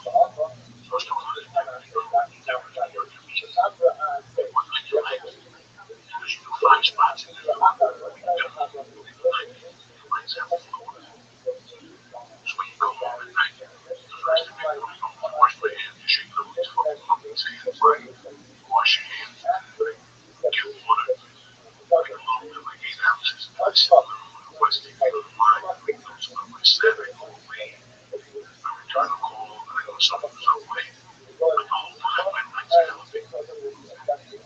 And you see that in that half-hour period that you're going down, you'll start peeing. Because your legs are elevated, so all that, that's what happens when you go to bed at night, your legs are elevated. So now all that water that you had in your legs, that you fluid that you retained, you gotta take it out. I think some of it's also medication. You're on a certain way. I notice when Well, I got blood pressure medication. yeah, that's going to do it to you. I'm just used to going to, I'm just conditioned now to getting up and going to pee 4 times a night, and I go right back to sleep. I'm going to cut 3 of those peas. If I can cut 3 of those fucking peas out, Give me a jug. I used to pee in a jug. done. What you're going to do is you're going to put your feet up. Okay. Fucking on the way home, go to Target. Go to the little Target, look up, they got those little feet posts. It's funny, man. $14.99. And you can take it off, because the notebook in there, when you pack your hot pipe, your lighter, you eat, and put the cover over it and sit over it like a fucking zombie. So that's what I do. My shit all in there. I got a notebook to write jokes in the living room, because I can't go in the bed with my wife to sleep. Right? So I put my feet up, and I put a pillow up to elevate it over my fucking heart. And all that moisture in your fucking feet, your legs goes to your nutsack. And right before you go to bed, you drain your fucking veins. They have beds for that, don't they? They're like the incline beds. But that means you gotta take it up in the middle of the fucking night, bro. These people are trying to save you. So they did the jug before. That's not healthy. They used to pee in the jug and started to do Use a fucking jug. That's disgusting. That's like we should not the fucking water. I used to do that. Well, pee in the jug, not in jugs, and like bottles in hand. If I didn't want to get up, hell yeah. That's disgusting. I was in a weekly hotel. I was sharing a weekly hotel. Lahai was there, and it was in New York City. That's where I got in the habit of peeing into a jug, because you had to share. You had to walk down the hallway to use the restroom. To go, you know what? I'm going to avoid the middleman. Give me that jug. Boom, started peeing into a jug.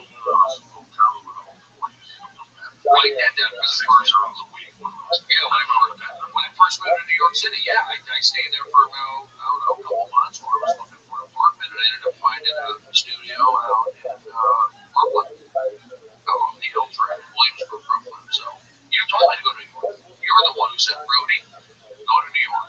You told me that in Seattle, I'll get you. Go to San Francisco, go downtown, just be you. That alternative stuff or whatever. It's crazy how it's getting better right now. I live in San Francisco. Sure, we live in one of those hotels where people shower in the hallway. So I'm a problem with them in the shower. Everyone's in the shower. The break out of the people problem in the shower. People are taking the photos in the shower. It's like a fucking luggage thing. They were taking it. But I would lock it. I'll put an apartment. You got it. I had to get it out. I have security. Oh, you did? Oh, son. What's a mom? It's only going in. Well, you open the door. That's a no-brainer. That's stupid. Oh, you had a key. I had Jesus. Oh, man. I know ways. What I would do, I would break this on my own door. Because all the doors were the same. So I would just break this on my own door. So I lived in Brooklyn to get a key. Because you can be friends. Make believe you're fucking locked down. You have to do this. Make believe you're locked down. No, I don't ever. That's how you find out if your house is burgled, bro. Oh, mine is. I've broken into my apartment here twice because I left my keys inside. And I have no window. So I'll leave that door over the window. But I've broken into my apartment twice. And I'm like, no one's in there. On the second floor, third floor. You go on to the floor. There's a window onto the building, onto the walkway. So I just hung it open and I left my room. But no, I don't do it just to see. I mean, I guess that'd be good. Okay, let's say you live in a compound.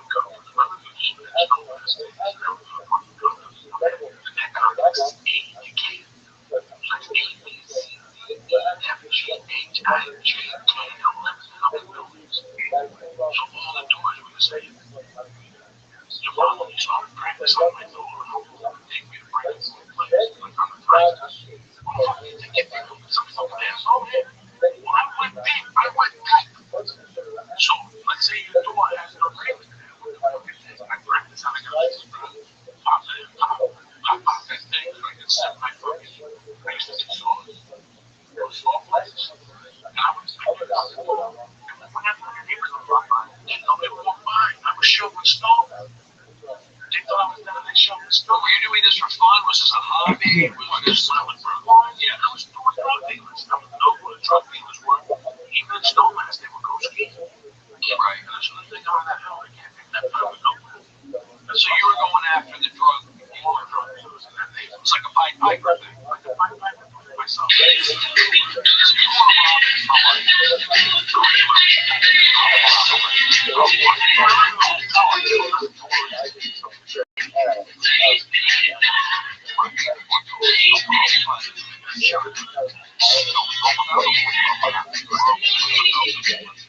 so you got your business breaking in there. The garage over there, right?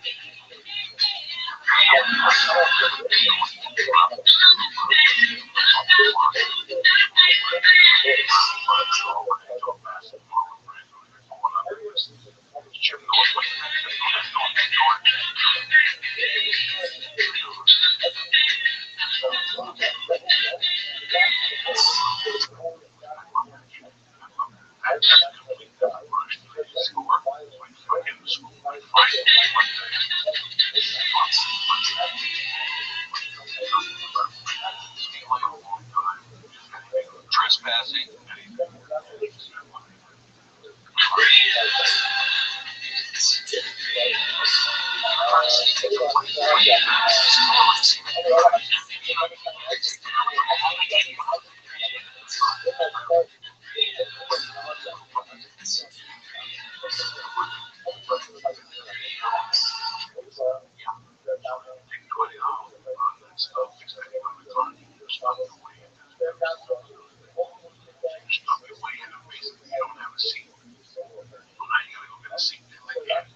Wait till for $20.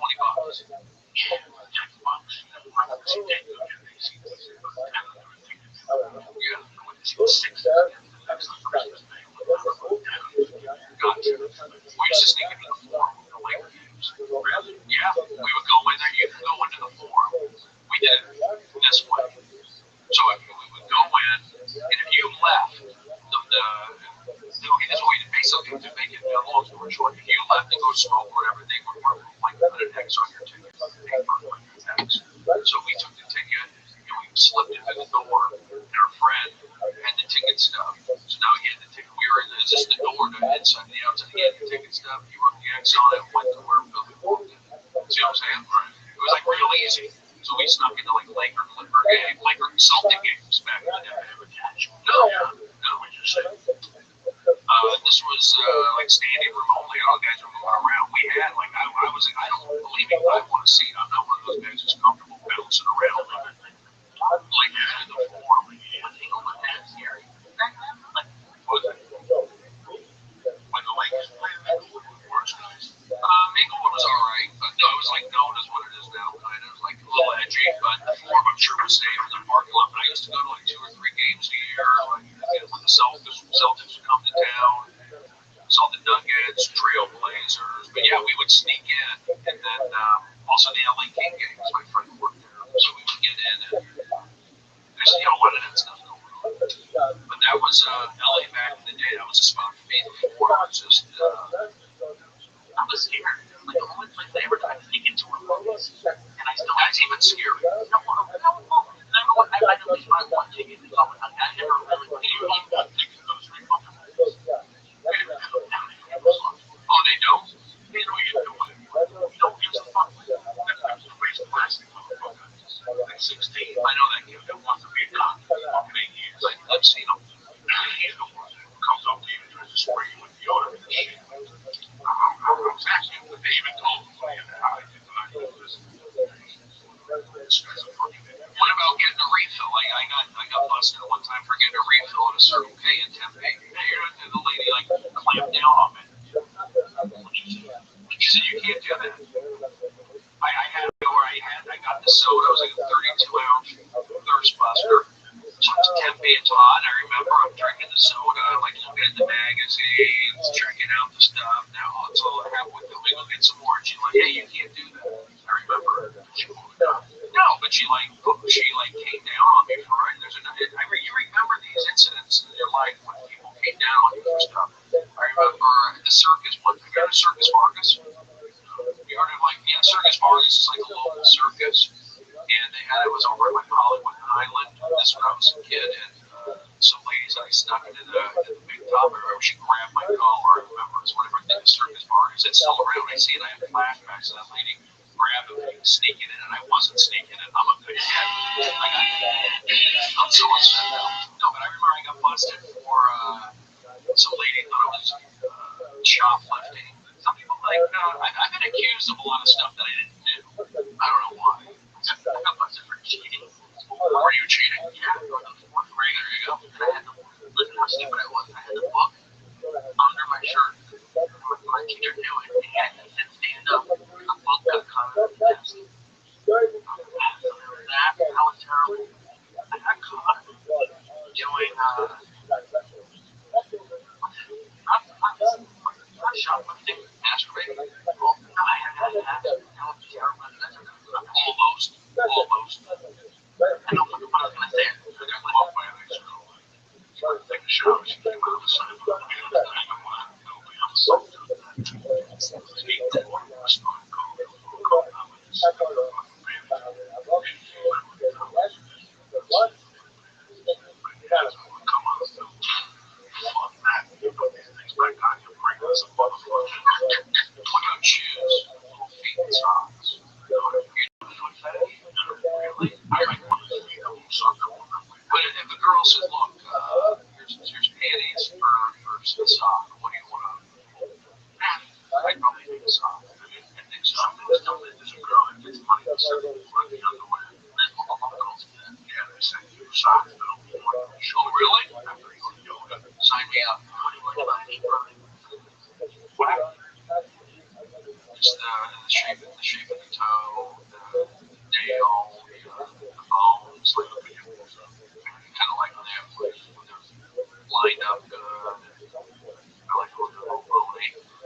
supplements, you take MSM. You know what MSM is? I take it. Did you take BioCell? I take supplements that specifically focus on skin, connectivity, those tissues, those I used to have skin ailments. I used to have bad nails, bad skin, jock itch, anal lesions. I got a jock itch. I have a spot with I'm just growing up in Jersey. It's great. I have great spots. Like up on my dick, lay on my foot. These are for collagen. These are for nails. I take it. My nails get stronger. My eyebrows get thicker. I don't have again the jock area. The eczema. That's also mental. But I used to have those problems. I'm telling you. And I think if you tried some MSM, I thought you would. Do you know what MSM is? MSM. It's basic stuff. MSM. It's in chondroitin. It's in joint stuff. But if you take it, it's strong. I'm being serious. I'm skin, hair, and nails. Look at my nails. I'll scratch somebody. That's how strong they are. I would say when I heard that story about you having that toenail, I say give it a shot. BioCell. I got GNC tomorrow. No, don't do GNC. How do you want to do it? I think you like it. What, toenail? Oh, just the process of taking it out. Like, is that what you do on the road? Use the late season. Just cut fucking pieces of man. Like, take some of the jam from underneath. Oh, really? To collect them. I take my chew on the road. I just fucking the price of the show. You said chew on the road? Yeah, I don't give a fuck. I eat the hooker's pussy. Oh, did they get reviewed on Yelp? They do. They have a back page for the hand. Are you serious? Yeah. You send me the. Joe, when you do road work when you're out there, do you get room service every day? No, you don't. You gotta go out. Some hotels they do a check. A bunch of industrial workers. And it sucks because that hotel has shifts on food. You gotta get that shit. I always try to opt for a hotel with civilization. Right.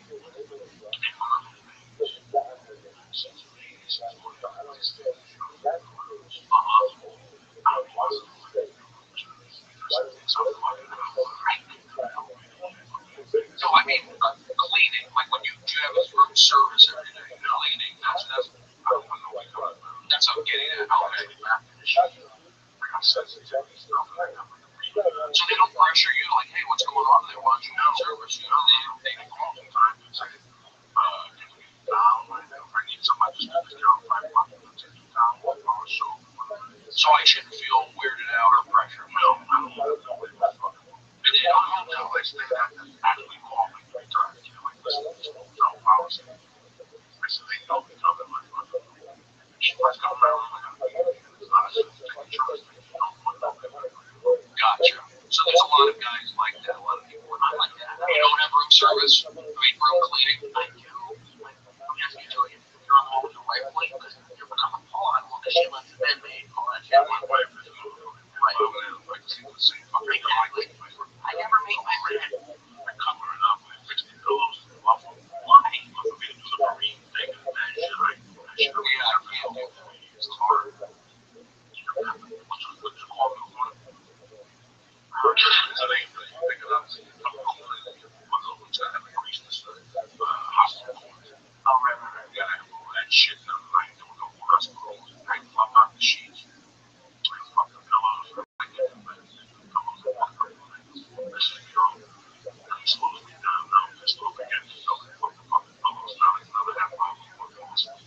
Yeah, I've been making my bed recently. It feels good. It's a new change in my life. But you know, here's the thing. When you're a comedian or you're a go-getter or you're living day to day, it's like you feel different. One day you feel this way, the other day you feel that. Some days I'm inspired to do this, some days I'm not. Sometimes I'm here, some days I'm not. It's hard to stay. I mean, I'm doing good stuff, don't get me wrong, but it's hard to really, you know, you're the big brother. What is it? It's a very good question. No, the question is, like, I look at my life when I was unhealthy. I look at my life when I was healthy. I have a bed in the kitchen when I wake up. When I wake up, I feel comfortable. And when I wake up in the morning, I feel glass of water. pussy, then I put the clothes in. And I take this fucking shit. The fire would have been built for that before I eat it. Then after I pop that, I make a fucking roast with ramen noodles, a bunch of fresh fruits and frozen fruit to keep it a little thick. You're already ahead of the game. Okay, then I fucking do a CBD drop, 7 drops in my mouth, break all the cancer in my body. Something one fucking weight, you know what I'm saying? Then I fucking spray my nose with the antibiotics, the steroids. How long do you have to do that? Twice a day. For how long? So I get the surgery on the amount to do it. Okay. Then I fucking take a shower and wash my pussy. Well, and then I smoke some more dope. And I eat my eggs, like 3 pieces of bacon, about 1 slice of toast. I don't eat any whites, I don't eat any yolks.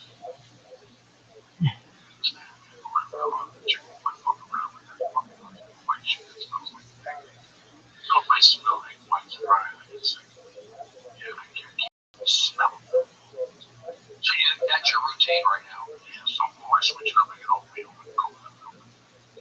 I like that. That's great. I walk my daughter to school. I gotta jump at 9 o'clock. I'm out there exercising for half of whatever I put a mile in. I do like breathing exercises. I walk out the police book. I do breathing exercises. When I get home, I write for an hour. I go play guitar. I go to the gym. If I get beat up by a young kid, I do sit-ups and push-ups. And if I get beat up, I go have 25 push-ups. If I go 3 times a week, 75 push-ups a week.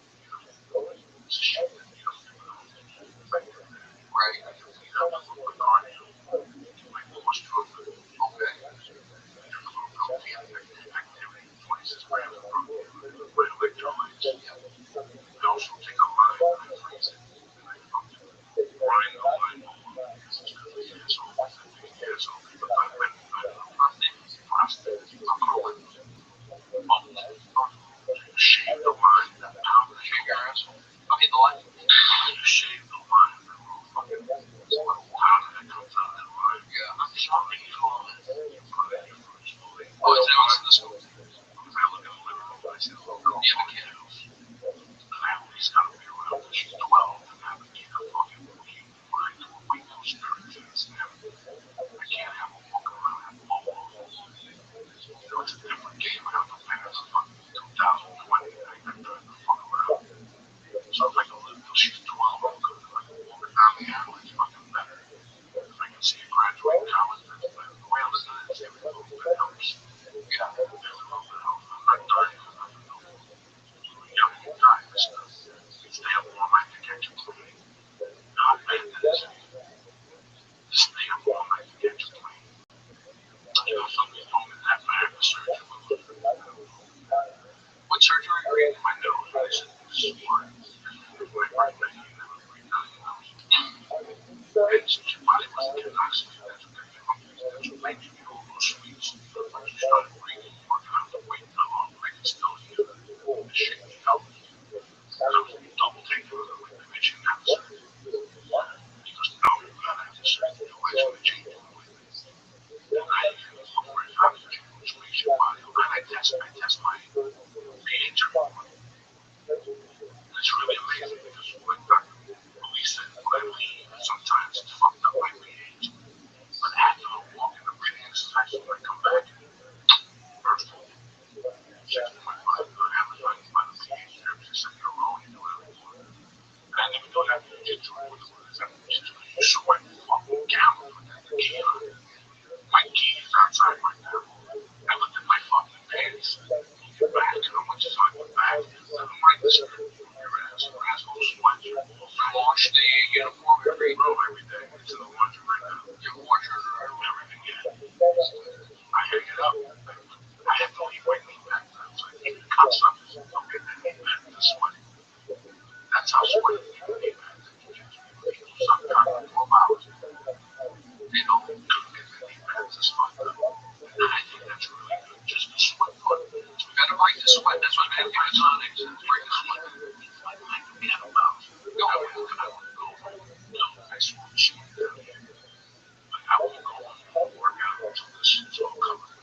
talking earlier about how important baseball is. Like, it would have changed if you couldn't pitch. Like, you do that all the time. I watch how Periscope you throw. Like, That was a one-time deal, actually. well, no. But you practice. Baseball's in my blood. Right.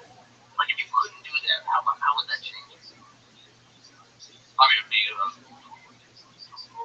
that question's coming up. It is motivating because like that's what you want to do. And that's what I was imagining. If I couldn't play baseball, well, I'd be depressed. I mean, I like throwing the baseball. I did play baseball.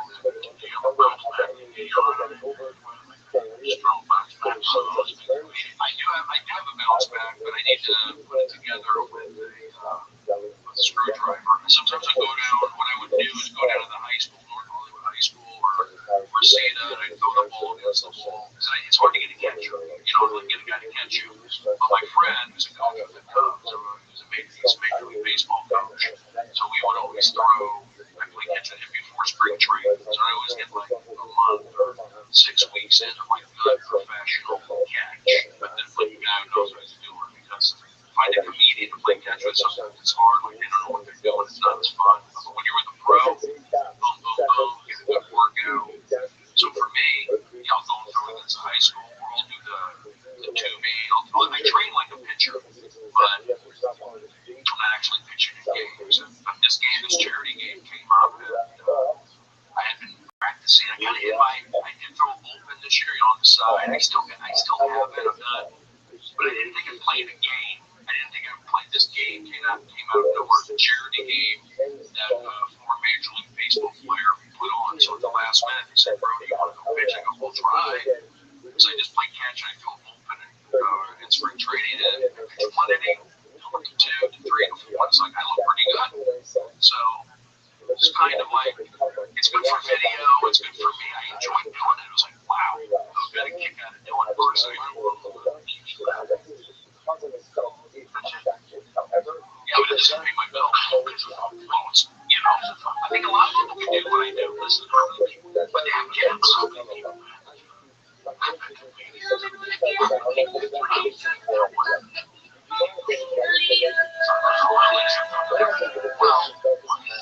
I just wanted to survive to keep doing Periscope.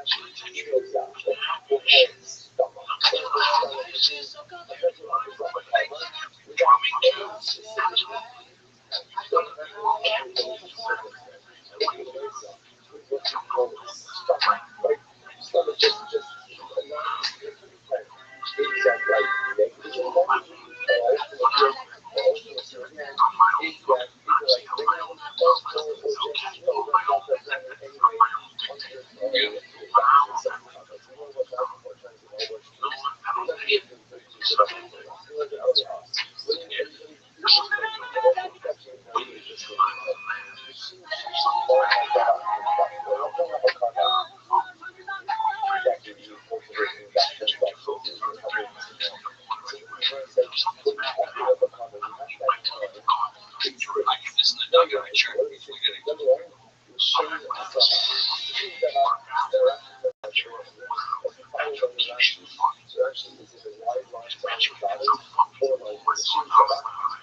because I would like to know where I'm getting paid for it somehow. Oh, you know what I do? Simple parents going to a fucking room. So the shit is What's that easy? I'm a pitcher, Joey. I know you're a pitcher. What the fuck do you think Anthony announces are ex-baseball players? Okay, standing up to the plate. You ever watch 6 months a year, make it not the other half. They should be an announcer. Are you fucking crazy? But as soon as they take care of you, you're going to do it. Because then it becomes the point where, let's say you go to Chicago for 3 nights there. You don't do comedy one night. Yeah, because it's a day game. It's not a day game. How the fuck you get Joey and that's great. Yeah, you know, on the show during the 7th inning stretch. Hey, I'm talking, by the way, I'll be in stand-up later tonight after the game. People will start really on the line. Yeah, baseball players will come see you. Take pictures. It becomes a national phenomenon. I think the Fox need to do. I do. I need to go to church. Not much to this. You know, they give it girls in college, but come out in high school now. I should be doing it around the Olympics for all the new Dick Vitale. No, have a personality. What the fuck? You sit to the sideline, you like baseball, you say, no, that's what I'm trying to do. It's be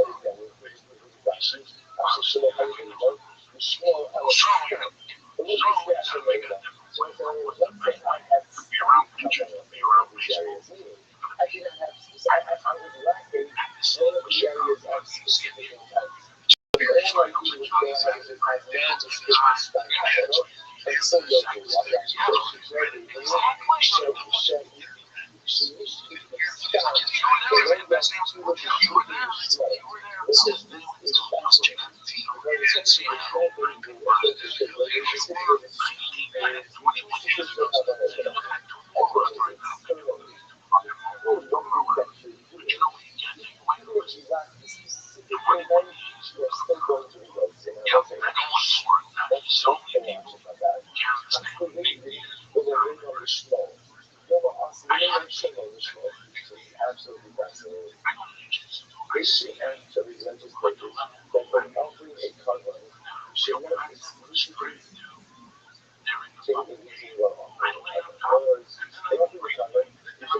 I like chicken, egg, only pork, bacon, mashed potatoes.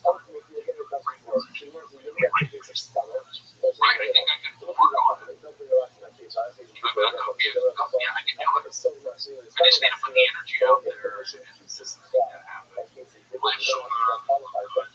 Think would be funny. I did the baseball All-Star game last year with Periscope for Comedy Central. I did that. I'm actually trying to maybe one day, I like coaching. They do have mental skills coaches in sports. In baseball, they have. The Dodgers actually use kind of positive energy coach. They had a guy, a Russian guy out in Malibu who thought good positive energy for the Dodgers, and they paid him like $700,000 a year. That was the last one done.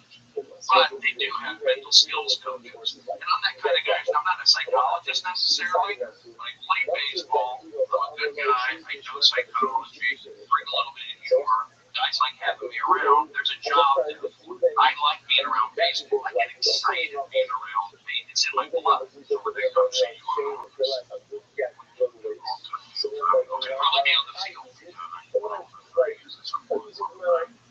Yeah. Guys are comfortable talking to me. Like, they're comfortable confining in me. So, and I think there's something to that. I know when I play baseball in Arizona State, we learned all of that psychology, all of that. That's what I put into being positive energy. Yes, because it does work. It is mathematics in play. It does work. And then also, just being a best damn sports show, applying that, being positive, because when you just bring good energy, guys were slouching, the show wouldn't be as funny, lights would go off, things would break. When I got those kids on that show to sit up and pay attention to these football guys, it made it for a better show. So I learned about, especially with warm-up, how energy comes into play, how it affects everything, makes it for a better show. So I was able to work with all these kids, all the high schools, all the community colleges, or sitting up, and they're like me slouching and go, look, there's my quarterback right there. He's won 3 Super Bowls. Michael Strahan, 2 Super Bowls. You want to talk to him? They're not coming over here. Shut up, bring it in. Let's go.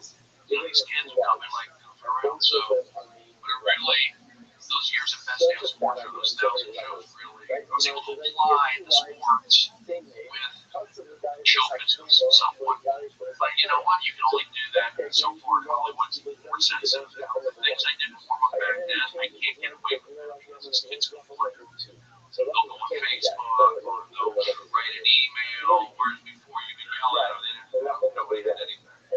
So, warm-up in the last 3 or 4 gigs I've done have not been fun because they just, they don't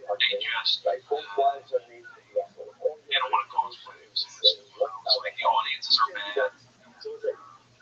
I care about the show. People don't care about the show. I've always cared about the show. I cared about Chelsea. I cared about Best Damn Sports Show. These shows, so these last few shows that I cared about that I'm not at anymore, people don't talk about. Where I put my buzz and my energy, good things happen. So I stopped doing that warm-up. I started focusing on Comedy Store. It's a hot club. I started focusing on Periscope. Prince of Periscope. So it's like when I put my mind to something, I can do it. So at the end of the day, nobody to blame. There's no blame. There's no negativity. But I feel like I'm in a good position. I'm shifting gears going from being that warm-up guy to being that man.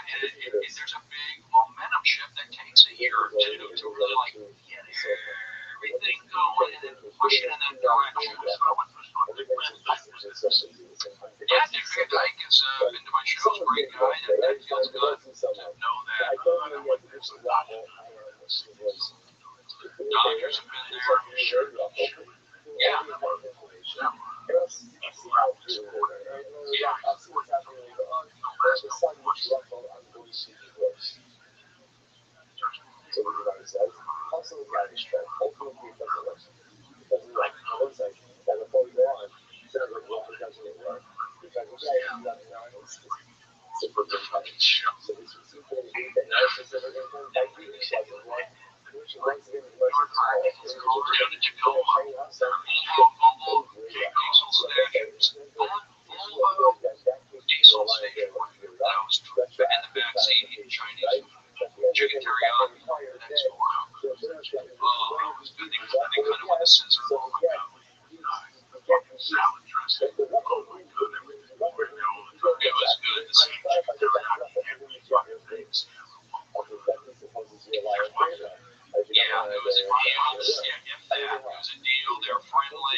resume. Many common resume on this picture.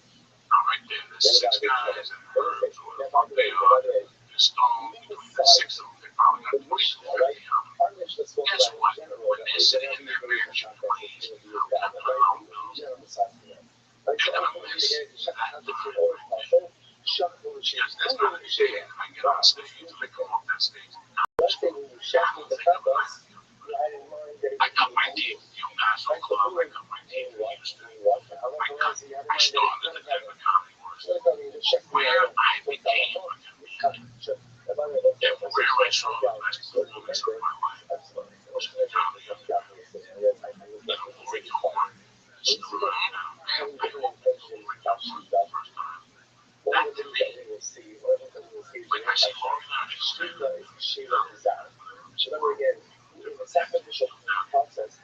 this day, I see Lori on the because she was the first ever feature. Right, that's huge. That's huge. I could feature nowhere else. Seattle, or going down to in September. The lady has described that. One of the best times I ever had in my life was Seattle Comedy. Oh yeah, because of that Sunday over in Seattle football game. Alex Ferris and Mike Kitty Rob from Oregon is nice. Floyd, Michigan now. There was 215 people hanging out. James said, yeah, he likes some guys. What's up? Didn't like everybody. It didn't really matter. You all knew what it was. You weren't going to look at the other field. You don't know what they were. But I learned so much. That's the first one I did my 2 minutes in. That's the first one I improvised. The goal was to make me like, that was our first fucking drama now. That's it. That makes me ride my soul for the rest of my life. I had all the respect for the comics. And now, strong conviction that this realist in my stage class, fucking running, Josh was still alive and kicking. Still alive and kicking now. Cross paths, with you, cross paths, and we're Chelsea. How did that be possible? Because we learned the fundamentals there. The fundamentals of the 30s and 30s. With Jamal Bell, I'd say that Michael Gibbs, the man that has I always thank Coach Wood because he did what? He taught us the fundamentals. He showed the basketball game championship level. And the guy blows the pass because we then lost the game. Why? Fundamentals. You never catch a cross or pass with one hand. You always count. You sit there and go, you won the championship college basketball game. We have to be there. I learned about a 3-person show. It wasn't a showcase club. It was 3 persons on the weekends. You had the open mics with the crowd. Spindles and Morgan. It was very simple. 35 people. My name was one person. It was me, Brody, Josh, somebody else got the door. 70% of the doors. Give each other enough money to get meat. Happy hours for 11 to fucking 2 happy hour for 2 months. Seattle was great. It was fucking summers in Seattle. Whoa, I got arrested 6 times. Family, that's amazing. Yeah, energies. I learned that, but you're the one who also told me, like, it's when you start there, you get to a certain point. Like, I made it to where, okay, I was getting to do guest spots and maybe host a show. That's where I leveled off because, you come there, they don't know you. It's like, they first impressions, and I was fine with that. And I sold my t-shirts and Seattle Supersonics. I just learned to public speak. That was my goal, just learn to public speak. But after a few years, I felt like I was doing that cable access. I kind of had my voice, but I needed more. I wasn't ready for LA. You told me, go to New York. It was a one. Go to Surf Real. And for me, it was just, I didn't look back. I went to New York like right away. I felt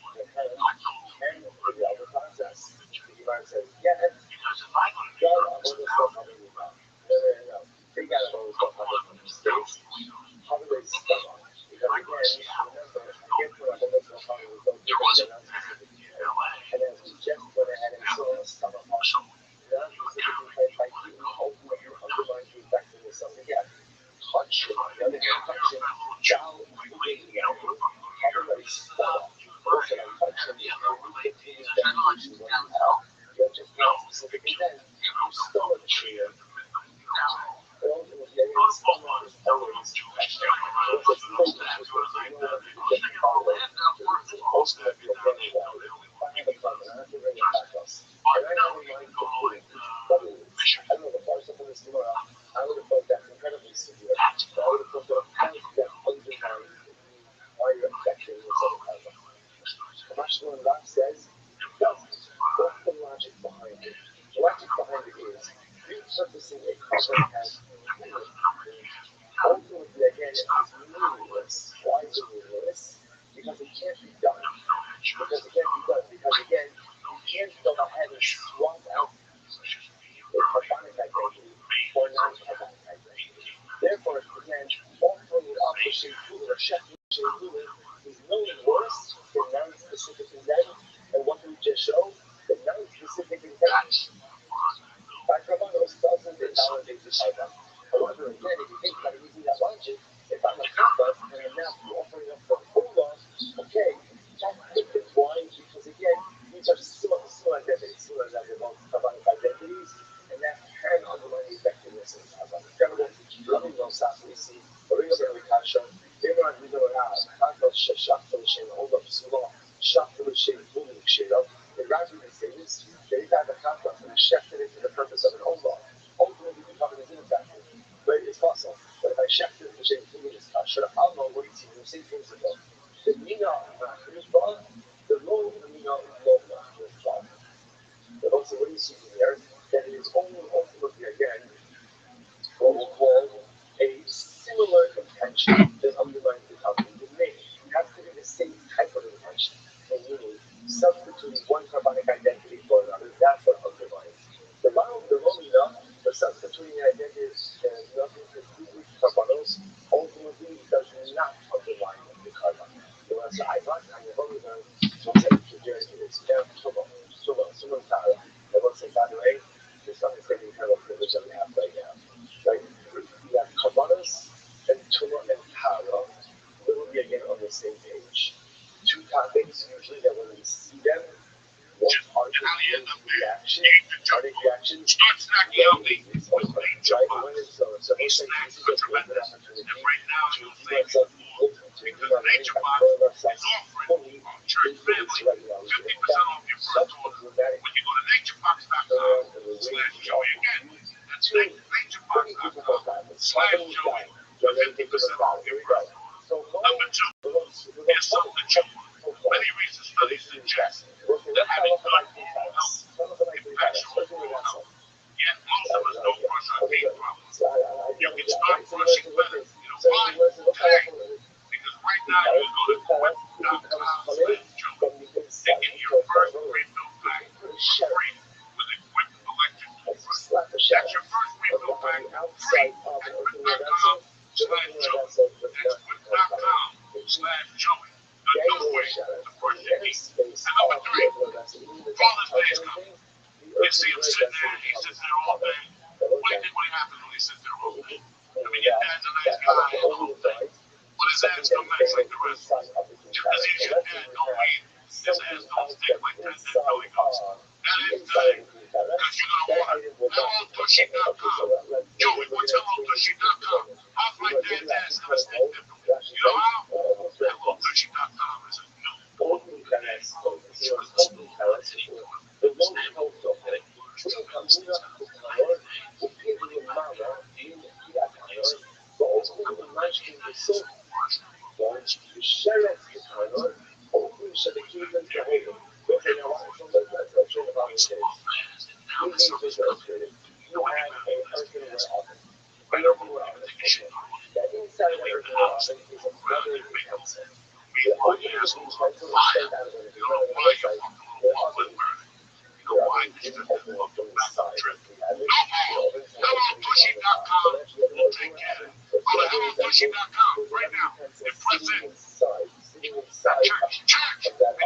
The opening of that secondary utensil extends outside of the oven.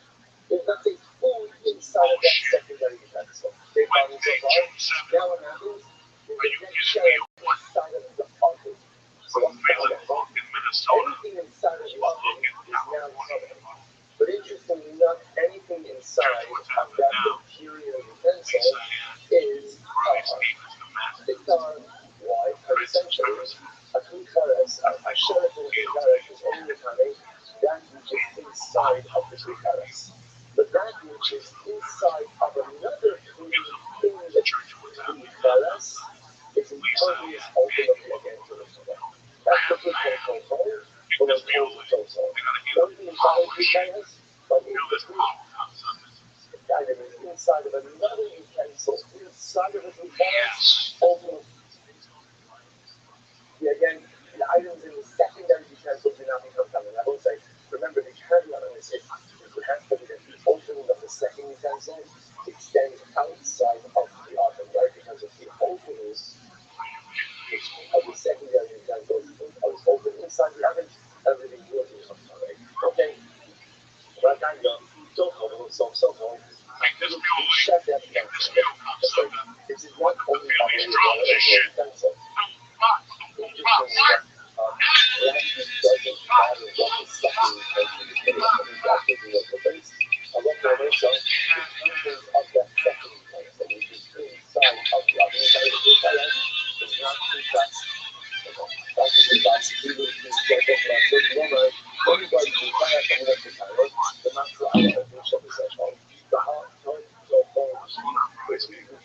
Excited to be here, Joey. Feeling good.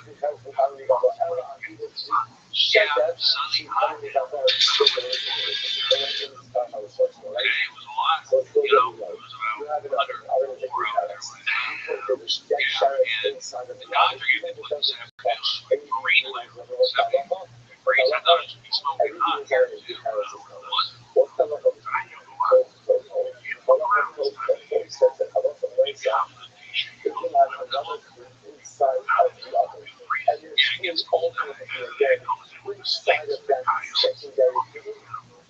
You know, Palm Springs is just the cut off the mountains. It's like that's the first spot that clouds from LA don't get to. It cuts it off. It's just that's where you get stars out there. And that's the great thing about LA growing up here at night. You get marine layer, you got the ocean breeze coming in. So you go to the Dodger game, you got to wear a jacket. You go to Anaheim Stadium, it's cold down there at night. That's it. Then you got wind coming through there. Same thing with San Diego at night. And so you got San Francisco. Geez, all the cities are cold. San Francisco, LA, but you think LA and Anaheim, San Diego, it's mild. It gets cold at night. Or some other material that does attract to lungs, even just to exterior contact. Even then, the halacha is that anything inside of that secondary utensil. We're lucky we're not in Chicago. It rains, you really got to read the weather there. Incredible. So the Gemara says as follows. People teach that shepherd food is saying it's washed. But it's washed. Okay? Gemara says this. Gemara says, Rishani also including a production in the pizza and the ultimately you're going to be what this is. That by touching, like the pizza, by touching, like pouring down. So it's a kind of pizza and I'm going to fry, shooting a production of a hundred of that. Stretch like a pizza inside of the oven, and let it down. So the magic thing is get it on it. Inside of the oven, you have a shallot. So before you put the shallot there, you put in the pizza in the oven. Put the pizza in the oven. So you put in the pizza in the oven. So like so you go ahead, you put the pizza in the oven. So let's say so let's say the shallot is on one side of the pizza, and let's say there's another item on the other side. It's funny. I left New York summer. It was, see, I can deal with humidity outside. I can deal with it going down the subway, even though that was good. But you get on that subway with that air conditioning, and it felt good. My apartment, I didn't have air conditioning. I had a fan and a water bottle. That's what I had. So it was pretty brutal. And then but I did it after 3 years of living in New York. I got it out of my system. I did it in the subway, subway and the bus because the subway was not working. But got to see a lot of different people, doing comedy down there, out there, and got to take the subway. I did it. You're the one who told me to go to Vail. It was funny, like you mentioned, Colorado right here. That's where my mom was living. So I actually went to Colorado. I got to get out of New York. Went to Colorado, caught my breath, and then I moved back to LA in 2000. That was kind of my plan anyway, to be back here in LA in 2000. I had to, like I mentioned the Periscope.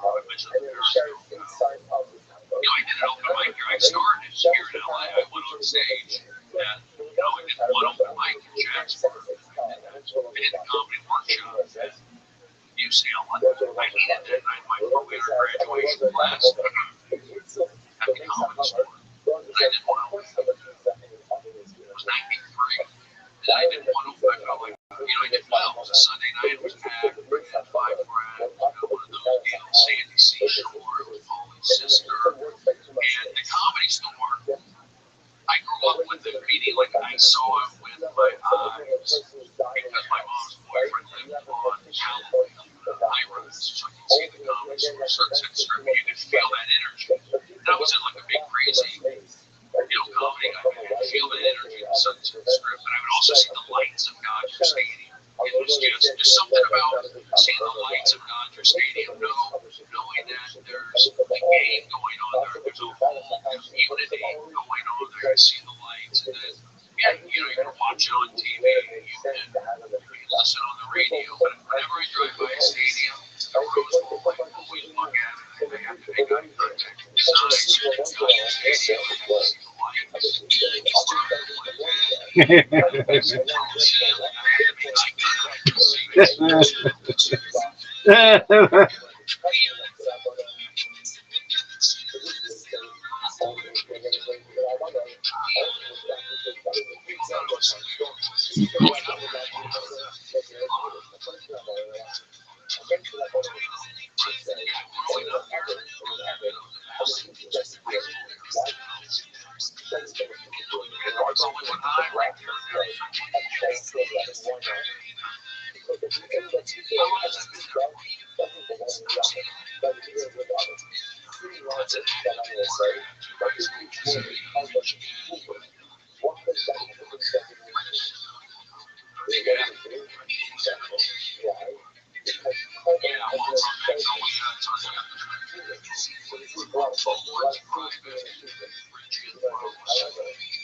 Notre Dame's on Riverside. That's high school and respected. Number one baseball player prospect in the country right now. 200. Tyler Green. Yeah. Kid throws 100.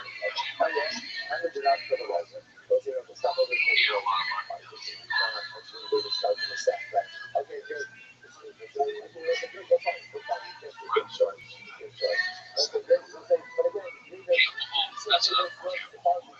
Yeah, these kids, they're rich kids. They get helicopters, so they're doing, some of the drugs.